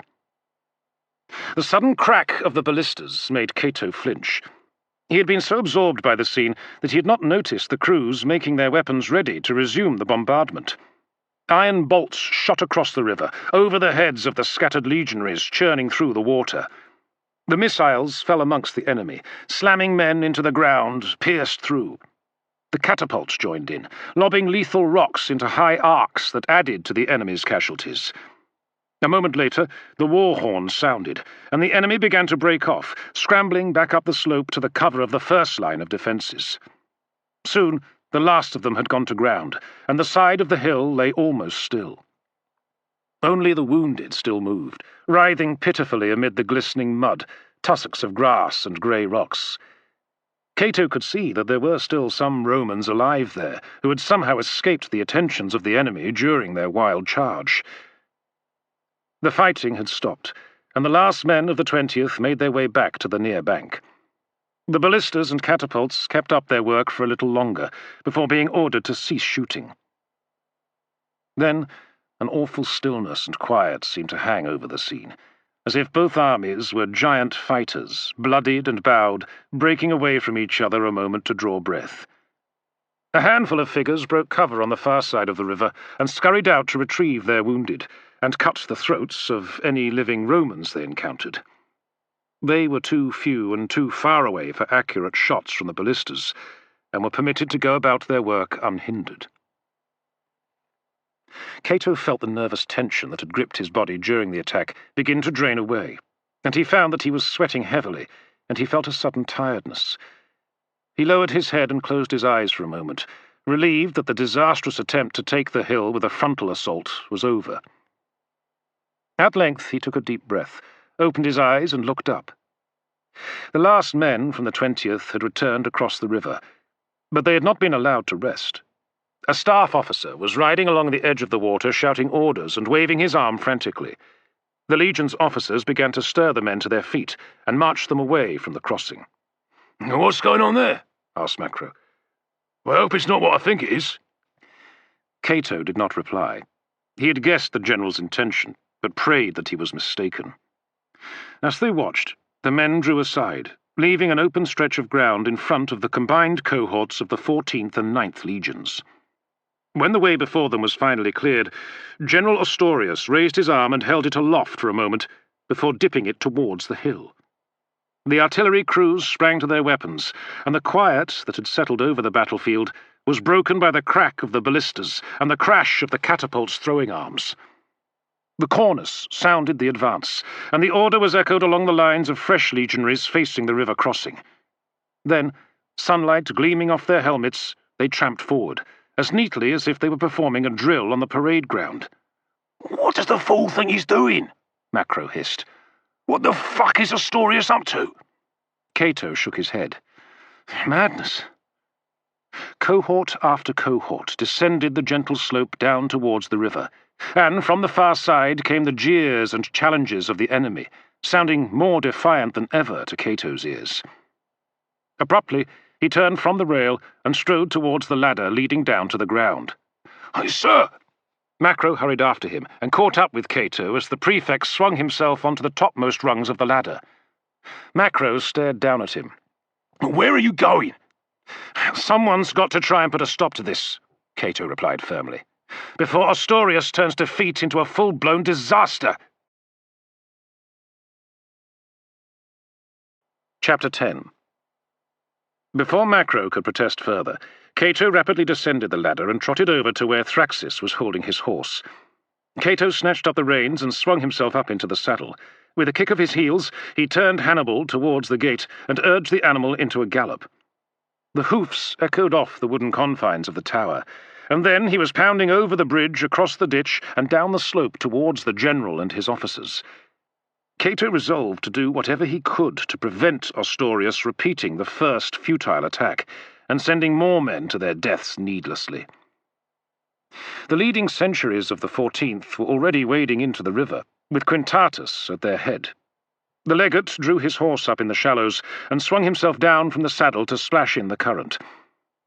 Handing the reins to a servant, he took a shield from one of his men and drew his sword and fell into step alongside the colour party, carrying the Legion's standards aloft, where all the men could see them. At the rear, Cato caught sight of Tribune Otho astride a white horse, sword drawn as he waved it above his head in a circle, shouting encouragement to his men. They advanced in an earnest silence, fully aware of what lay in store for them. Thanks to the slope down to the river and the hill opposite, not a man amongst them had missed what had happened during the first attack. Now they were marching in the footsteps of their beaten comrades. Cato could not help marvelling at the discipline of soldiers who obeyed their orders without question, without the least sign of hesitation or dissent. The very qualities that made the men of the legions so effective in battle rendered them little better than lambs being led to the slaughter when under the command of foolhardy generals. Perhaps Ostorius would relent, Cato hoped desperately. Perhaps he would issue the recall before it was too late, without Cato having to intervene. But there was no sign of movement from the officers gathered on the knoll a short distance away, and Cato gritted his teeth, reined in his mount, and slowed to a trot as he approached the general and his staff. A few faces turned at the sound of his approach, but Ostorius's attention was fixed on the men crossing the river. The leading ranks, uneven now, reached the remaining stakes and began to rise up from the water towards the bank. Once again, the Roman artillery ceased shooting, and as the last bolts and stones fell to earth, the defenders rose up from behind the barricade and unleashed their own barrage of missiles into the faces of the fresh legionaries. This time the Romans knew what to expect, and the officers gave the order for the front rank to present a shield wall, with the following lines raising their shields above their heads, so that the entire formation was sheltered from the hail of stones, arrows, and slingshot rattling off the curved surfaces. While the men were better protected, the formation was unwieldy and tiring to maintain for any time, and the inevitable gaps between the shields meant that there were still casualties. Cato eased his horse forward to the side of the general, and forced himself to draw a calming breath. Sir? Astorius turned, a look of mild surprise on his face. Prefect Cato, what are you doing here? You should be with your men back in the camp. Cato ignored the question and sat erect in his saddle as he addressed his superior. Sir, you must call the men back. What? What did you say? General Astorius, I respectfully suggest that you recall the 14th and the 9th. Cato was aware of the shocked glances that the officers around him were exchanging, as well as the darkening of the general's expression. Astorius's nostrils flared as he breathed in deeply. You forget yourself, Prefect. You dare to question my orders? Sir, I am urging you to reconsider, before we lose any more men without result. You young fool! Can you not see that we are on the cusp of breaking through? One more push and they will flee. They will break and run and it will be all over. We had victory in our hands before those fools threw it away. He gestured angrily at the men of the 20th slowly reforming their units, while the wounded, hundreds of them, were tended to by the Legion's medical orderlies. It seems I was wrong to put so much faith in those men. But Quintatus and the second wave are made of sterner stuff. They won't stop until they have broken through the enemy lines and taken the hill. They are still men, sir. The ground before them is a quagmire. They will tire long before they can defeat the enemy. Enough, Prefect! Return to your post. I will deal with you later. Sir, begone! Now! Astorius thrust his hand towards the camp. Cato could see there was no further point to his protest. He had tried and failed. The men of the second wave were doomed to repeat the failure of their comrades, and if, by some miracle, the army survived the day, Cato would be subjected to the wrath of his commander. He had challenged his authority before witnesses. There would have to be a punishment. He saluted stiffly and turned his horse around and cantered back to the camp.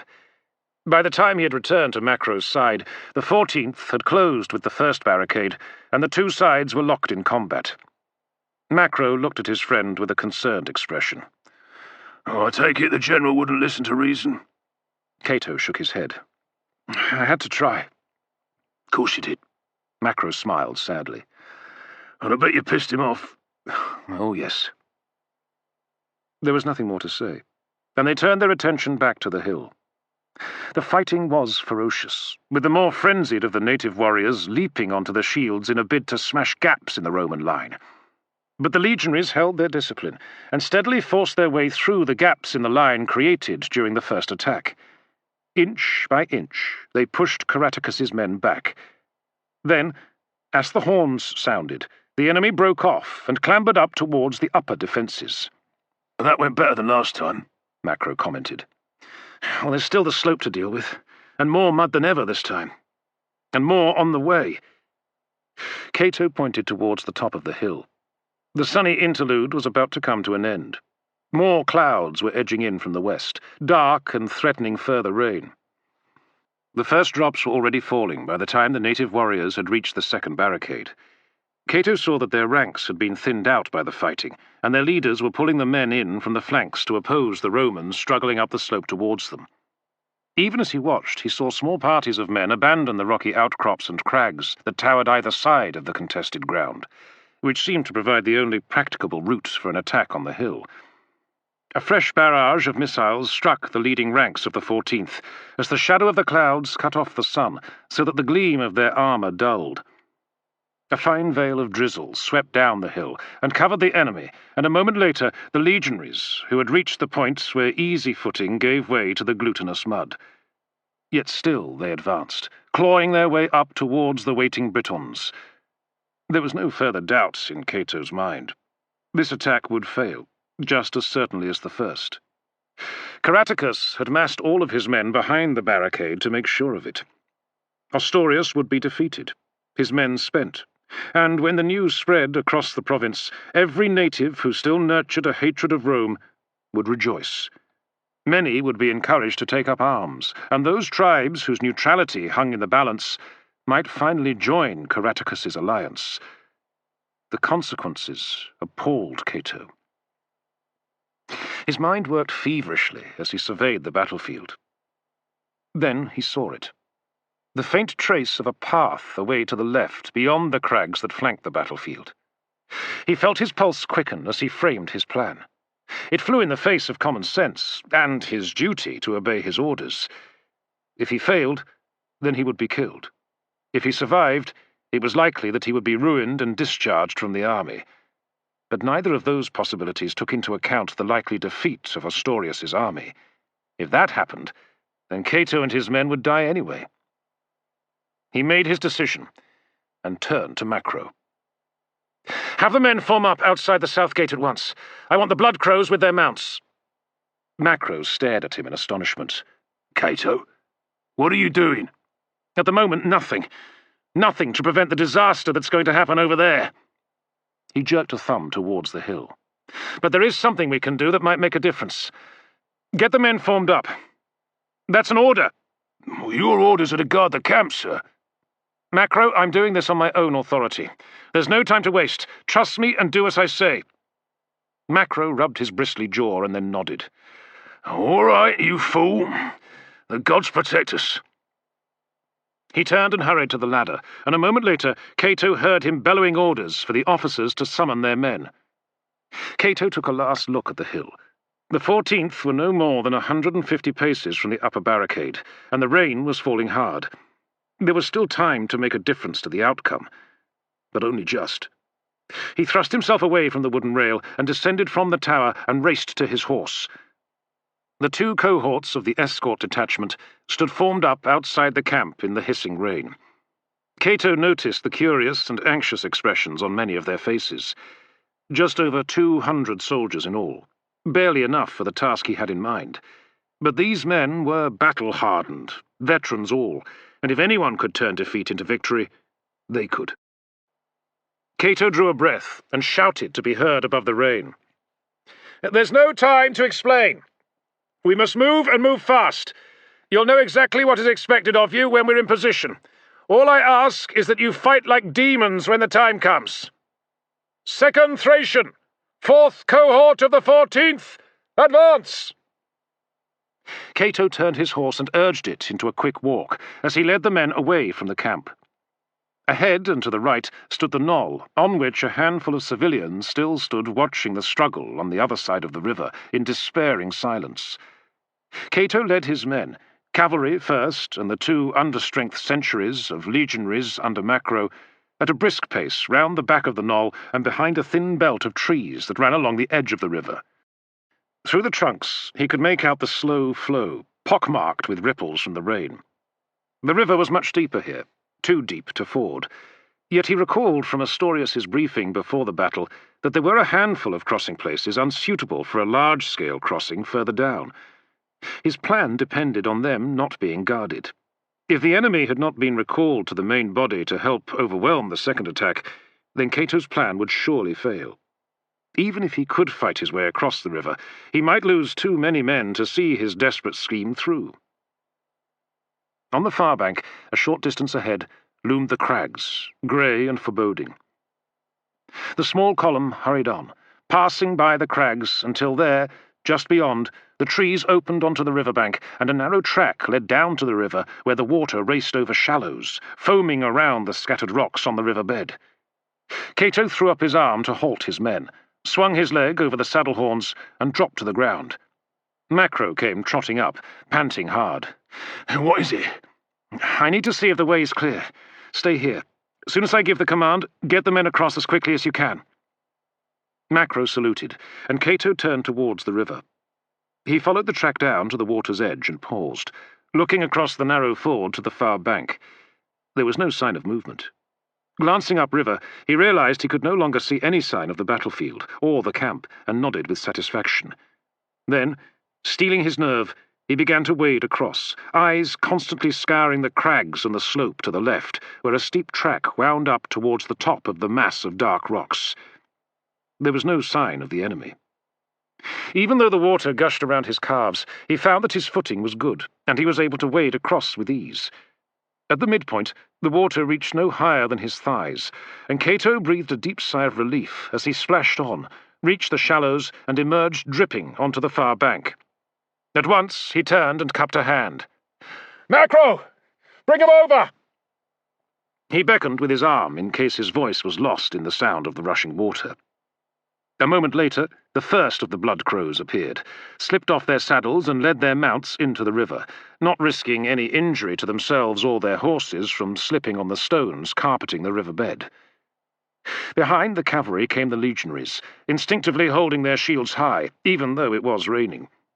Cato gestured to his senior decurion, Miro, and pointed to the track. "Up there! Stop before you get to the top of the crags." "Oh, yes, sir." Miro saluted and ordered his men to follow him as he tugged on the reins and led his mount up from the river. Macro had Cato's horse and handed the reins over as the first legionaries reached the bank. "Reminds me of the first real battle against Caratacus, back in the early days of the invasion. Remember?" Cato nodded. "I hope our luck holds just as well this time." He turned towards the path and followed the rear of the Thracian cohort. The rest were picking their way up towards the crest, and Cato set off, pushing himself and his mount to work his way back to the head of the column. By the time he caught up with Miro, the Decurion was a short distance from the top of the crag, where the rain was being blown at an angle by the rising wind. Cato was relieved to hear the sounds of battle more clearly, the clash of blades and faint cheers and cries. It was proof that the 14th were in action and holding their own for now. "Form the men up here," Cato ordered. "Hold my horse. I'll be back directly." Leaving the Decurion with the reins, Cato jogged forward, up the final rise and along the top of the crags. He slowed down as he saw the ground begin to fall away, and continued in a crouch as he fumbled with the ties under his helmet and took it off in case the red plume and gleaming metal drew the enemy's attention. There was a stunted bush ahead, growing at an angle determined by the prevailing wind that swept across the mountains. He used that for cover, as he gazed down on the battle raging along the side of the hill. The top of the crags were nearly 100 feet above Caratacus's second line of defence, and Cato could see clearly along the length of the battle line. The legionaries had reached the barricade made of rocks and stone, with roughly cut and sharpened branches embedded, the points angled down the slope. As Cato watched, he saw parties of men sheltering beneath their broad shields, while their comrades used their hands and swords to pull down sections of the barricade. The more courageous of the legionaries had clambered up to engage the enemy. It was an unequal struggle, as the Romans were heavily encumbered and could never get enough numbers forward before the enemy responded in overwhelming numbers, hacking the attackers down and driving the survivors back into the massed ranks below. 100 paces further down, the men of the 9th crouched down behind their shields. Tribune Otho, with his ostentatious red plume, had dismounted and was striding up and down in front of the colour party, where the square drop of the vexillation standard hung limply in the rain. More bodies littered the slope behind the 9th. Turning his gaze back to the fight, Cato saw that the native warriors were densely packed behind the cover of the barricade. Above them, the ground evened out, and there was a lumpy plateau stretching across the top of the hill where hundreds of crude shelters had been constructed in a haphazard fashion. A cluster of simple tents occupied the centre of the camp. Caratacus's headquarters, Cato guessed. Hundreds of wounded warriors sat or lay out of the rain and wind. Their injuries were tended by native women in cloaks, binding up cuts and broken limbs. Cato had seen enough to grasp the lay of the land, and crept back down out of sight before running back to join his column. The Blood Crows were standing by their horses in each of the 3 squadrons. Beside them stood Macro's 2 centuries of legionaries, one under his personal command, the other in the charge of the towering figure of Centurion Crispus, a man who had been promoted from Optio after the siege at Brutium. "Officers, on me!" Cato called out as loudly as he dared. They hurried over to him, and the cold rain and biting wind caused Cato to tremble as he waited for them. He cursed his weak body, and forced it to be still in case the other officers mistook his feeling cold for fear. They needed to have every confidence in him if they were to survive their part in the battle. Cato gestured towards the top of the crags. "The battle line is just the other side of the high ground. The general's second attack has reached the barricade, and there it will stall, unless we intervene." He looked round the small group of junior officers to make sure they understood. "This is the plan. Centurion Macro and the infantry will go round the crags, staying out of sight as far as possible, before they launch an attack on the enemy's flank. Make as much noise as you can and go in hard. Drive them back. You won't have the element of surprise for long, nor be able to maintain the impetus of the charge, but you must drive them back far enough so that the lads of the 14th can break through the flank and back you up. If we move quickly enough, we can roll up their line from this end. Are you clear about that? Centurion Macro, are your men up for it? Macro grinned and clapped his hands together. Just let the bastards try and stop us, sir. That's the spirit. Cato nodded, then turned to the 3 Decurions. Miro, take your squadron and cover Macro's flank. You must stop them trying to get round our infantry. Charge any groups that look like forming up. Keep them on the move. Don't give them a chance to recover. Miro nodded grimly. I'll lead the other 2 squadrons. We'll head up to the top of the hill and ride through their camp. We'll scatter any fighting men up there and then wheel and charge over the crest and down the slope, straight into the rear of the enemy line. If all goes well, the attack from 2 directions will be enough to distract them, just long enough for our lads in the 14th to get round and over the barricade. Then it's all over. Everyone clear on what part they must play? Centurion Crispus shook his head in wonder. Well, you don't fucking ask for much, sir. Macro punched his subordinate on the shoulder. You'll get used to his funny ways, if you live long enough.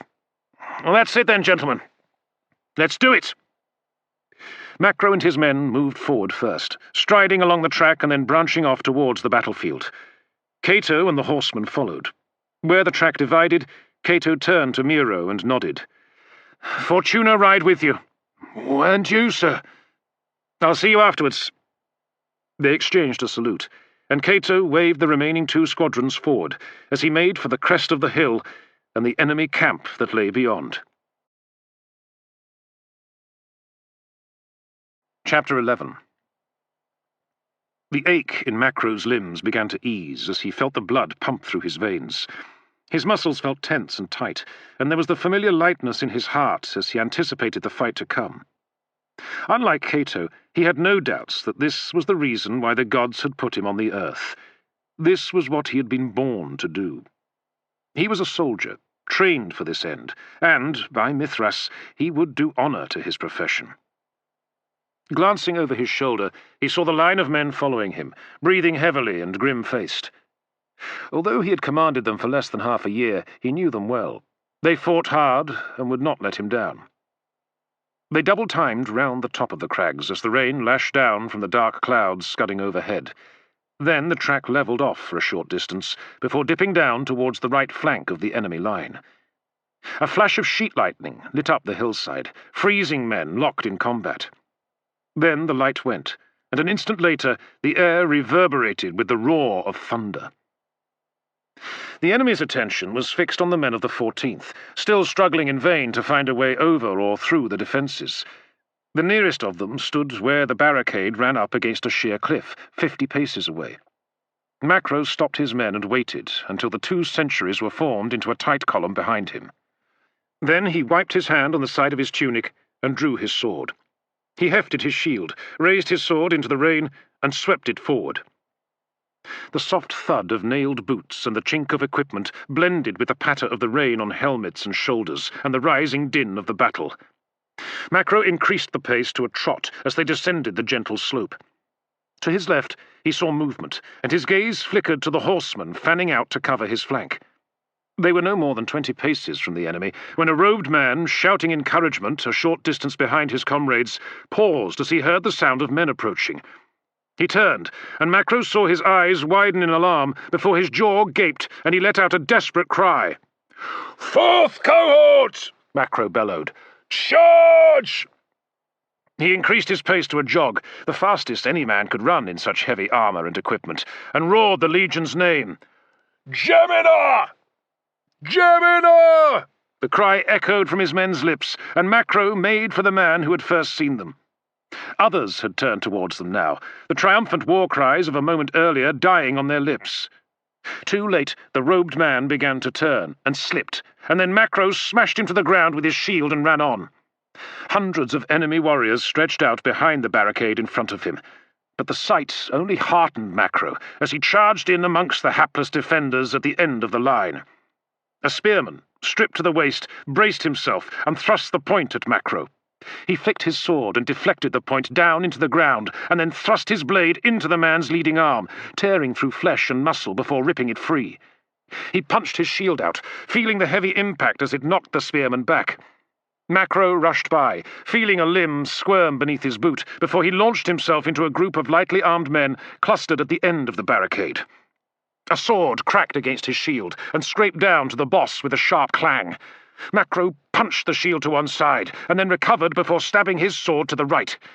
He felt a slight pressure as it inflicted a flesh wound, and then his men piled in on either side, punching their shields and thrusting their swords, just as they had been trained to do. Macro saw the barricade in front of him, a jumble of soil and rocks, with the body of a young warrior sprawled on top. Around him, the legionaries had cleared the area at the base of the cliff, and several of the enemy lay in the mud, bleeding out. "Go left!" Macro shouted. "Roll up the bastard's flank!" The frantic charge continued without mercy. The tribesman was still reeling from the shock of the flank attack, and Macro was determined to keep up the impetus for as long as he could before the enemy realized how few men he had. The moment the ruse was discovered, Caratacus was sure to send his reserves to deal with the threat.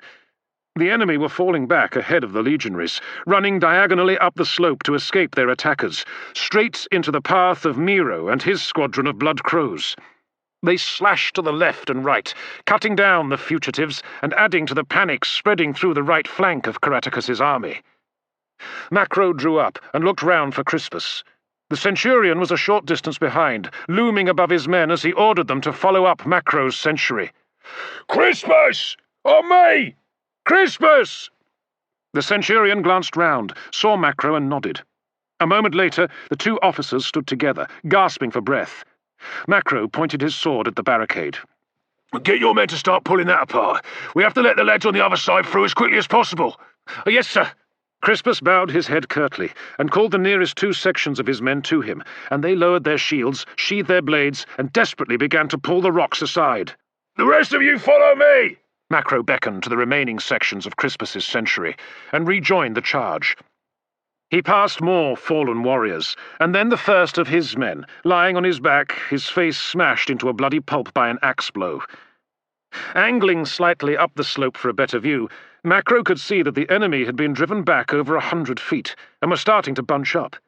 There was no escape for them, yet the dense mass of men would mean that the charge would stall, as the legionaries could not press on. But for the moment, there was still ground to be made, and Macro roared to his men, "On! On! Carve them up!" Beyond, some distance away, he could see a large warrior on horseback riding down the line to investigate the disturbance on the flank. The rain had soaked the man's long hair, and yet there was something about him that struck Macro as familiar, and then he guessed he was looking at the commander, Caratacus himself. At once the rider gestured towards the flank, and men began to pull away from the battle line and form a new line, 30 paces up the slope. As soon as he had gathered 200 or 300 of his warriors, Caratacus led them along the slope at a trot. There was not much time before they reached the fighting and tipped the balance, Macro realized. He looked back and saw Crispus and his men toiling away. They had removed the largest of the rocks and were working away at the earth, using their swords to shovel the muddy soil aside. Some of the legionaries from the other side, streaked in dirt, had clambered up onto the barricade to help them. But it would take a little while yet to open a gap large enough for a steady flow of men to reinforce Macro's weak cohort. There was nothing more he could do, other than fight, and Macro strode forward to join his men in battle. Pushing his way to the front, he saw a heavy-set warrior with a bedraggled white beard and a torso covered in swirling blue tattoos. The rain gleamed on his skin as he swung an axe above his head and then slammed it down onto the edge of a legionary shield. The heavy blade shattered the metal trim and splintered the wood as it carved through the shield and crushed the shoulder of the Roman behind. He let out a gasp as the air was driven from his lungs and then stumbled back, his ruined shield splashing into the mud. His foe let out a hiss of triumph and stepped forward, halting the advance of the Romans to his front and allowing his comrades to stop and gather their wits. Sa! Macro met the mad gaze of the warrior as he began to swing his axe again. Before the man could strike, Macro feinted with his sword, and his opponent instinctively flinched, lowering his axe as he retreated. Macro took another pace, and followed up with a thrust of his shield.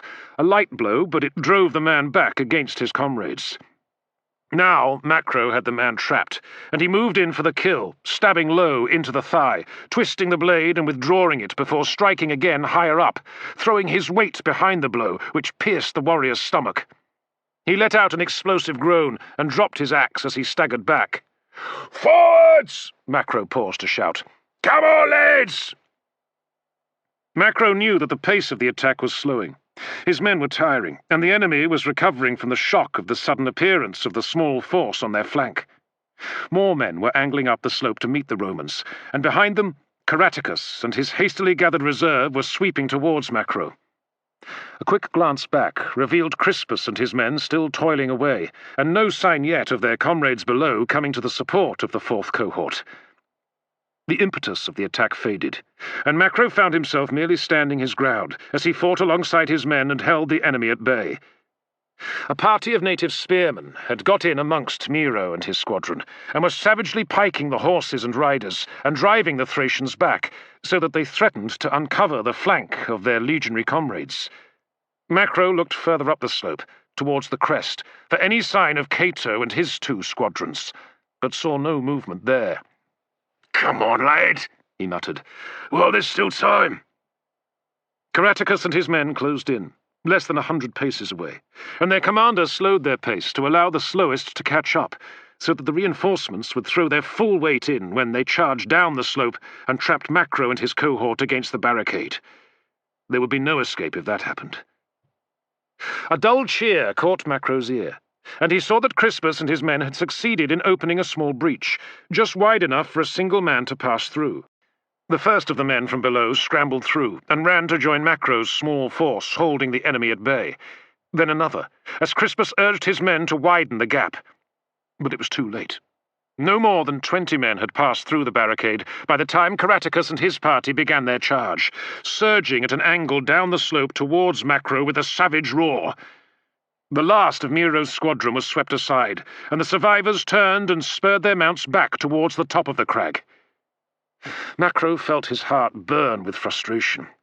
If only there had been a little more time. 100 more men would have made all the difference to holding the position, while the breach was widened for the cohorts trapped on the other side to pour through and swing the balance of the battle in the Romans' favour. But he might as well wish for the moon, Macro realized, as he turned to face the oncoming enemy squarely, boots braced in the mud, his shield raised and his sword lowered, ready to strike. Above the trim of his shield, he could see Caratacus looming high in his saddle, one hand clutching the reins, the other waving his sword. His mouth gaped, and the tendons on his neck stood out as he screamed his war cry. "For fuck's sake, Cato!" Macro raged. "Where are you?" As the 2 squadrons reached the crest of the hill, Cato gave the order to form line, and the 60 horsemen fanned out across the uneven ground. Glancing right and left to make sure the line kept up, Cato walked them to the edge of the plateau. He lifted his oval shield up and held it close to his side as he reached for the long-bladed sword hanging in the saddle scabbard. "Blood crows! At the trot! Advance!" The line edged into motion, towards the nearest shelters and the wounded men, and the women who tended them. The horsemen were quickly spotted, and cries of alarm spread across the enemy camp as the dreaded Blood Crow banner was recognized. Those who could walk scrambled to their feet and turned to flee. The rest pressed themselves into whatever cover they could find, snatching up weapons to try and defend themselves. Blinking away the raindrops that stung his face, Cato drew a breath and called out, "At the canter!" The men held formation as they burst upon the enemy camp, long blades hacking left and right, the riders leaning from their saddles to strike those on the ground. They killed scores of the helpless enemy, and those who could ran for their lives, spreading the terror through the camp. Cato indulged his men a while longer, carefully gauging the distance they had advanced, anxious not to go too far before they changed direction. A third of the way across the plateau, he reined in and raised his sword to draw the attention of his men. "Blood crows! Halt! Halt! Form up on me!" Wheeling his mount to face the side of the hill where the battle was raging, Cato waited anxiously for his men to break off their butchering of the enemy wounded and take up position on either side of their commander. A quick glance round revealed only one riderless horse standing on the plateau. Cato nodded. It had gone well so far. If Macro and his men had played their part, then the enemy's attention would be drawn to the attack on their flank, and they would not be prepared for a second blow from a different direction. But if Macro had failed, then Cato fully realized that he was about to lead what was left of the Blood Crows to complete annihilation. He felt a curious calm at the prospect. His only palpable regret was the thought of Julia grieving his death. He thrust all such thoughts aside, and cleared his throat that he might give his order clearly and calmly. "At the trot!" The troopers dug their heels in, and several of the horses whinnied, ears twitching, before they moved off. As the Blood Crows adjusted their pace to maintain an even line, Cato gauged that they had 50 paces to go before reaching the edge of the plateau. An effective cavalry charge was all about good timing, he knew. They must hold the line, and then surge forward while there was still time to build up speed to a full charge, and deliver as shattering an impact as possible on the enemy. And whatever the ideal might be, Cato's situation was complicated by the wet ground and the final approach down the slope. Some of the horses were bound to slip or fall, but that was a price that had to be paid. "At the canter!" Cato tapped his heels in and increased the pressure of his knees against the sides of his horse, leaning forward to tighten the grip of the tall saddle horns about his hips. The air filled with the slap and splash of hooves on the sodden earth, and drips flicked from the beast's mane into his face as Cato and his small force rapidly closed on the edge of the plateau and the ground began to dip. The sounds of battle were suddenly closer, sharper, and the ears of his horse twitched nervously. Cato did not want to give his men any chance to hesitate as they came in view of the battle, and snatched a breath to give one last order. "Blood Crows! Charge!" Chapter 12. The men let out a cheer and spurred their mounts on, surging over the trampled grass up to the crest, from where the bloody struggle below was revealed in all its detail. In an instant, Cato took in the broad sweep of the spectacle. The enemy was holding their ground for full 3/4 of their defences, but the critical section of the battlefield was directly ahead and to the right, where Macro's force was fighting for survival while the flank of the 14th Legion was only just starting to feed into the battle. The hillside between Cato's men and their comrades was thick with enemy warriors charging down on the legionaries, yelling their war cries. Cato's vision narrowed to the way directly ahead of him. The time to command was over. He was a fighting man now, just like the rest of the Blood Crows, who became no more than fleeting shapes on either side. Cato raised his cavalry sword up and out, ready to strike, and slashed down at the first warrior he came down upon, laying open his shoulder and back. Then the man was gone, and the horse knocked another to the ground, and there was a dull crack as a bone gave way beneath the hoofs pounding over the body. The horse shied at a third man, who turned and roared at the mounted figure looming over him, and Cato snatched at the reins to keep the beast from swerving too far and unseating him. Cato's shield smashed into the warrior. Half turning in his saddle, Cato swung his sword across in an arc, and the edge of the blade split his opponent's skull down to the jaw. The warrior's back arched as his arm snapped out, and the movement threatened to wrench the sword from Cato's grasp. He held on, and pulled with all his strength. He felt the blade give, and pulled again, and it came free, causing him to lurch in his saddle. His horse had stopped, and Cato looked round. The Blood Crows had broken the men who had been bearing down on Macro's cohort, and the slope around Cato was a heaving mass of native warriors and horsemen. The enemy's cries of triumph had turned to panic, and scores were fleeing towards the left of the line, while their leaders tried to stop them and thrust them back towards the bloody melee on the flank. There were druids there as well, Cato saw, robed figures with wild hair screaming curses at the Romans, and those amongst their people who refused to turn and fight. A movement to his side caught Cato's attention, and he turned his head to see 2 men armed with spears rushing towards him. He pulled the reins and turned his horse towards them, digging his heels into the animal's flanks. The men were forced to either side, and a spear thrust towards the right of Cato's chest. He cut down savagely with his sword, and there was a ringing clash as the edge struck the iron spearhead and knocked it aside. The wet ground meant that it was hard for the man to change direction, and his shoulder slammed into Cato's leg. The warrior looked up with a snarl, his eyes gleaming through the dark hair plastering his scalp. Cato instinctively smashed the pommel of his sword onto the top of the man's skull, and he fell away. His shield hand suddenly jerked, and the reins snapped tightly, causing the horse to turn. The second man staggered back, one hand still trying to rip the Roman shield aside to open a gap through which his spear could strike. Cato pulled his shield back, throwing his weight to the other side, and the spear point glanced off the flat surface and tore a shallow gash in the horse's side. The beast leapt beneath Cato, and he clamped his legs to its sides as it kicked out, a hoof catching the warrior and knocking him onto his back. It took a moment to regain control, and Cato saw that Macro had reformed his men into a line, 2 deep, extending from the barricade a short distance up the slope. The first men from the other cohorts were taking position to his left.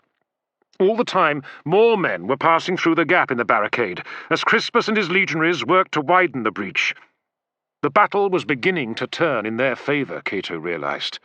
But he and his men had to keep the enemy distracted for as long as possible. The blood crows were scattered amongst the horde of warriors, fighting on in little knots or singly, and Cato could see he had already lost a quarter of his men. He must hold them together if they were to stand any chance of survival. The standard-bearer was a short distance away, together with 4 other men clustered around him, as they struggled to prevent the enemy from capturing the standard. Cato spurred his horse over to them, keeping his shield close and his sword out, ready to strike or parry. One of the riders saw him approach and moved aside to let him pass. Cato reined in by the standard-bearer, sheathed his sword and cupped his hand to his mouth to call out over the battlefield, "Blood crows! Blood crows on me! On me!" Then Cato turned to the men about him. "Keep close, lads. We'll make for the 4th cohort." One by one, his men worked themselves over to the standard and joined the growing party of riders as they cut a path through the native warriors towards the steadily strengthening line of legionaries forming up the slope. Cato noticed that the enemy's spirit was wavering. Fewer men were willing to attack the small party of mounted Romans. Others were drifting away from the fight, seeking safety in the direction of the centre of their line. Only a handful grasped the importance of the desperate fight on the flank, Caratacus amongst them. He raged through their ranks, shouting and thrusting men towards the enemy, struggling to drive them forwards through the rain and the glistening mud. By the time the last survivors of the 2 squadrons had rejoined the standard, they had forced their way through to the waiting legionaries, presenting their shields in an unbroken line. "Make a gap!" Cato ordered, as he urged his horse forward. "Open ranks!" The men directly ahead of him shuffled aside, and Cato led the riders through, and a short distance beyond, before the shields closed behind him. Macro hurried to his side, and looked up with a relieved expression. "Fine work, sir. Bloody marvellous. You arrived just in time, else Caratacus and his bastards would have been all over us, and we'd have lost the breach." Cato grinned back, struggling to control the tremor in his limbs. He looked up and saw that at least 200 men had already formed on the flank of Macro's cohort, and more were taking position all the time. Ahead of them, a gap had opened between the 2 sides, and no amount of shouting and cajoling by their leaders could persuade the native warriors to return to the furious struggle that had erupted on their flank. The churned mud between the 2 sides was littered with bodies, splintered shields, abandoned weapons, and puddles of blood-stained rainwater.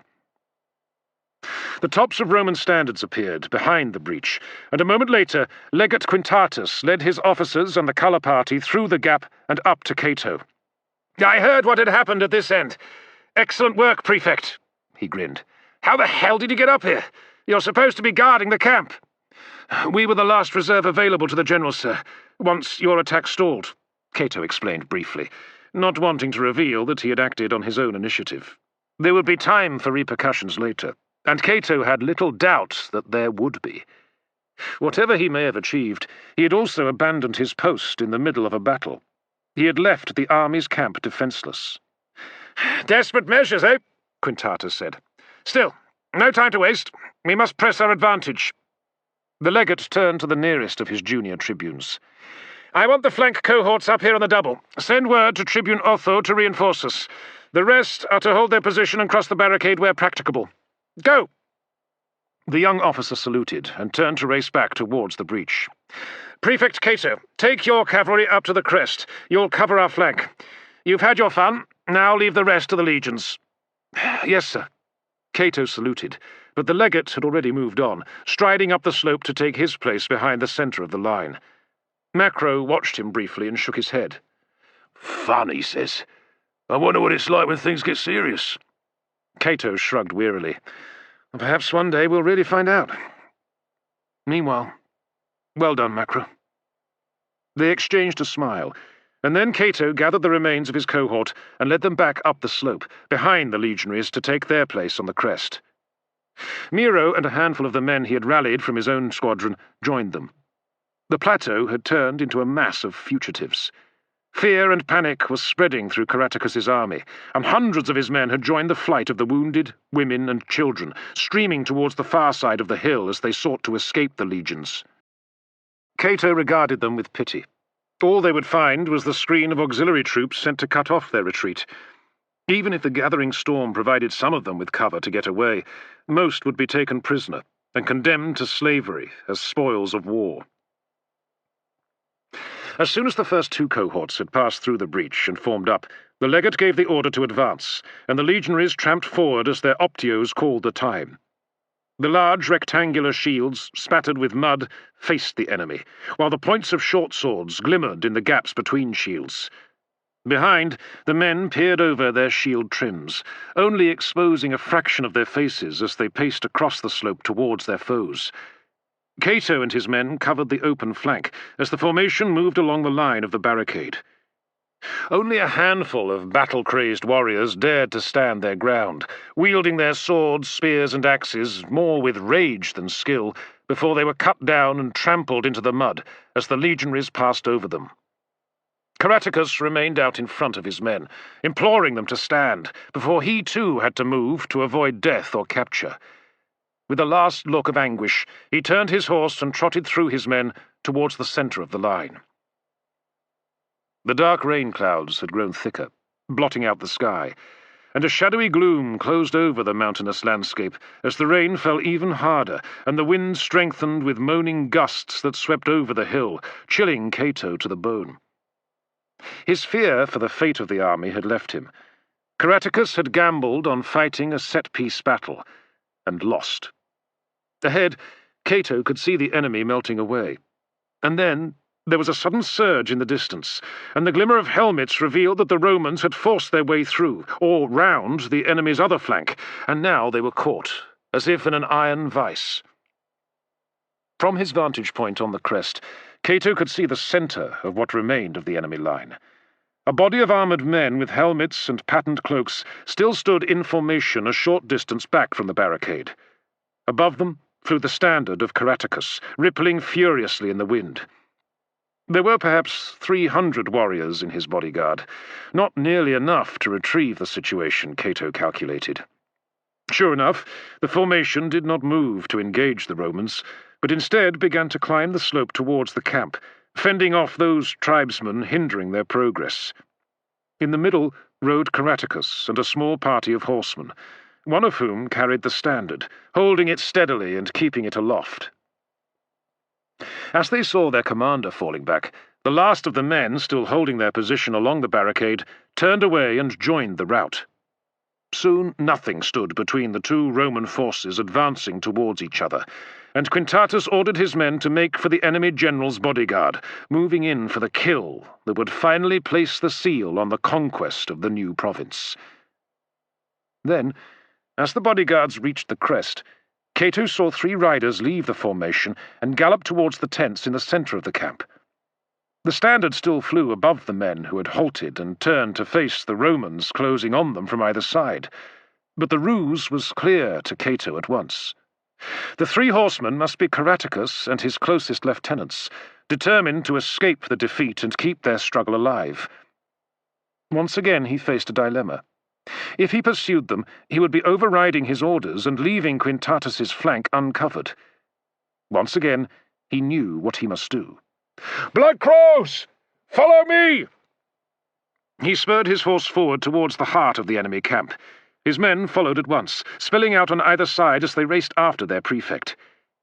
Cato saw that Caratacus and his companions had made good use of their head start and would reach the tents first.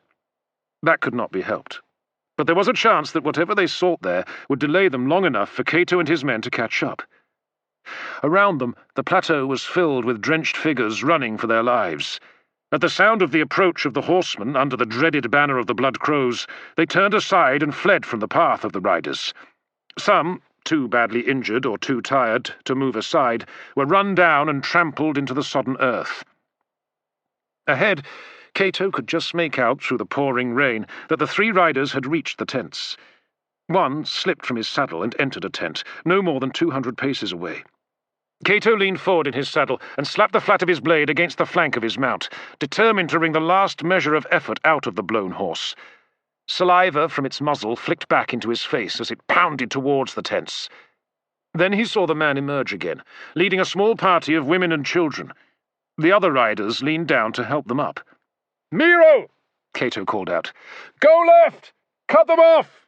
"Yes, sir," came the instant reply, and several of the riders sheered off to prevent Caratacus escaping. Cato charged on towards the tents.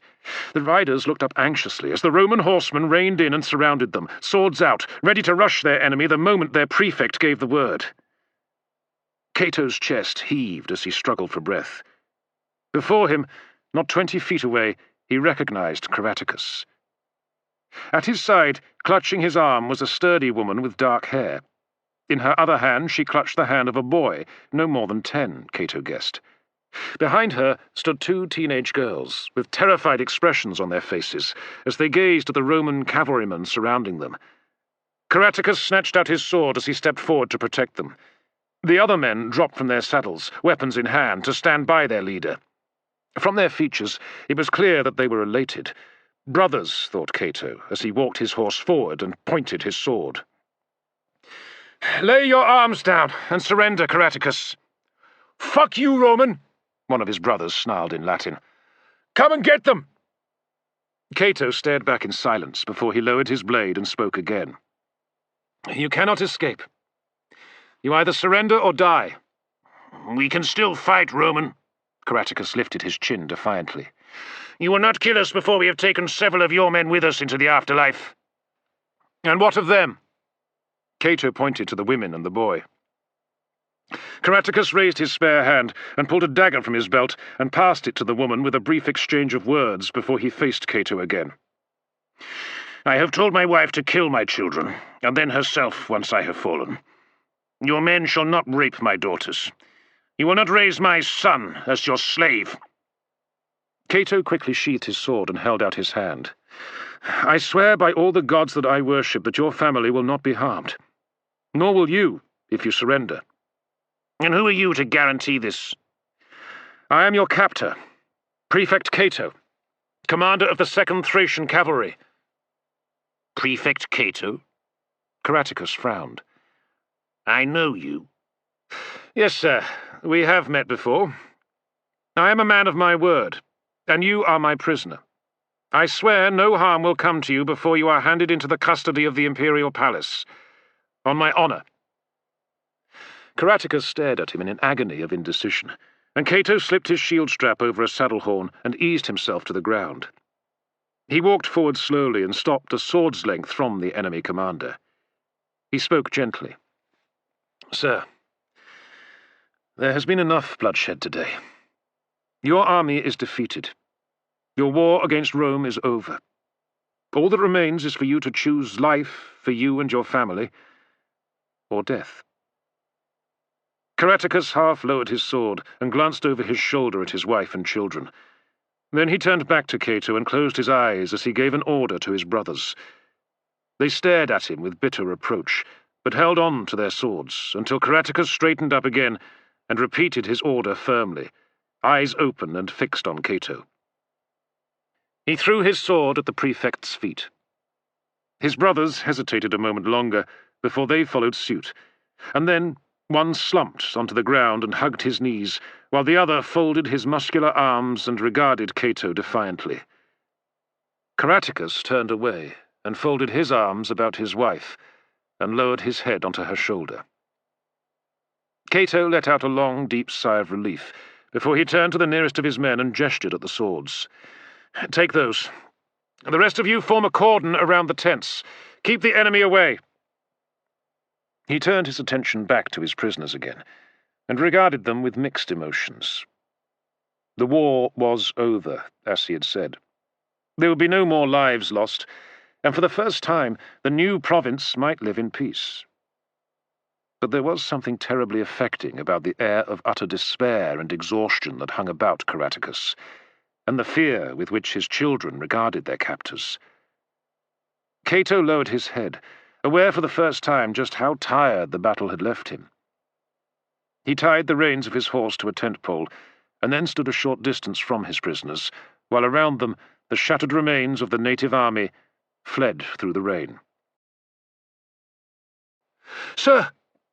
Cato's head snapped up, immediately alert. "What is it?" He strode towards the man who had called out. "Officers approaches, sir. Looks like the general." Cato braced himself and took a calming breath as he ordered his men to clear a path for the general. A moment later, the sound of horses' hooves reached his ears, and then he saw a large party of riders approaching through the rain. The gilded helmets, drenched plumes, and scarlet military cloaks confirmed what Cato's man had said. He felt a cold dread clench his guts at the prospect of facing the general and justifying his actions. Around the tents, the last of the enemy had left the plateau, and small parties of legionaries were scouring the ground, looking for survivors hiding amongst the dead, and looting the bodies. General Astorius reined in and walked his horse towards Cato with a confused expression. "Prefect Cato? What on earth are you doing here? I had heard that you had deserted your post. A capital offence in the face of the enemy, as you know. What is the meaning of this?" It would take too long to make a full report, Cato decided. That could wait. Instead, he stepped aside and gestured towards the desultory group of prisoners sitting in the rain. "General Astorius, it is my honour to present to you King Caratacus, his family, and 2 brothers." Astorius's jaw sagged as he looked on the enemy who had caused him so much trouble over the long years of his generalship. He swallowed and looked back at Cato. "Caratacus?" His lips stretched into a thin smile of relief. "By the gods, then, it's over. At last, it's over." Chapter 13. If the spectacle of a defeated army was one of the most miserable sights in the professional soldier's world, Cato reflected as they returned to camp, then sometimes the victors ran it a close second. Throughout the afternoon and into dusk, the exhausted soldiers of the Roman army trudged back into the camp through the heavy rain. Many had been detailed to help recover their injured comrades and carry them back from the battlefield, groaning and crying out from the agony of their wounds. Others had been assigned to guard the prisoners. Hundreds had been taken and herded down from the hill under the watchful eye of their Roman captors. Outside the camp they were chained together, and when the chains ran out, the remainder had their hands bound behind their backs and their feet were hobbled by ropes so that they could only take short steps. Then they were left exposed to the elements, shivering in the rain and surrounded by guards. There would be many more taken by the auxiliary units that had been sent to block the enemy's escape. Some would slip through the cordon and return to their villages, chastened by the great defeat that they had suffered, and they would be wary of ever taking up arms against Rome again. The men of the baggage train escort had been amongst the first units ordered back across the river. The Blood Crows and the survivors of Macro's 2 centuries formed a column around their prisoners and escorted them off the hill and back to the camp. The legionaries they passed along the way stood and stared, and then, as word of the capture of the enemy commander spread, they cheered Cato and his men, their acclaim drowning out the sound of the rain. Cato felt the warm glow of pride in his heart, and glancing round at his men, he saw his feeling mirrored in their expressions.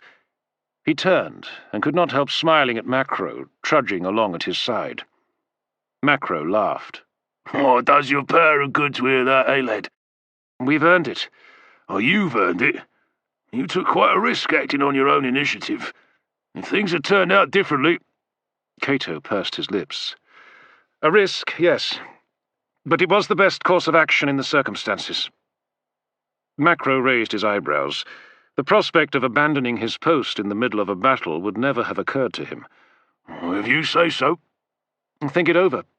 If we had not acted, then it's likely the legions would have battered themselves to pieces on the enemy's defences. Caratacus only had to wait long enough for that to happen before unleashing his men and driving our lads back down the hill and routing them. In which case, the camp would have fallen, and we'd have been massacred, along with the rest of the army. In such circumstances, there is only one logical course of action, no matter what the risks involved. Macro puffed his cheeks and sighed. Oh, I'd hate to ever gamble against you, lad. Gambling's only worthwhile if you have thoroughly appraised the odds. Well, exactly. You take all the fun out of it.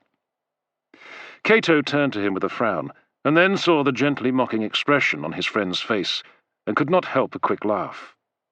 Whatever the reasoning, good fortune played its part, as ever.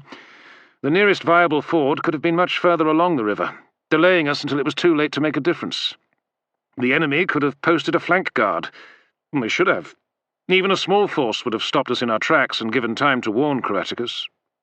He shrugged. The truth is that the battle could have gone either way for any number of reasons.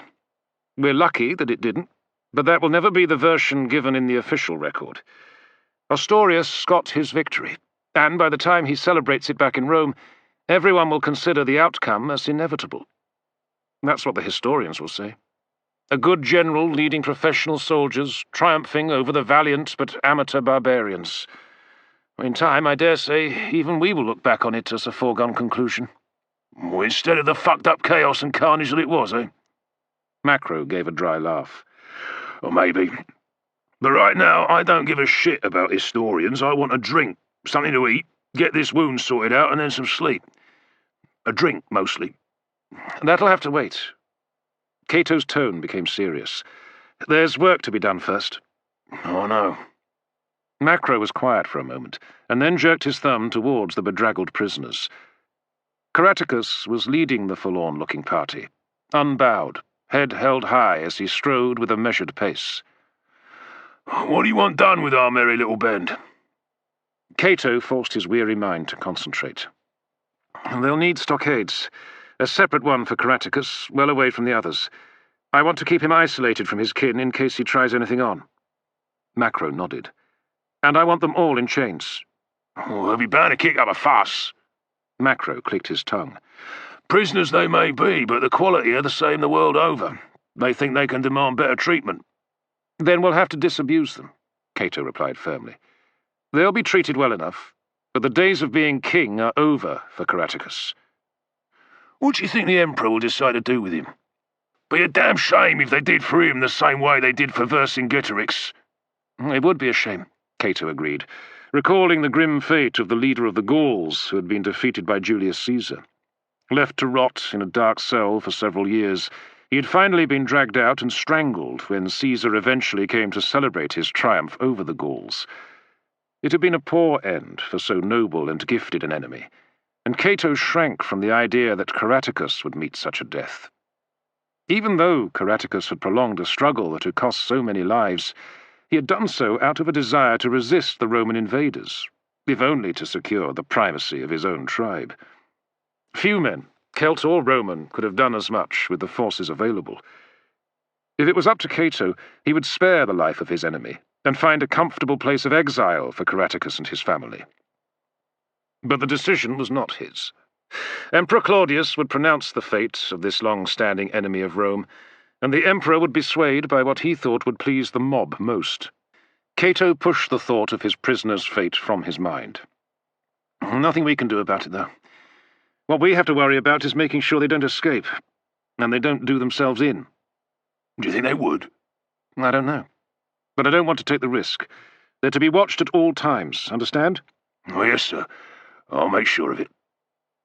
By the time the small column returned to the camp, the storm had enveloped the mountainous landscape in earnest. Rain roared down from dark clouds in a constant torrent, turning the ground inside the ramparts into a muddy morass and forming growing puddles, shimmering with silvered spray.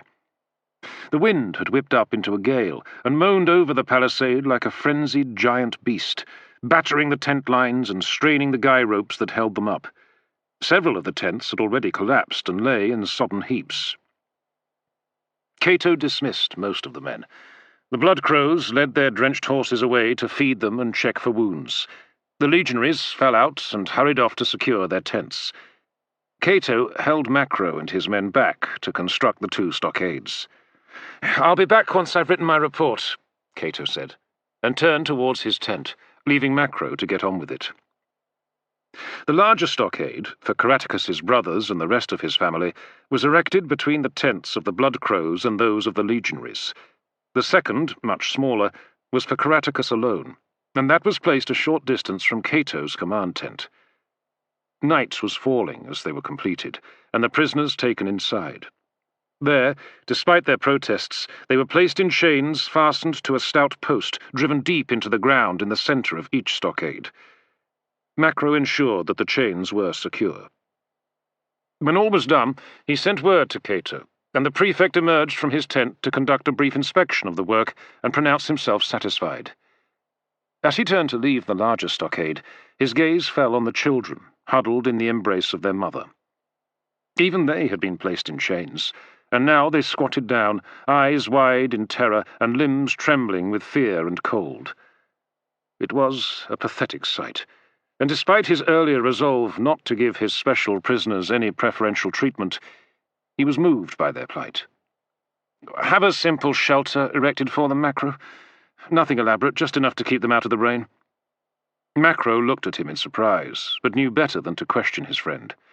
Yes, sir. There's some spare tent leather in the wagons. It's not much, but it'll do." "Good."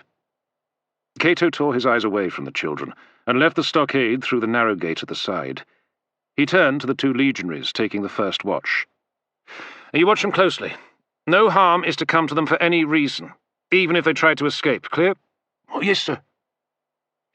Cato led the way back towards his tent and the other stockade. He paused at the roughly hewn timbers of the gate. 2 heavy-set legionaries stood guard. Cato nodded at them as he and Macro approached. "What about them? Good men?" "The best. Picked them myself. As tough and reliable as they come. They'll be relieved at midnight by 2 more of my veterans. More than a match for Caratacus if he tries anything on." Cato nodded with satisfaction, and then turned the conversation to a necessary but unpleasant topic. "Macro, I want the strength returns for both units as soon as possible." Yes, sir," the Centurion replied. "And the butcher's bill. I'll see to it. And anything else that needs doing. You should get some rest, sir. You look done in." "I'm fine," Cato smiled wearily. "Besides, in this storm I doubt sleep will come easily."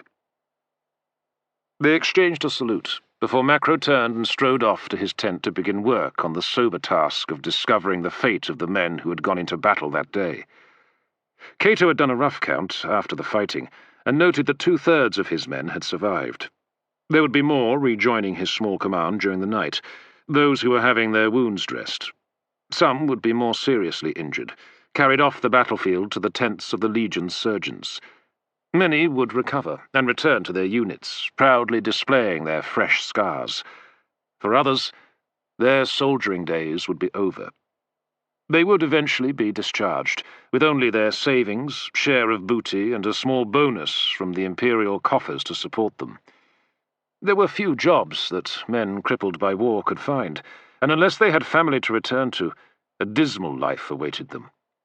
They would be only marginally more fortunate than those who perished from their wounds, Cato reflected. There had been times when he had been tortured by visions of himself sharing such a plight. A broken man, eking out a precarious existence on the streets of Rome or some provincial town. With marriage to Julia, the stakes had been raised even higher. Would she accept a husband mutilated by war? Even if she did not abandon him, Cato feared a worse fate, living with her pity as a constant companion, a pity shared by their child one day. That he could not endure. He would rather take his own life. But the chances of such a dismal fate had diminished considerably, he reminded himself. Today's victory would surely put an end to the gravest danger facing the new province. Without Caratacus to unite the tribes, resistance to Rome would crumble. Taking a deep breath, he nodded to one of the legionaries standing guard by the door to the stockade. Open it. The man did as he was ordered, and stepped to one side to let his superior pass. Cato ducked inside. The stockade was no more than 8 feet on each side, with the sharpened posts rising up above the height of a man. Cato nodded his approval. There was little chance of escape, especially as the prisoner was securely chained about the wrists and ankles. Caratacus was sitting in the middle of his prison, leaning against the post to which his chains were fastened.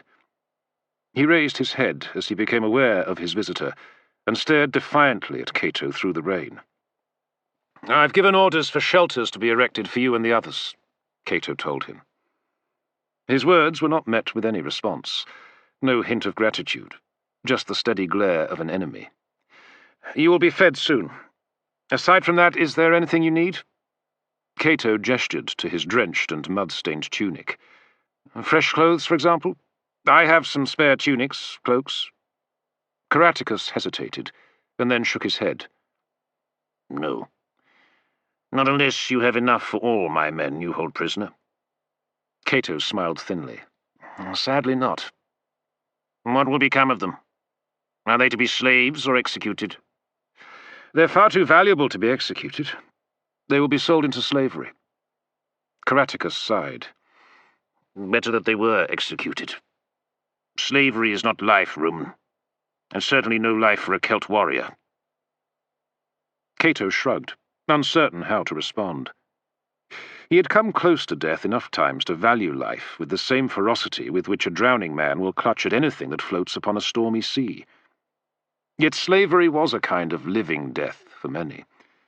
Some were treated well by their masters, but many were simply regarded as living tools, mere possessions.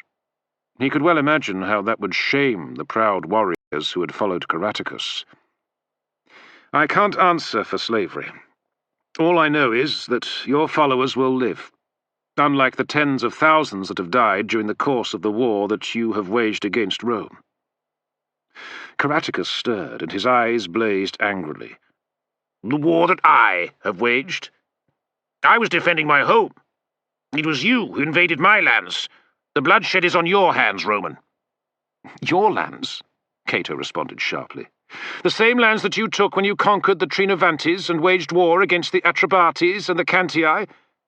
Spoils of war, King Caratacus, just as these lands are now our spoils of war. The difference is that Rome will bring peace and prosperity to the province." "Peace?"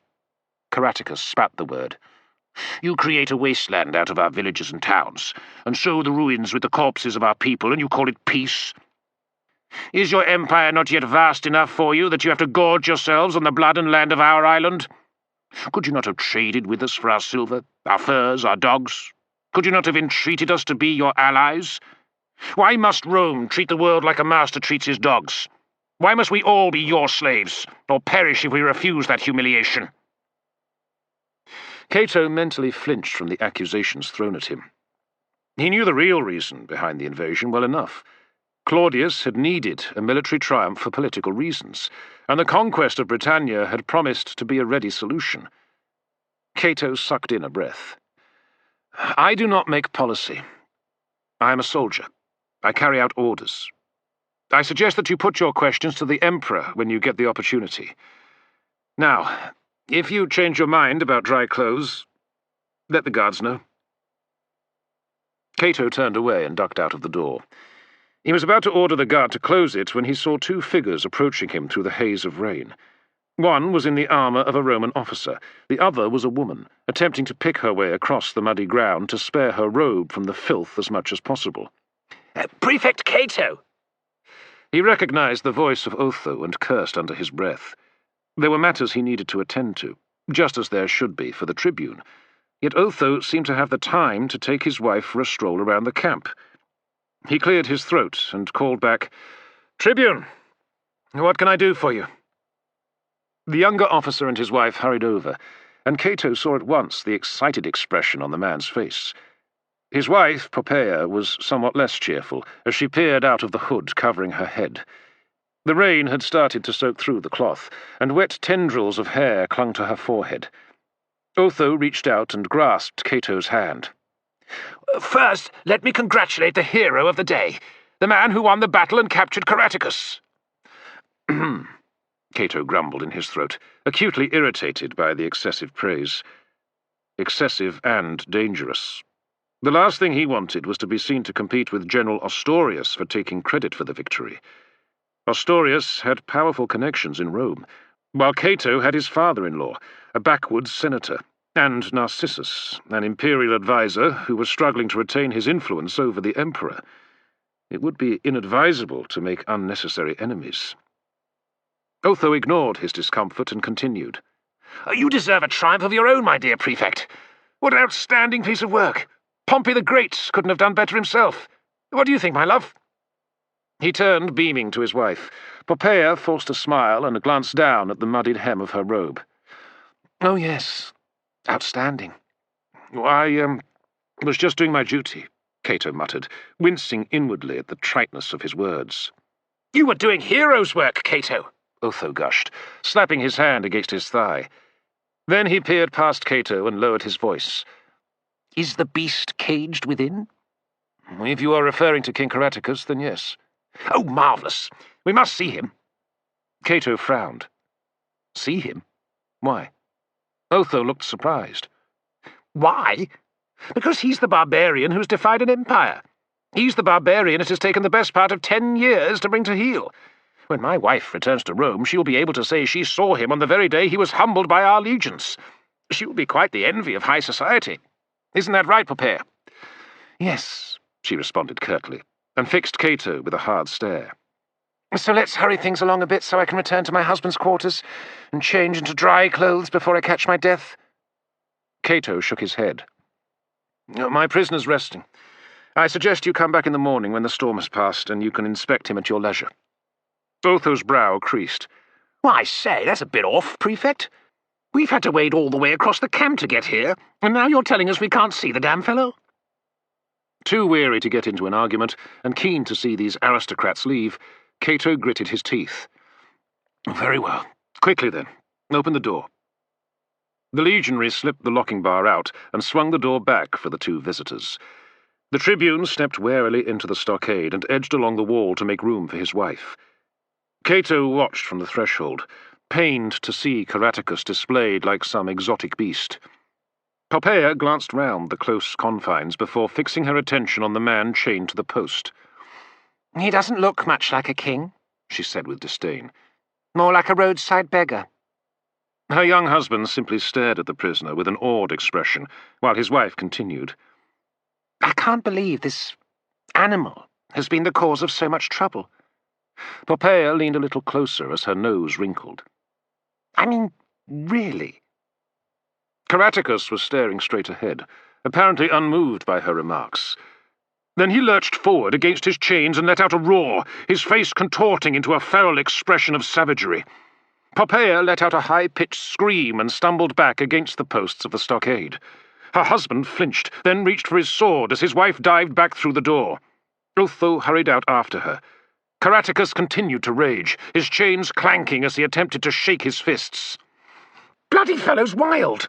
Otho exclaimed, as he released his sword and put an arm round his wife to comfort her. Quite wild. Well, I thank you, Prefect, and once again, well done. Now, my dear, it's time we got you into some warm, dry clothes. Come. They turned and hurried away towards the heart of the camp, pursued by a few more deep-throated cries and curses from Caratacus. Then he stopped, caught Cato's eye, and burst into laughter. Seems I'm not the only one who needs to change out of soiled clothing. Cato smiled, as did the legionaries on either side of the entrance, until their superior glanced severely at them and they faced forward and adopted the stern expression of sentries on duty. Caratacus's laughter subsided, but there was still a slight smile on his face as he looked up at Cato. I think I'll take you up on that offer of a change of clothing, Prefect Cato. I'll have my servant bring it to you. Their eyes met for a brief moment longer before Cato spoke again. It's a pity we had to be enemies. I should have counted it an honor to fight at your side. A flicker of surprise crossed the Celt's face. You may think that, Prefect Cato. But we could never have been anything but enemies. I know that now. And if you believe that were our positions reversed, I would be offering you the comfort of dry clothes, then you are mistaken. I would have taken your head and mounted it on top of my standard. The warmth of a moment earlier had gone, and Caratacus's eyes were filled with bitterness once again. Cato turned to the guards and nodded. The door was closed and secured. Once Thraxis has given him a fresh tunic and cloak, no one else is to disturb him. If anyone comes, then tell them that they have to ask for permission from the general first. Understood? The two men nodded, and Cato squelched over the mud to his tent. He was bone-weary, and looking forward to removing his armor and having Thraxis warm him some wine. He flipped the leather flaps open and ducked inside, then froze, as he caught sight of the figure seated at his desk, warming his hands at the brazier. Chapter 14. Good evening, Prefect Cato. Septimus smiled without getting up. He had to speak loudly to be heard above the drumming of the rain on the leather above. "What are you doing here?" Cato demanded. "Where's Thraxis?" About now, I should say he's in his cups. I sent for him, saying that he could choose a wine jar as a gift from me to you in honor of your heroic feat today. I left him in the tender care of one of the camp whores, who has been instructed to see that he is diverted, one way or another, long enough for me to have a little conversation with you. "I've had more than enough talk of bloody heroics," Cato said sourly, as he stretched up to his full height and undid the clasp of his cloak. He tossed the sodden folds onto a chest and unhooked the mail cape covering his shoulders. Take the credit, Septimus smiled. No harm in building your reputation. I did it to save the army. The capture of Caratacus was just luck. Never knock luck, Prefect. In my experience, it is the most important quality in a successful soldier. The gods favor some of us with good fortune. Skill and brains come a distant second. Cato arched an eyebrow. "And that's your view. I'd like to think that I make most of my own luck, whatever the will and whims of the gods." How impious of you. Cato took a deep breath, gripped the hem of his mail vest and began to wriggle out of it. At length the heavy mass of rings passed over his head, and he laid it on the chest beside his cape before turning back to the Imperial agent. "So, why are you here? And I'll thank you to get out of my chair." Septimus shrugged and eased himself to his feet, and moved round to take one of the folding stools. Cato took his place and glanced into the jug on his desk. He was rewarded with the glimmer of dark wine at the bottom, and he poured himself a small cup before turning to his uninvited guest. "Well?" Thank you, but I've already had a drink, Septimus smiled. As for my presence, I do truly wish to congratulate you on your fine work today. Cato raised his cup slightly in a mock toast, and then took a sip. Now that's out of the way, Septimus continued. It's time to reassess the situation in the light of today's developments. Now who is underselling the victory? Doesn't that change everything? We have beaten Caratacus and destroyed his army. The campaign is over. Surely no tribe would dare to take up arms against us now, not even the Brigantes. I wish I shared your confidence. With Caratacus out of the picture, we still have to deal with Pallas and his schemes. His agent is still at large, and until Pallas gets the news of our victory, the orders he issued to the agent stand. Even then he may still decide that factional interests override completing the conquest of Britannia. As for me, I still have my orders too. I must find and eliminate Pallas, his agent, before he can do any mischief. Septimus paused and leaned forward, resting his elbows on his knees. And let's not forget, you're in danger as well. You and Macro both. I haven't forgotten. Glad to hear it. You're the kind of officer that the Empire can ill afford to lose, as you proved so singularly today. Cato set his cup down. Have you said your piece? For now. I just wanted to make sure that you realize that my mission is not complete. I understand. Cato responded tersely. "Now, if that's all, I'd be obliged if you left me alone. I have work to do." Septimus was still for an instant, then stood up. "Very well, Prefect. I shall keep my distance for a bit. If I hear anything, I'll let you know. You know where to find me." He bowed his head and slipped out of the tent. Cato ran his hand over his head and closed his aching eyes. Septimus's words echoed in his head, and Cato despaired at the prospect of losing Britannia as a consequence of the political conflict playing out in the imperial palace back in Rome. So many lives, so much treasure, and 10 years had been invested in attempting to establish the new province. The thought of it all being thrown away burdened his heart like a lead weight. At length he opened his eyes again, straightened his back and cracked his shoulders as he rolled his neck. Then, reaching for some bound waxed tablets stacked by his table so that he could write his report, something caught his eye. A small leather purse was lying on the ground next to the tablets. Cato reached down and picked it up. It felt heavy with coin, and he noticed that one of the cord loops that fastened the purse to a belt had frayed and broken. "Septimus," he muttered to himself. He considered going after the agent, but at that moment a sharper gust of wind blew overhead, battering the roof of the tent. Well, if he wants it back, he can come and get it. Cato put the purse into his document chest to keep it safe, and then picked up a stylus and began his report. Even though he had not yet been asked for it, Cato wanted to be sure to set down his decisions and their consequences while they were still fresh in his mind. If he was ever called to account for leaving the camp without orders from Ostorius, he would need to explain the necessity of his action. Perhaps it would be better to write 2 accounts, he reflected. One for Ostorius's immediate consumption, which would downplay the chaos and near catastrophe of the general's frontal attack. The second account would tell the truth, or at least the truth from Cato's perspective, and hopefully other officers would vouch for it if the need ever arose. He felt vexed by the need to think in terms of protecting himself from ambitious rivals. But there was no avoiding it. Promotion to senior rank came with a price, and for a moment Cato felt a longing for earlier times, when being a soldier had been a matter of day-to-day routine. Now he had to perpetually consider the future and guard against the consequences of the past, and he felt that he was becoming as much a politician as he was a soldier.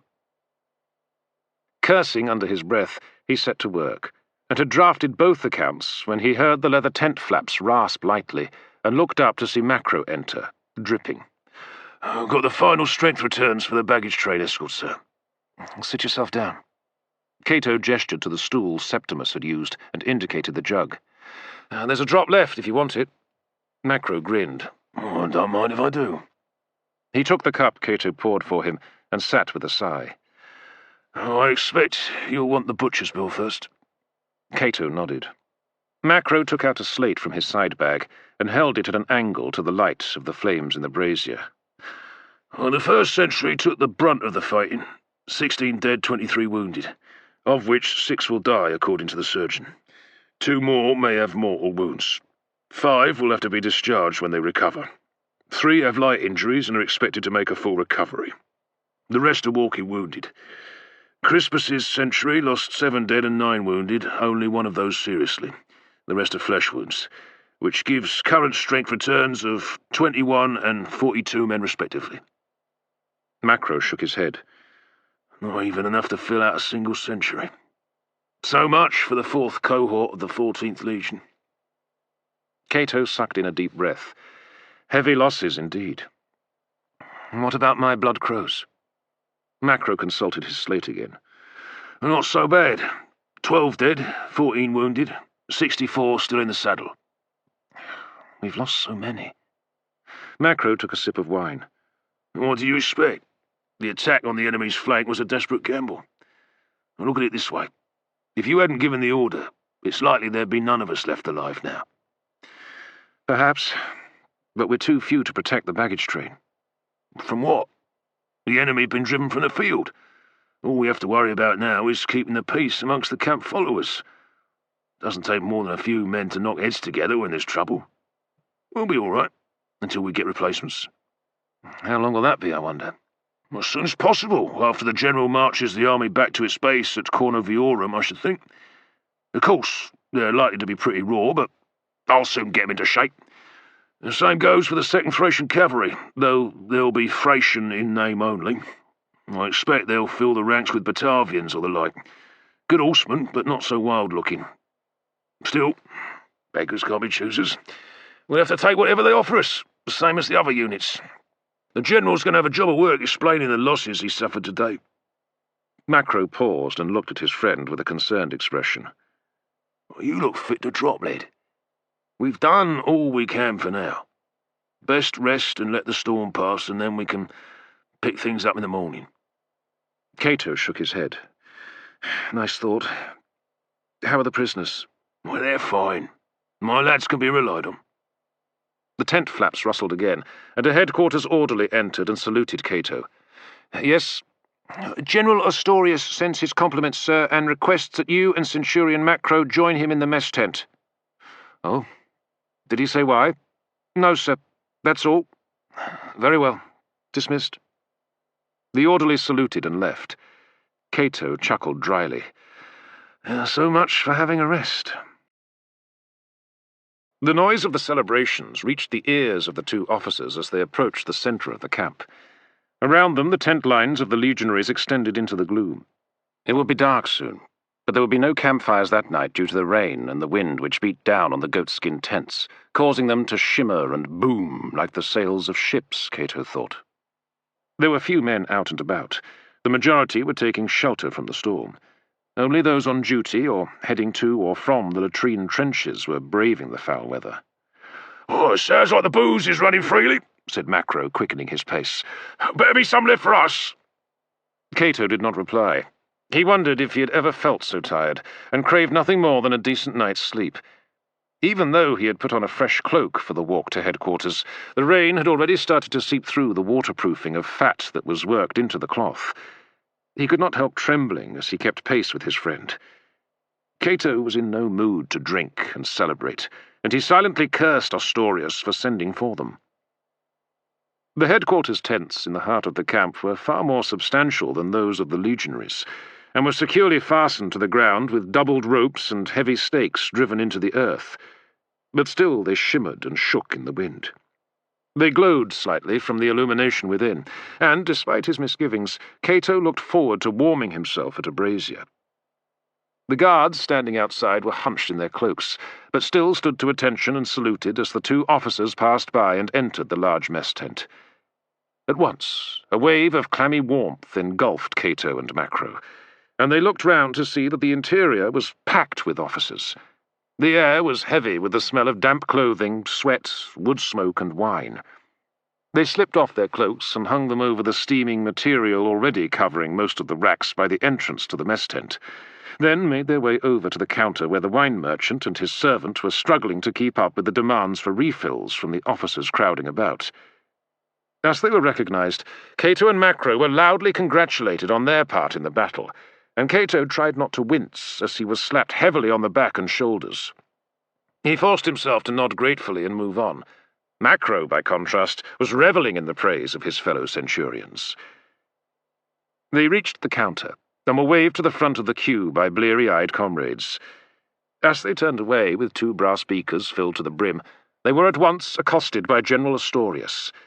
The old man's lined face was split by a wide smile that exposed his stained teeth. Ah, Prefect Cato. The reason why we are all here celebrating.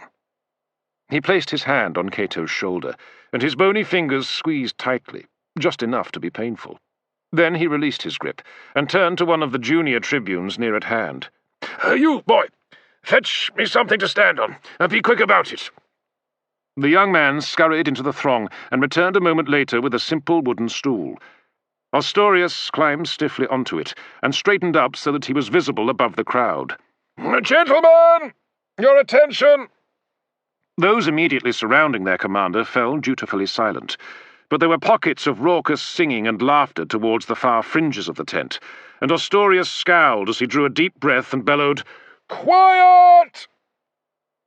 As the last of the officers fell silent and turned to face him, there was a stillness inside the tent, though the goatskin walls shook and flapped and the rain drummed overhead and dripped through whatever small gaps it could find. Astorius gestured to Cato to stand at his side before he began to speak. Gentlemen, comrades, this has been a great day for us, for our men, for Emperor Claudius, and for Rome. A victory! He raised his cup, spilling some of the contents down the front of Cato's tunic as the other officers cheered. A victory that finally sets the seal on the conquest of Britannia. The enemy is beaten, humbled, and squats in chains as our prisoner. His army is shattered, and thousands of them will be sold as spoils of war. Every man here and in the legions stands to make a small fortune from the proceeds. There was more cheering at the prospect of the flow of silver coins to come, and Macro nudged Cato and grinned. Oh, that'll piss off the lads in the auxiliary cohort sent to block the enemy's retreat. They won't be taking a share of the prisoners from the battlefield, just those running away that they can net. Pull them all for us. He laughed cheerfully at the thought of his comrades going short, in the long-standing tradition of rivalry between the legions and the men of the auxiliary cohorts. The general raised a hand to calm the officers, and the cheering died away. His expression grew more serious as he continued his address. A victory, yes, but a hard-won victory. The men fought like lions today, braving every arrow, rock, and slingshot that the cowardly enemy rained down on them from the safety of their fortifications. We took them on, slogging our way to the top of the hill and scattering them like chaff in the wind. Their defeat was inevitable, but it cost us dear, and would have cost us more but for the timely intervention of Prefect Cato, Centurion Macro, and their small band of heroes on the enemy's flank. It tipped the balance between a narrow victory and a shattering blow. For that, we must raise our cups and toast Cato and Macro. He beamed down at Cato and raised his cup high before taking a deep draught of wine. Cato and Macro! The others echoed, and downed their wine. Astorius stepped down unsteadily from the stool. I'll make sure you are given full credit for the role you played in the fight for the flank. The general smiled. Who knows? You might even be invited to Rome when my victory is celebrated. Thank you, sir, Cato responded, while Macro merely nodded. Then the general turned away and disappeared into the crowd, and the officers returned to their loud conversation and laughter. Well, that was uncommonly decent of him, Macro sniffed. You'd think we played a small part in some skirmish from the way he put it. Invited to his triumph. Fucking quality grab all the glory for themselves. Well, what did you expect? A ride down the sacred way on a chariot all by yourself? Come on, Macro. That's just the way it is. Always will be. Doesn't change what we know really happened. He forced a smile and held up his cup. To Centurion Macro, the hardest fighting officer in the 14th or any other legion. Macro's face cracked in a drunken smile, and he raised his cup in turn.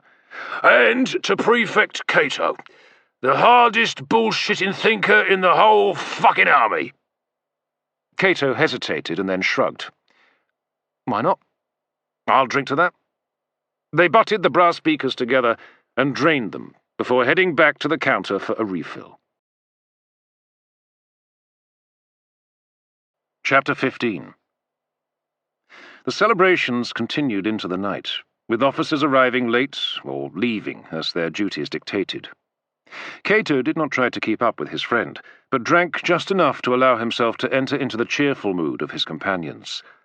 Macro took his fill and assumed his customary role of a roaring drunk, singing his heart out along with the other centurions as they ran through their repertoire of marching songs. A number of officers had drunk themselves insensible and had stumbled over to the benches and tables to the side of the tent and slumped over their folded arms. A junior tribune leaned forward, hands on knees, vomiting just inside the entrance of the tent. Later in the evening, Cato spied a small group of women in the far corner, sitting on benches around a table. Officers' wives. Most were draped in simple cloaks, except for Poppaea, who had changed the clothes she had worn when she came to inspect Cato's prisoner. Her hair had dried, been combed and pinned up in an elegant bun. As he stared at her, she turned and caught his eye directly. Cato felt embarrassed and nearly succumbed to the urge to look away, but there was a challenge in her expression, and he would not give Poppaea the satisfaction. At length she smiled thinly and raised her cup and bowed her head in salute. Cato nodded in reply and then turned away and worked his way towards the counter. The wine merchant was sweating profusely, and Cato waited patiently as he cleared away his empty jars and rushed out through the side flap to fetch some more stock from his cart. As Cato leaned on the counter, drumming his fingers, he suddenly smelt a sweet scent, and turned to see Poppaea standing beside him. At once he pushed himself up and nodded a greeting. "Poppaea Sabina." "Prefect Cato." She smiled again. A very attractive smile, Cato thought. It reminded him of Julia, and he promptly wished it had not. "It seems the good general is a little underwhelmed by the contribution you made to what he is claiming is his success." Cato struggled to focus his thoughts. Drink and tiredness were a distracting combination, but he was determined not to say anything indiscreet to the wife of Tribune Otho. "He gave me and Centurion Macro the credit we deserved." "Oh, come on. He hardly did that." She poked him playfully in the chest. "My husband told me exactly what happened on that miserable hill. You saved the day." "We played our part." "You did rather more than that. Why so modest? Surely it must irk you to see your actions pushed to the margins. You must know that by the time Ostorius reports to the Emperor, your part in the outcome will have been relegated to a minor detail." Cato stared at her. She was quite beautiful, and there was a playful intelligence in her expression that added to her allure. Yet her very directness discomforted him, and he did not trust her. Nor did he trust himself to speak as carefully as the situation required. Any comment that he made that could be remotely construed as disloyal to Ostorius would be bound to be repeated to Poppaea's husband, and Otho did not seem the tight-lipped kind. Repetition engendered exaggeration, and if word of his boasting reached the ears of Ostorius, then Cato would be viewed with disdain. All the goodwill he had won on the battlefield would vanish, and Ostorius would be looking for any excuse to punish Cato with an appointment even less appetizing than commanding the baggage train escort. "I am a simple soldier, my lady," he responded stiffly. "I do my duty. What the general says and does are no concern of mine." She laughed, a light, pleasant sound. "Oh, dear. I seem to have upset you, Prefect. Allow me to get you another cup of wine." The wine merchant had returned, struggling with a large jar of wine under each arm. He set them down quickly as Poppaea waved him over. "Yes, my lady." "I'll have a small jar of the Oscan wine you keep back for your best customers." "Oscan?" Her eyes narrowed. "Don't play the fool with me. I know all about it. My husband is Tribune Otho. Put it on his account." As soon as the name was mentioned, the wine merchant bowed his head and turned his attention to the stack of jars behind the counter. "Well, that's not necessary," Cato objected. "Rubbish," Poppaea smiled sweetly. "You deserve to be rewarded, nay? Wine will have to do for now." She lowered her voice. "But there are other rewards that a man of your evident ability deserves." Cato froze.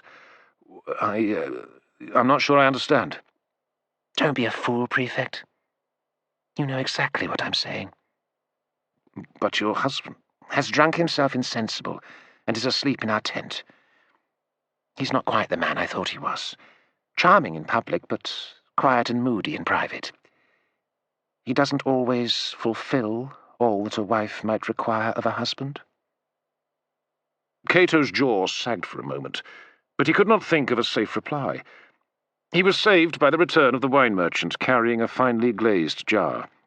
He took out the cork and carefully poured a measure into a cup he took from beneath the counter. Poppaea moved between Cato and the merchant to take the cup. Just then, a strong gust of wind howled over the camp, and the tent flaps slapped open and flapped wildly like the broken wings of a large bird. Cato looked round at the sound for a moment, and turned back to see Poppaea close up, holding the cup out for him to take. Your reward. And there's more to come, if you wish it. She leaned forward slightly to reveal the shadowy cleavage between her breasts. The wind strengthened, roaring across the camp, and abruptly the rear of the tent, where the women were seated, whipped up as the guy ropes on that side wrenched the wooden pegs out of the earth. The wind and rain blasted inside, sweeping away the thick atmosphere inside the tent. There were shouts of alarm from the women and anger from the men as they fled from the unwelcome intrusion of the elements. More guy ropes gave way, and the far end of the tent began to collapse. Cato's thoughts instantly turned to his men huddled in their shelters. His place was with them if the storm threatened the safety of the camp. He turned to Poppaea. "Excuse me, I must go." Before she could protest, he pressed the cup back into her hands and looked round for Macro. His friend was pushing through the throng towards him. "Oh, bloody fun and games, this," Macro smiled ruefully. "We better get back to the men." Cato nodded, noting that his friend seemed sober enough to make the walk to the tent lines, despite the amount he had drunk earlier. Several of the other officers were of a like mind, and jostled for the cloaks at the entrance. Outside, Cato led the way, clutching the hood of his cloak tightly over his head. They had only gone a short distance before Macro stopped. "A moment, lad."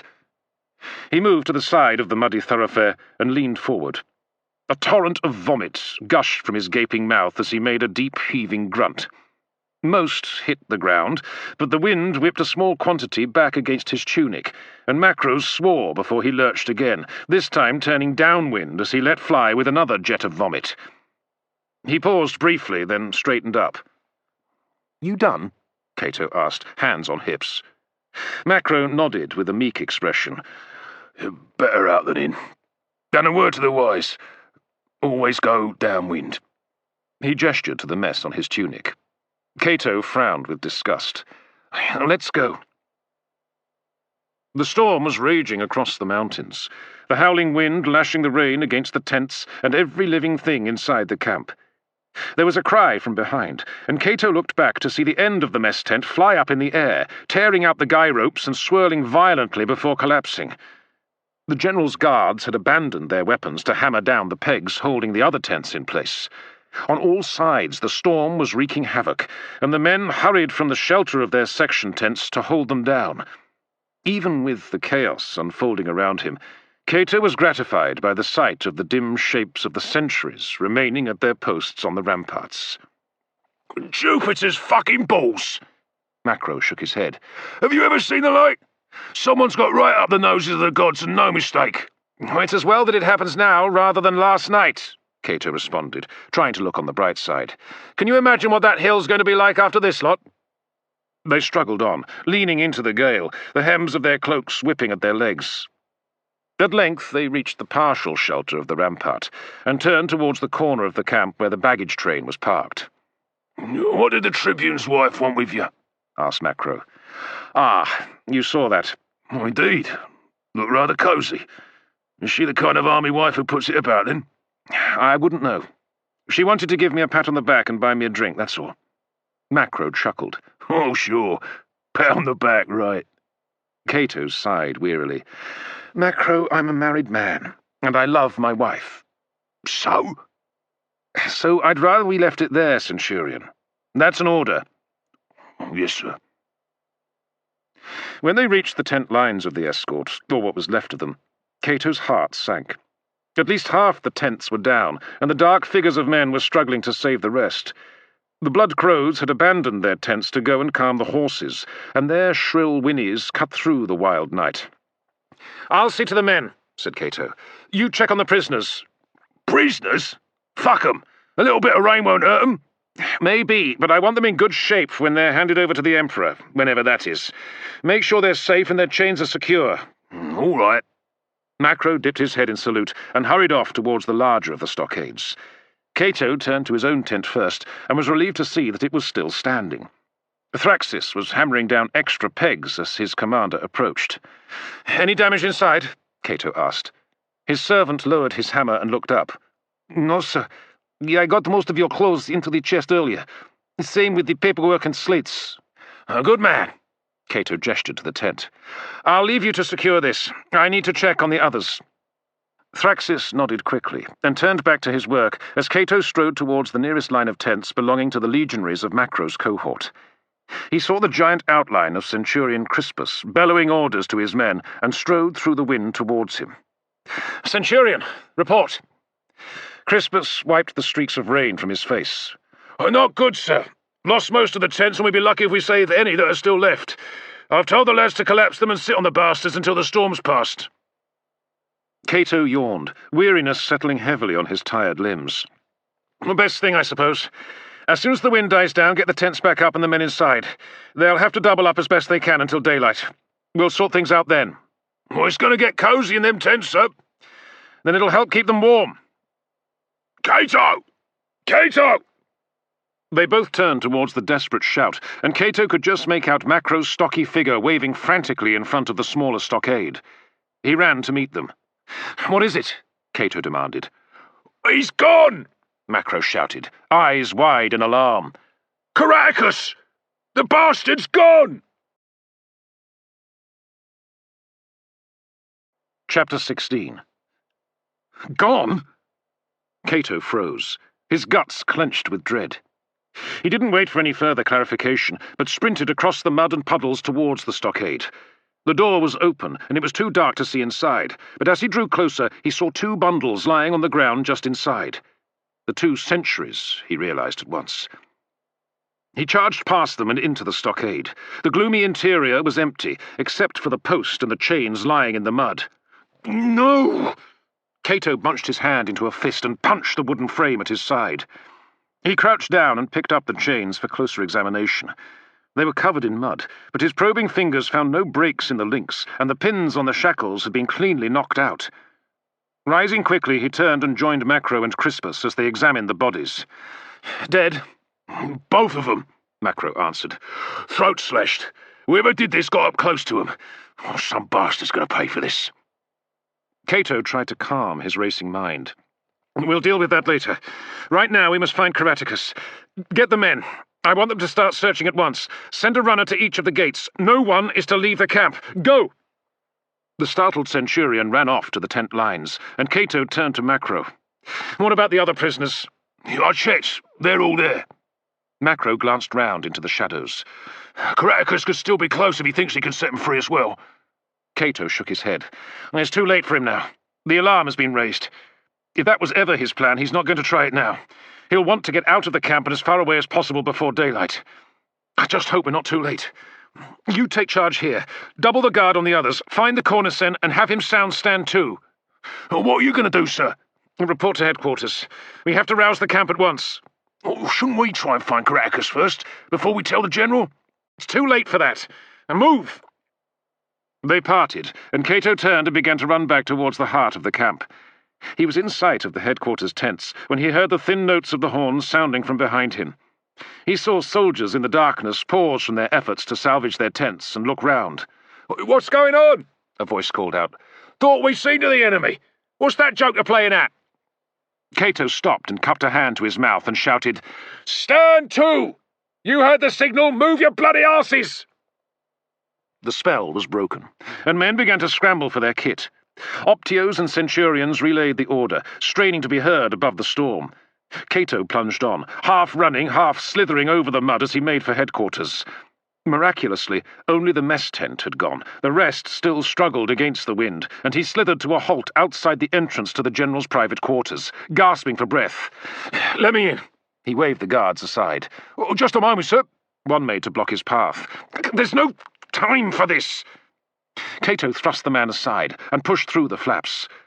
The glow from the oil lamps and the braziers seemed brilliant after the darkness outside, and Cato looked round frantically as the only servant still awake started in alarm from cleaning his master's boots. "Is the general here?" Cato demanded. One of the guards entered the tent and hurried round Cato, hand moving to his sword. "Sir, you'll have to wait outside." "Where is the general?" Cato repeated. The curtain at the far end parted, and Ostorius appeared in his tunic, barefoot. "What in Jupiter's name is going on?" "Prefect Cato, what are you doing here?" He paused and cocked his head. "Who gave the order to stand to?" Cato thrust his way past the guard and stood stiffly in front of his commander, heart pounding inside his heaving chest. "Caratacus has escaped, sir." Ostorius stared at him, stunned into momentary silence. "Escaped? How is that possible? You had the man in chains." "Yes, sir." "Then how could it happen?" Cato swiftly collected his thoughts. "He must have been helped, sir. The 2 men guarding him were killed, and the pins of his chains were knocked out." "Helped? Who by?" "I cannot say, sir, not yet. But as soon as I discovered he was gone, I sounded the alarm. My men are searching for him, and I've given orders that no one is to leave the camp. If he's still here, then we'll find the enemy commander, sir." Ostorius took the information in, and his expression became severe. "He had better be found, Prefect Cato. By the gods, he had better be found and put back in chains. If he has made good his escape, then I swear those responsible will pay for this." "Yes, sir," Cato responded helplessly. The general turned to the guard. "Send for my staff officers at once." The guard saluted and hurried from the tent. Ostorius' servant was still sitting on his stool, a boot in his hands. The general's glare turned on him. "What are you waiting for? Get on with it!" The servant began to scrub furiously, head down and hunched over his work. At that moment, Cato would have willingly swapped places with the man. As it was, he stood still while Ostorius turned back, glowering. "You'd better get on with your search for Caratacus, Prefect. Get out!" Cato saluted and turned to hurry from the tent, grateful to quit the general's presence. Once the general had briefed his officers, 2 cohorts were detailed to assist the escort detachment in the hunt for the escaped prisoner. The rest of the men were stood down and returned to whatever shelter they could find to see out the rest of the night. Cato returned to his headquarters to wait impatiently for reports to come in.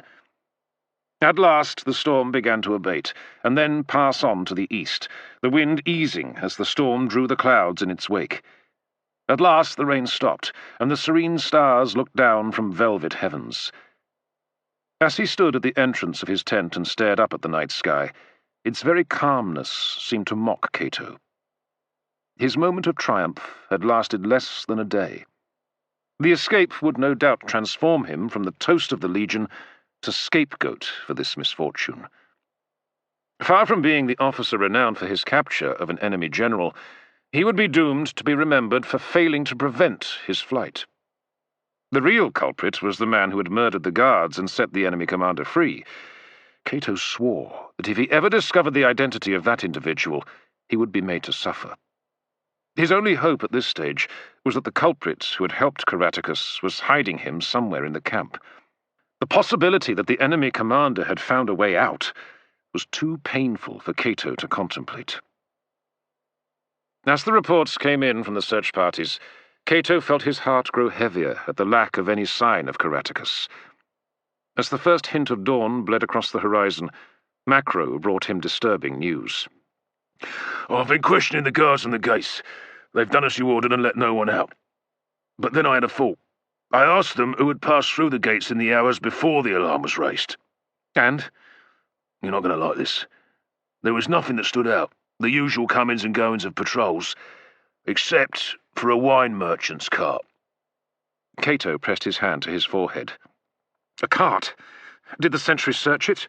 "Oh, they gave it a quick look and it was empty. The driver's face was hidden by a cloak. Since it was raining, the duty optio didn't think it was unusual. The driver said he was returning to Viriconium to buy more stock since there was no more danger from the enemy. The optio passed him through." "And what time was this?"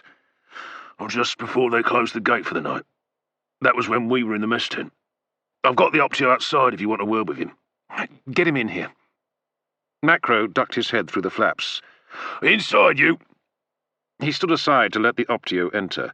He was a seasoned-looking soldier, but his uneasiness and dull expression did not create a good impression. To Cato, he looked like the kind of soldier who was good enough to make optio, but lacked those qualities that were essential for promotion to Centurion. He stood to attention. "Optio Domitus reporting, sir." "Centurion Macro informs me that you passed a cart out of the camp before you closed the gate last night." "Oh, yes, sir." "A wine merchant, making for Viriconium?" "That's right, sir." "And you didn't think it unusual for a wine merchant to be leaving the camp at that hour?" The optio shifted uneasily. "Oh, he sounded convincing enough to me, sir. Anyway, we're supposed to be keeping watch on threats coming from outside the camp, sir. He was leaving. Didn't see any harm in letting him pass. Optio, the sentries on watch duty are looking out for the enemy. Your job is to carefully monitor who comes in or goes out. As I said, sir, I didn't see no reason to be suspicious of the man. He gave me no cause to suspect he was an enemy, let alone Caratacus himself, sir. Besides, he spoke Latin. Cato sighed. Did it not occur to you that at least one of the enemy might know our tongue? The Optio opened his mouth to protest, but had the sense to say nothing, and clamped his lips together. Do you think it's him? Macro intervened. It's possible. I'll send a patrol after him once we're done here, just in case. Cato turned his attention back to the Optio. Domitus, is there anything else you can tell us about this wine merchant? Any description of the man? Well, as I told the Centurion, sir, he had his hood over his head. Couldn't see much in the dark, and what with the rain and wind and all. I see. Cato sighed wearily. He was about to dismiss the man when the Optio's expression lit up. I did get his name, sir. It was branded onto the side of the cart. I could just make it out as he passed through the gate. Oh? Hipparchus, he was called, sir. Cato stared at him. Oh, shit, Macro growled. Cato was on his feet at once, pushing past the Optio. Macro, on me! He tried to run towards the baggage train and the battered sprawl of tents and shelters that belonged to the camp followers, but the mud made the going slow and slippery. Macro followed him as best he could. They hurried past the vehicle park, where the army's carts and wagons were packed together, and on into the section allocated to the camp followers. There was little of the ordered layout of the soldiers' tents, and the ramshackle shelters and colourful tents that were still standing sprawled around two intersecting thoroughfares. The sun had not yet stirred, but there were plenty of civilians milling around. The storm had wreaked as much damage here as elsewhere in the camp. Collapsed tents and overturned stalls surrounded the crossroads. Cato stopped by the stall of a tinsmith, which had survived intact. The proprietor was already setting out his stock, seemingly unperturbed and uncaring about the misfortune of his neighbours. "Where do I find Hipparchus, the wine merchant?" The man looked up and shrugged. Don't know the man, but if he deals in wine, you'll find him round the corner there, with the others. Cato ran on, turning into another muddy stretch lined with stalls. Close by he saw a stall with wine jars behind the counter. A fat man with greasy locks of grey hair was arguing with a customer as Cato approached him. "I'm looking for Hipparchus." The merchant instantly turned his attention to the young officer and smiled. Sir, if you are looking for wine, then I guarantee you better quality at a lower price than Hipparchus. "I don't want your bloody wine, I want Hipparchus." The merchant shrugged and pointed to the stall on the opposite side of the way. Cato turned and saw a tall-sided wagon with an awning stretching out from one side to cover a sturdy wooden frame that formed the stall. He hurried over and clambered over the counter. His boots landed on something soft and yielding. He stumbled, recovered his balance, and saw a body lying face down under the counter, hidden by the leather apron that fronted the stall. He knelt down and turned the body over. In the pale light, he could see that it was not Septimus. From the soiled and tatty tunic and the clip in his ear, he guessed that this must be a slave. The man groaned and raised an arm feebly. Cato grasped his shoulders and shook him. "Where's Hipparchus?" The slave's eyes flickered open, and he tried to focus on the man looming over him. He stank of wine. Cato repeated his question with another shake for emphasis, but the man was still too dazed to think. With a hiss of frustration, Cato released him and turned to Macro, who was standing on the other side of the counter. "Search the wagon." Macro nodded and hurried round to the rear of the wagon, where he began to undo the ties securing the opening in the leather covering. What's going on then, sir? Cato looked up and saw the merchant he had spoken to earlier crossing over to him. "Did you see anything over here last night?" See anything? "Anything out of the ordinary?" Well, I was a bit busy trying to keep my stall from blowing away, sir, like most of us in the camp. But there was something a bit odd-like. "Tell me." That Hipparchus, he ups and harnesses a mule to his cart just before the light faded. Him and that useless slave of his. Then he heads off. What with the storm and all, I'd have thought he'd stay close and look after his business. Ain't seen him since. "You sure it was him? Hipparchus?" The merchant nodded. Recognised his cloak. Cato! Macro called out from the back of the wagon. He's in here! Cato turned away from the merchant and joined Macro at the rear of the wagon. In the gloom of the interior, Cato could make out the Imperial agent slumped against a rolled sleeping mat. He lay still, and for a moment Cato feared that he might be dead. Cato clambered up onto the bed of the wagon and made his way forward to the side of the body. He heard the man breathing and let out a sigh of relief. "He's alive. Give me a hand here. Let's get him out of the wagon." They dragged the unconscious agent to the back and then eased him onto the ground. In the better light, Cato saw that the hair on one side of his head was matted with dried blood. More blood caked his neck and the shoulder of his tunic. Macro sucked in a breath.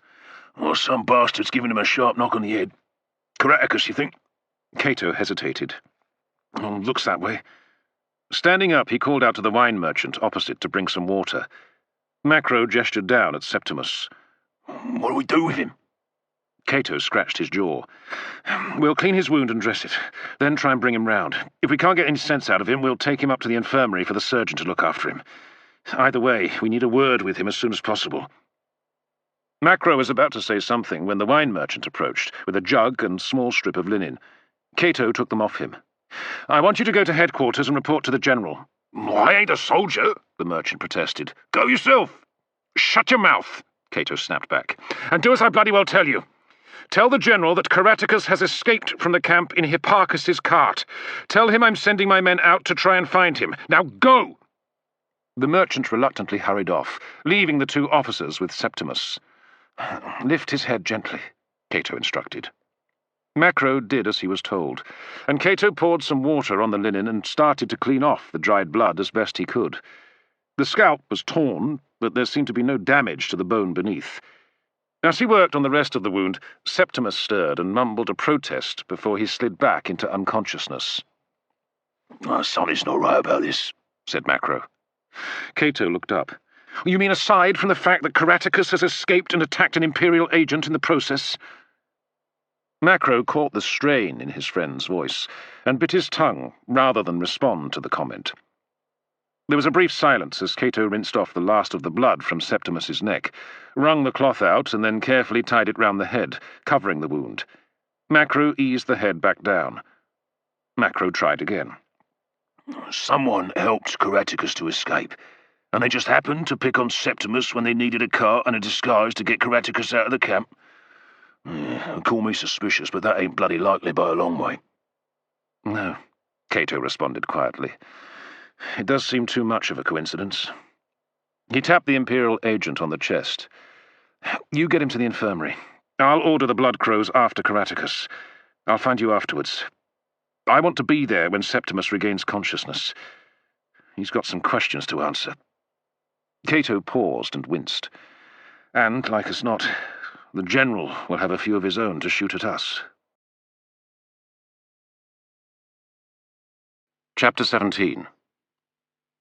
"This is an unacceptable state of affairs," General Astorius said coldly, as Cato and Macro stood in front of him. The patrols from the Blood Crows had reported to Cato an hour earlier, having discovered the abandoned cart, but no trace of Caratacus. The general glared at the two officers. "You were entrusted with the care of the prisoner, the man who has been a constant threat to Roman interests on this island ever since we landed. The man we finally defeated in battle just yesterday and captured. And now, less than a day later, he has escaped. How exactly am I supposed to explain that to the Emperor?" Even though the question was rhetorical, Macro was minded to point out to the general that it was his problem. Came with the rank. But promotion to the rank of Centurion was not open to those who lacked the wit to keep their mouths shut, and Macro remained at attention and said nothing. Astorius drew a breath and continued. "More to the point, how do you explain yourselves to me?" "Well, Prefect?" Macro cleared his throat and cut in before Cato could reply. "It was my fault, sir. I was in charge of securing the prisoners and setting watch over them." "You?" Astorius raised his eyebrows. "Is this true?" Cato saw the danger his friend was making for himself and felt a stab of anxiety. It was not Macro's fault any more than it was his own.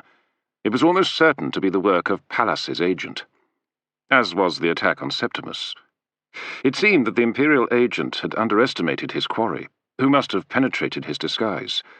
Cato could not risk divulging too many details of this to Astorius, But he could at least intercede to save Macro from the ire of their commanding officer. "Sir, Centurion Macro was acting on my orders. The responsibility is entirely mine, as is any punishment arising from the incident." "That is for me to decide, once I have the full facts. You better tell me what you know, Prefect."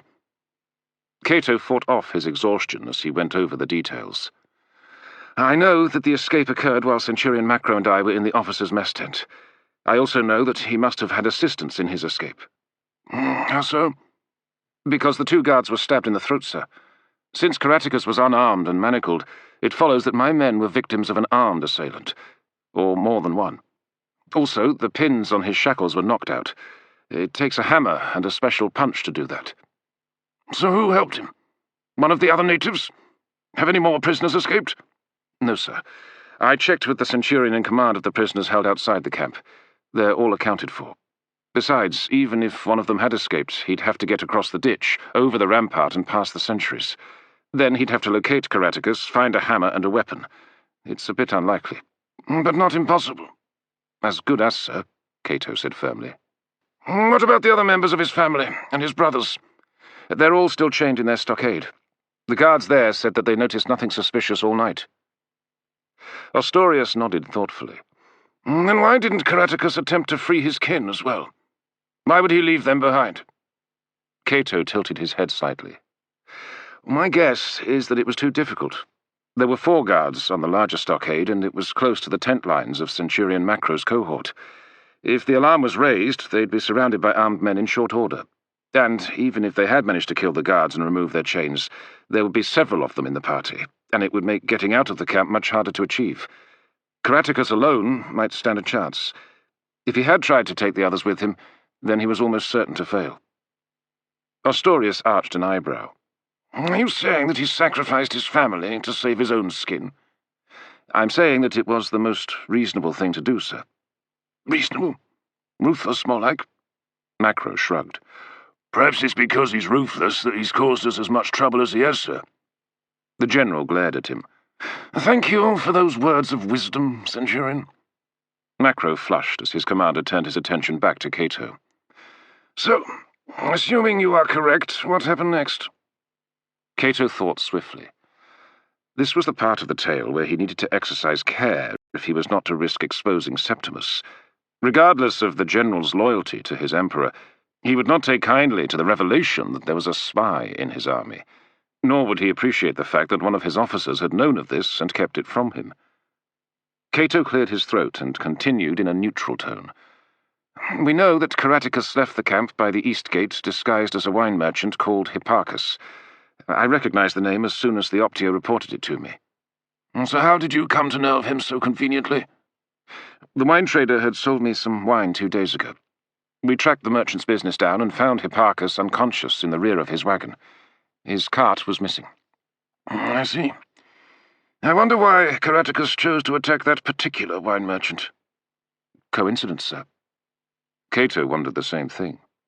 Hopefully he would discover the truth when he spoke to Septimus later on. He coughed and continued. "Hipparchus had the kind of vehicle needed to get Caratacus out of the camp. Given the amount of wine the army consumes, his story of needing to return to Viraconium to buy more stock would sound credible." Cato felt his heart beat more quickly as the general mulled over the explanation. Ostorius folded his hands together and tapped his index fingers against his chin. "Where is the wine merchant now?" "Recovering in the infirmary of the 14th, sir. He was struck on the head and knocked out. Surgeon reckons he'll recover his wits soon enough." "Good. I want you to question him the moment he comes round." "Yes, sir." Cato did his best to conceal his relief that he had been handed the task, and quickly moved on. "Whoever helped free Caratacus was with him when he took the cart. Another wine merchant saw the 2 of them. In the dark, he thought it was Hipparchus, with his slave helping to harness the mule to the cart. But we found the slave dead drunk. It's possible that Hipparchus will be able to identify the man who aided Caratacus in his escape." "How is that going to help us exactly?" "Because the man in question is still here in the camp, sir." Ostorius lowered his hands and stared at Cato. "How can you be sure of that?" "Caratacus was the only one in the cart that left the camp. The Optio on the gate said he looked it over quickly before letting it pass on. He's certain that there was no one hidden inside. And then we have a traitor in the camp. Cato nodded. Someone amongst the camp followers, Ostorius decided, his expression darkening. When I find the bastard, I'll have him crucified. It has to be a native trader, a spy planted by Caratacus. I'll have them rounded up and questioned. Once the interrogators get to work on them, someone will talk. Yes, sir. Let's hope we find that traitor. I've already given orders to send more cavalry patrols to scour the hills for Caratacus, but I don't hold out much hope. He knows the ground better than we do, and can count on the help of the local native settlements to hide him and feed him.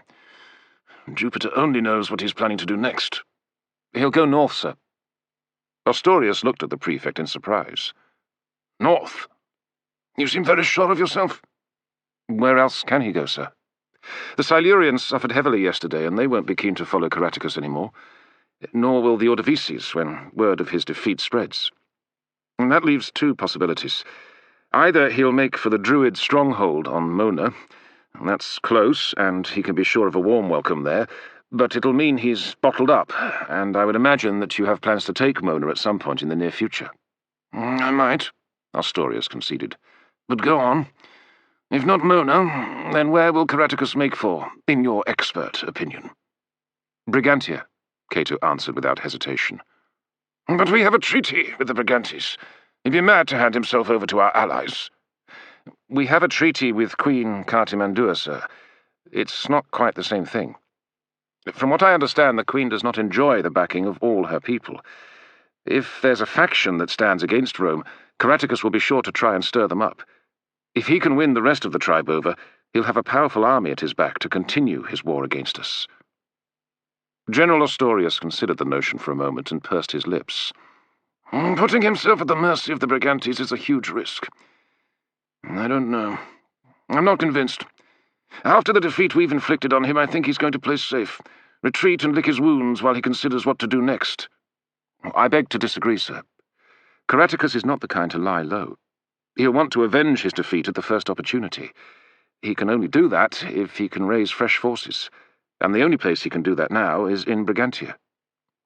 Thank you for your opinion, Prefect Cato, Ostorius said dismissively. I will take it under consideration. But for now, we must concentrate on trying to track down and capture Caratacus while there is still a chance. We'll be breaking camp once the auxiliary units have returned and marching back to Viriconium. I shall want to know what the wine merchant has to say before then. Understood? Yes, sir. Then you are dismissed. Cato and Macro saluted and turned smartly to stride out of the tent.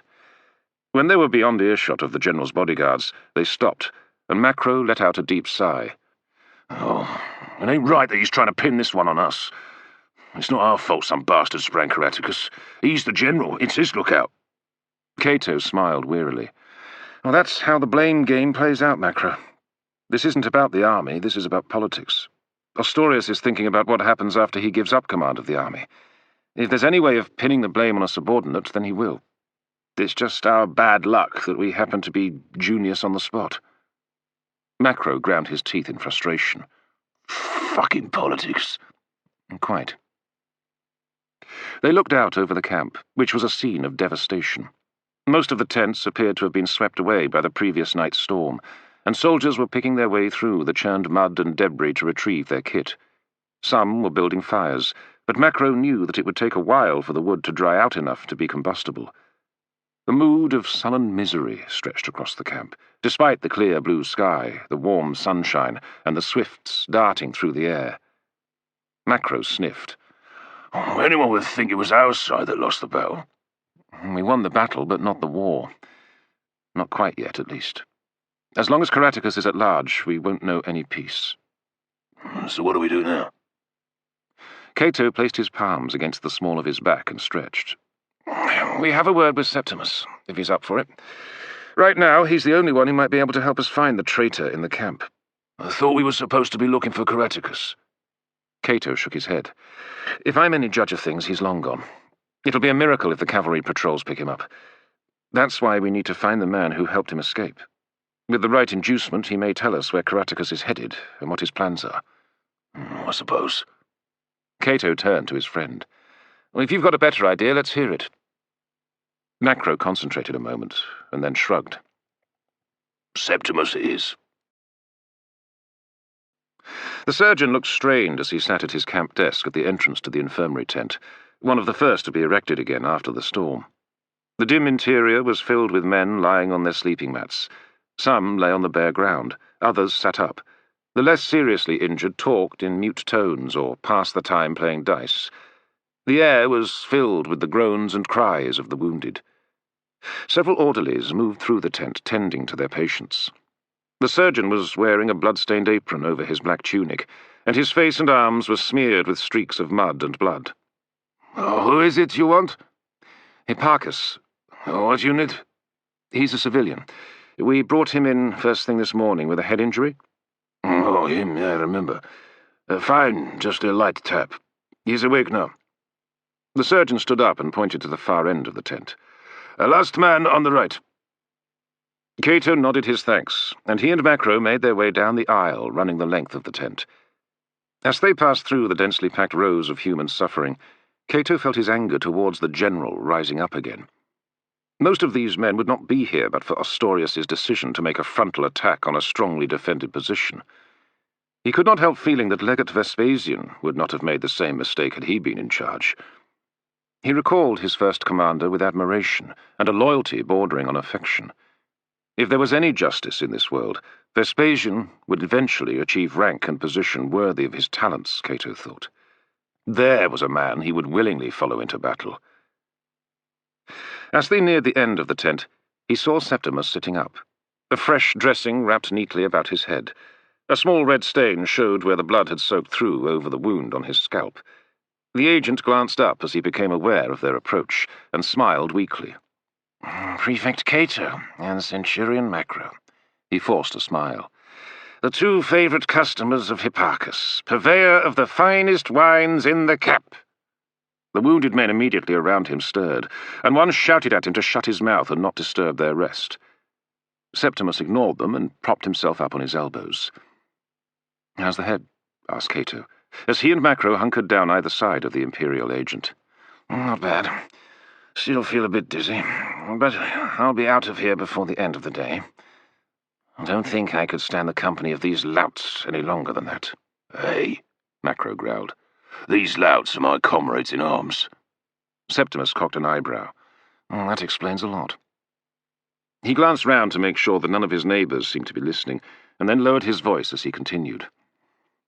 "Have they caught Caratacus yet? There's been little talk of anything else in here." Cato shook his head. "He escaped from the camp in your cart, drove it out of the east gate, and now he's disappeared into the mountains." Septimus grimaced. "Oh, shit. "What do you remember of last night?" Septimus's brow creased as he tried to recall the details. I had caught my slave with one of my wine jars. I was going to give him a hiding, but he was too drunk to notice, so I was going to save it until the morning. Then I went to find you, while there was still some light in the sky. I couldn't find my purse, and I thought it might have slipped from my belt when we spoke earlier. I saw Thraxis leave your tent to go and help your men secure the rest, so I slipped inside. You weren't there, so I thought I'd wait until you got back and ask about the purse. That was when I heard some commotion close by. I went out to have a look, and saw that the door to the stockade was open." He looked directly at Cato. "That's when someone came up behind me and knocked me to the ground. Before I could react, he was on my back, pressing my head down and holding a knife to my throat. He asked me who I was. I told him my cover story. I heard a brief exchange, and then I was hauled up on my feet. I glimpsed the man who had knocked me down. Big, hairy brute." "Caratacus?" "It had to be." "And the other one?" "Couldn't see. He hung back and kept out of my line of sight." Cato thought a moment. "When they spoke, was it in Latin?" "Yes." Cato nodded. "So what happened next?" "Caratacus steered me ahead of him and kept the point of his knife in my ribs. He told me to lead them to my wagon and not to try and run, raise the alarm, or look back if I wanted to live." "Well, no one saw the three of you?" asked Macro. "No one seemed suspicious?" Septimus shook his head. "Everyone had other things on their minds. Who was going to bother with 3 men making their way through the camp followers' canton when they were trying to save their livelihoods from the storm? So I led them back to my pitch, and I was standing by the back of the wagon. And that's the last thing I remember before I came round in here. You don't remember us finding you? Macro and me? Septimus closed his eyes for an instant, and then shook his head. All right, then, Cato sighed, and reflected briefly on what he had been told. It was just unlucky for you that you came to my tent when you did. Septimus looked at him closely. What are you implying? Well, I'm not implying anything. Like I said, it was unlucky for you. Macro gave a thin smile. Well, I'm bloody lucky for Caratacus and his friend. That is in the nature of coincidences of this kind, Septimus responded evenly. The gods will play their little games. Does the general know that someone else was involved? Yes. Septimus hissed with disappointment. Then our man is going to know he's being hunted and he'll go to ground. Maybe not. Ostorius is convinced that Caratacus was aided by one of the natives amongst the camp followers. He thinks that Caratacus planted a spy, and he's going to tear the native canton apart until he finds the man. Ouch.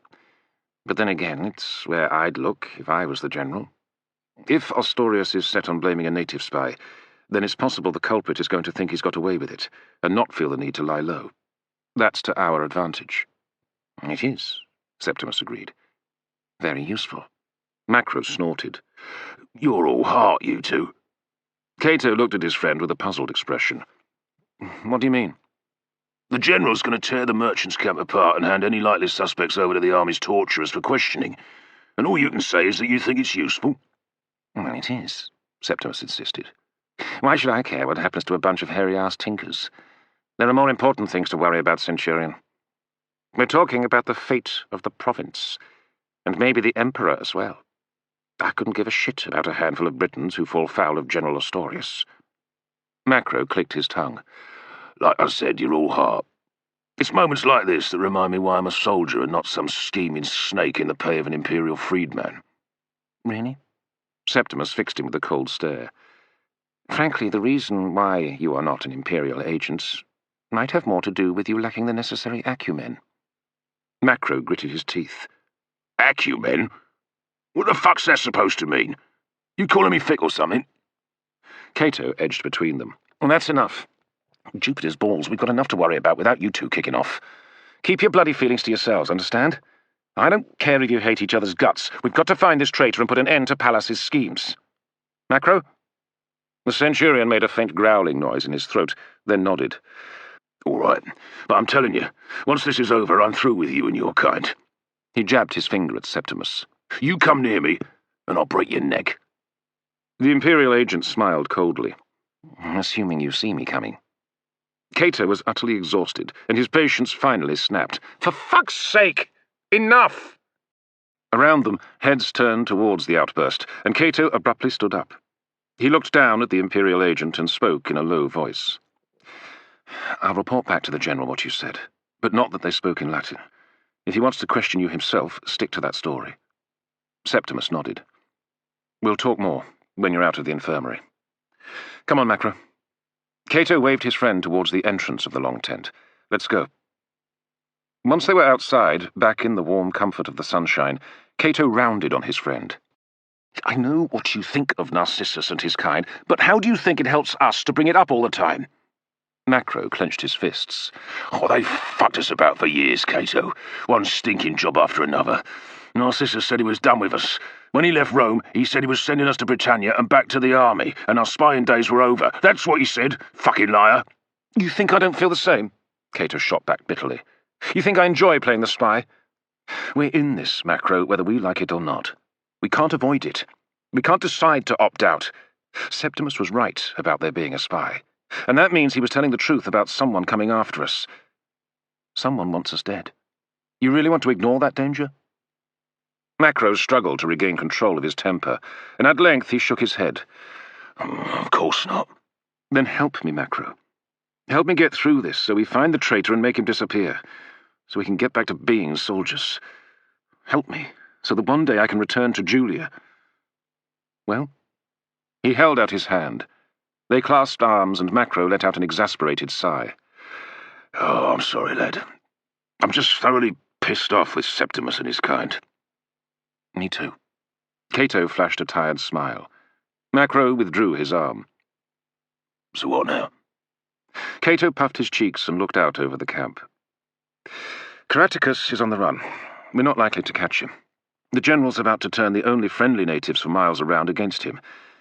There's a traitor in the camp who is prepared to go to any length to unseat the Emperor and kill us the moment he gets the chance. What am I going to do now? I'll tell you. I'm going back to my tent, and I'm going to sleep the sleep of the dead. And, when I wake up, I'm not going to rest until I find the bastard that set Caratacus free and murdered 2 of our men. Chapter 18. By the time the army returned to its base at Viraconium, the men's spirits had fully recovered, and there was a jaunty swagger to their step as they marched through the gates of the fortress behind their standards. General Ostorius and his staff rode at the head of the column, in gleaming breastplates and armour, in clean scarlet tunics. The garrison of the fortress had been forewarned of the general's return, and lined the walls to cheer their victorious comrades. The men on the march returned the cheer with interest, and looked forward to the comforts of their barracks, regular meals, and a long-anticipated visit to the bathhouse in the sprawling vicus, a short distance from the wall and ditch of the great fortress. The legionary units who had been involved in the battle had pride of place at the front of the column. Behind them came the auxiliary units who had been responsible for mopping up the remnants of the enemy army. The faint cheers from far ahead reached their ears, and they smiled grudgingly at the celebrations of their legionary comrades, and shared their longing for the comforts of Viraconium. Behind the auxiliaries came the long column of prisoners, chained and bound together, a shuffling tide of despairing misery, mostly men, but women and children too, the latter condemned to a life of slavery before they had any chance to savour the freedom that was the birthright of the offspring of the warriors of their tribe. A cohort of Batavian cavalry rode either side of the prisoners, watching over them and ensuring that they kept up the pace and did not cause the column to spread out too far. A thrust of a spear butt or prick of its point was sufficient to spur on any who began to lag. Behind the prisoners came the baggage train, some miles back from the head of the column, and beyond earshot of the triumphant entry of the general and his legions. The army's wagons and carts came first, the latter carrying the dismantled artillery, a mix of ballistas and the larger catapults. The heavy wagons carried the grain and spare kit needed to feed and supply the army while on the march. Then came the wagons allocated to the legion's surgeons, filled with the men still recovering from the wounds they had suffered on the battlefield. Those who had died from their wounds had been added to the huge funeral pyres that had burned outside the camp, while a handful who died later were buried outside the marching camps. Their graves were marked with simple stones, hurriedly engraved with their names and units, and a brief request to the gods to look after their spirits. Even though they were wounded, the men in the wagons were in good humour, thanks to a generous issue of wine on the order of General Ostorius. Many were soon drunk, and the warm country air resounded to tuneless marching songs, toasts, and laughter. At the rear of the column came the camp followers, several hundred merchants, traders, pimps, whores, entertainers, slave dealers, and the long-suffering unofficial families of the soldiers. By law, any man of the rank of Centurion or below was not allowed to enter into a marriage. Nevertheless, soldiers are creatures of flesh and blood, and some had formed attachments with the women who lived outside the fortresses of the Empire, and had children by them. These poor creatures, Cato reflected, were destined to trudge along in the wake of the army, wholly reliant on the meagre pay of the soldier to whom they were attached. If he fell in battle, they might be left a small sum in the soldier's will, provided that he had written one. Otherwise, they would be without support, until the mother could find another man. Around these small family groups trundled the carts of the commercial camp followers, piled high with the trinkets, drink, and little luxuries that soldiers craved when they were off duty. In the distance, behind the tail end of the camp followers, marched the auxiliary cohort of the rearguard. At the start of the march, the ground had still been wet, and the men of the Segovian cohort had had to negotiate the churned ground left by the passage of thousands of boots, hooves, and wheels ahead of them. But the sun had now dried the ground, and had yet to reach the almost as annoying point where the ground was so dry that the passage of a large army disturbed a cloud of dust that clung to every surface and filled mouths and eyes with a fine grit.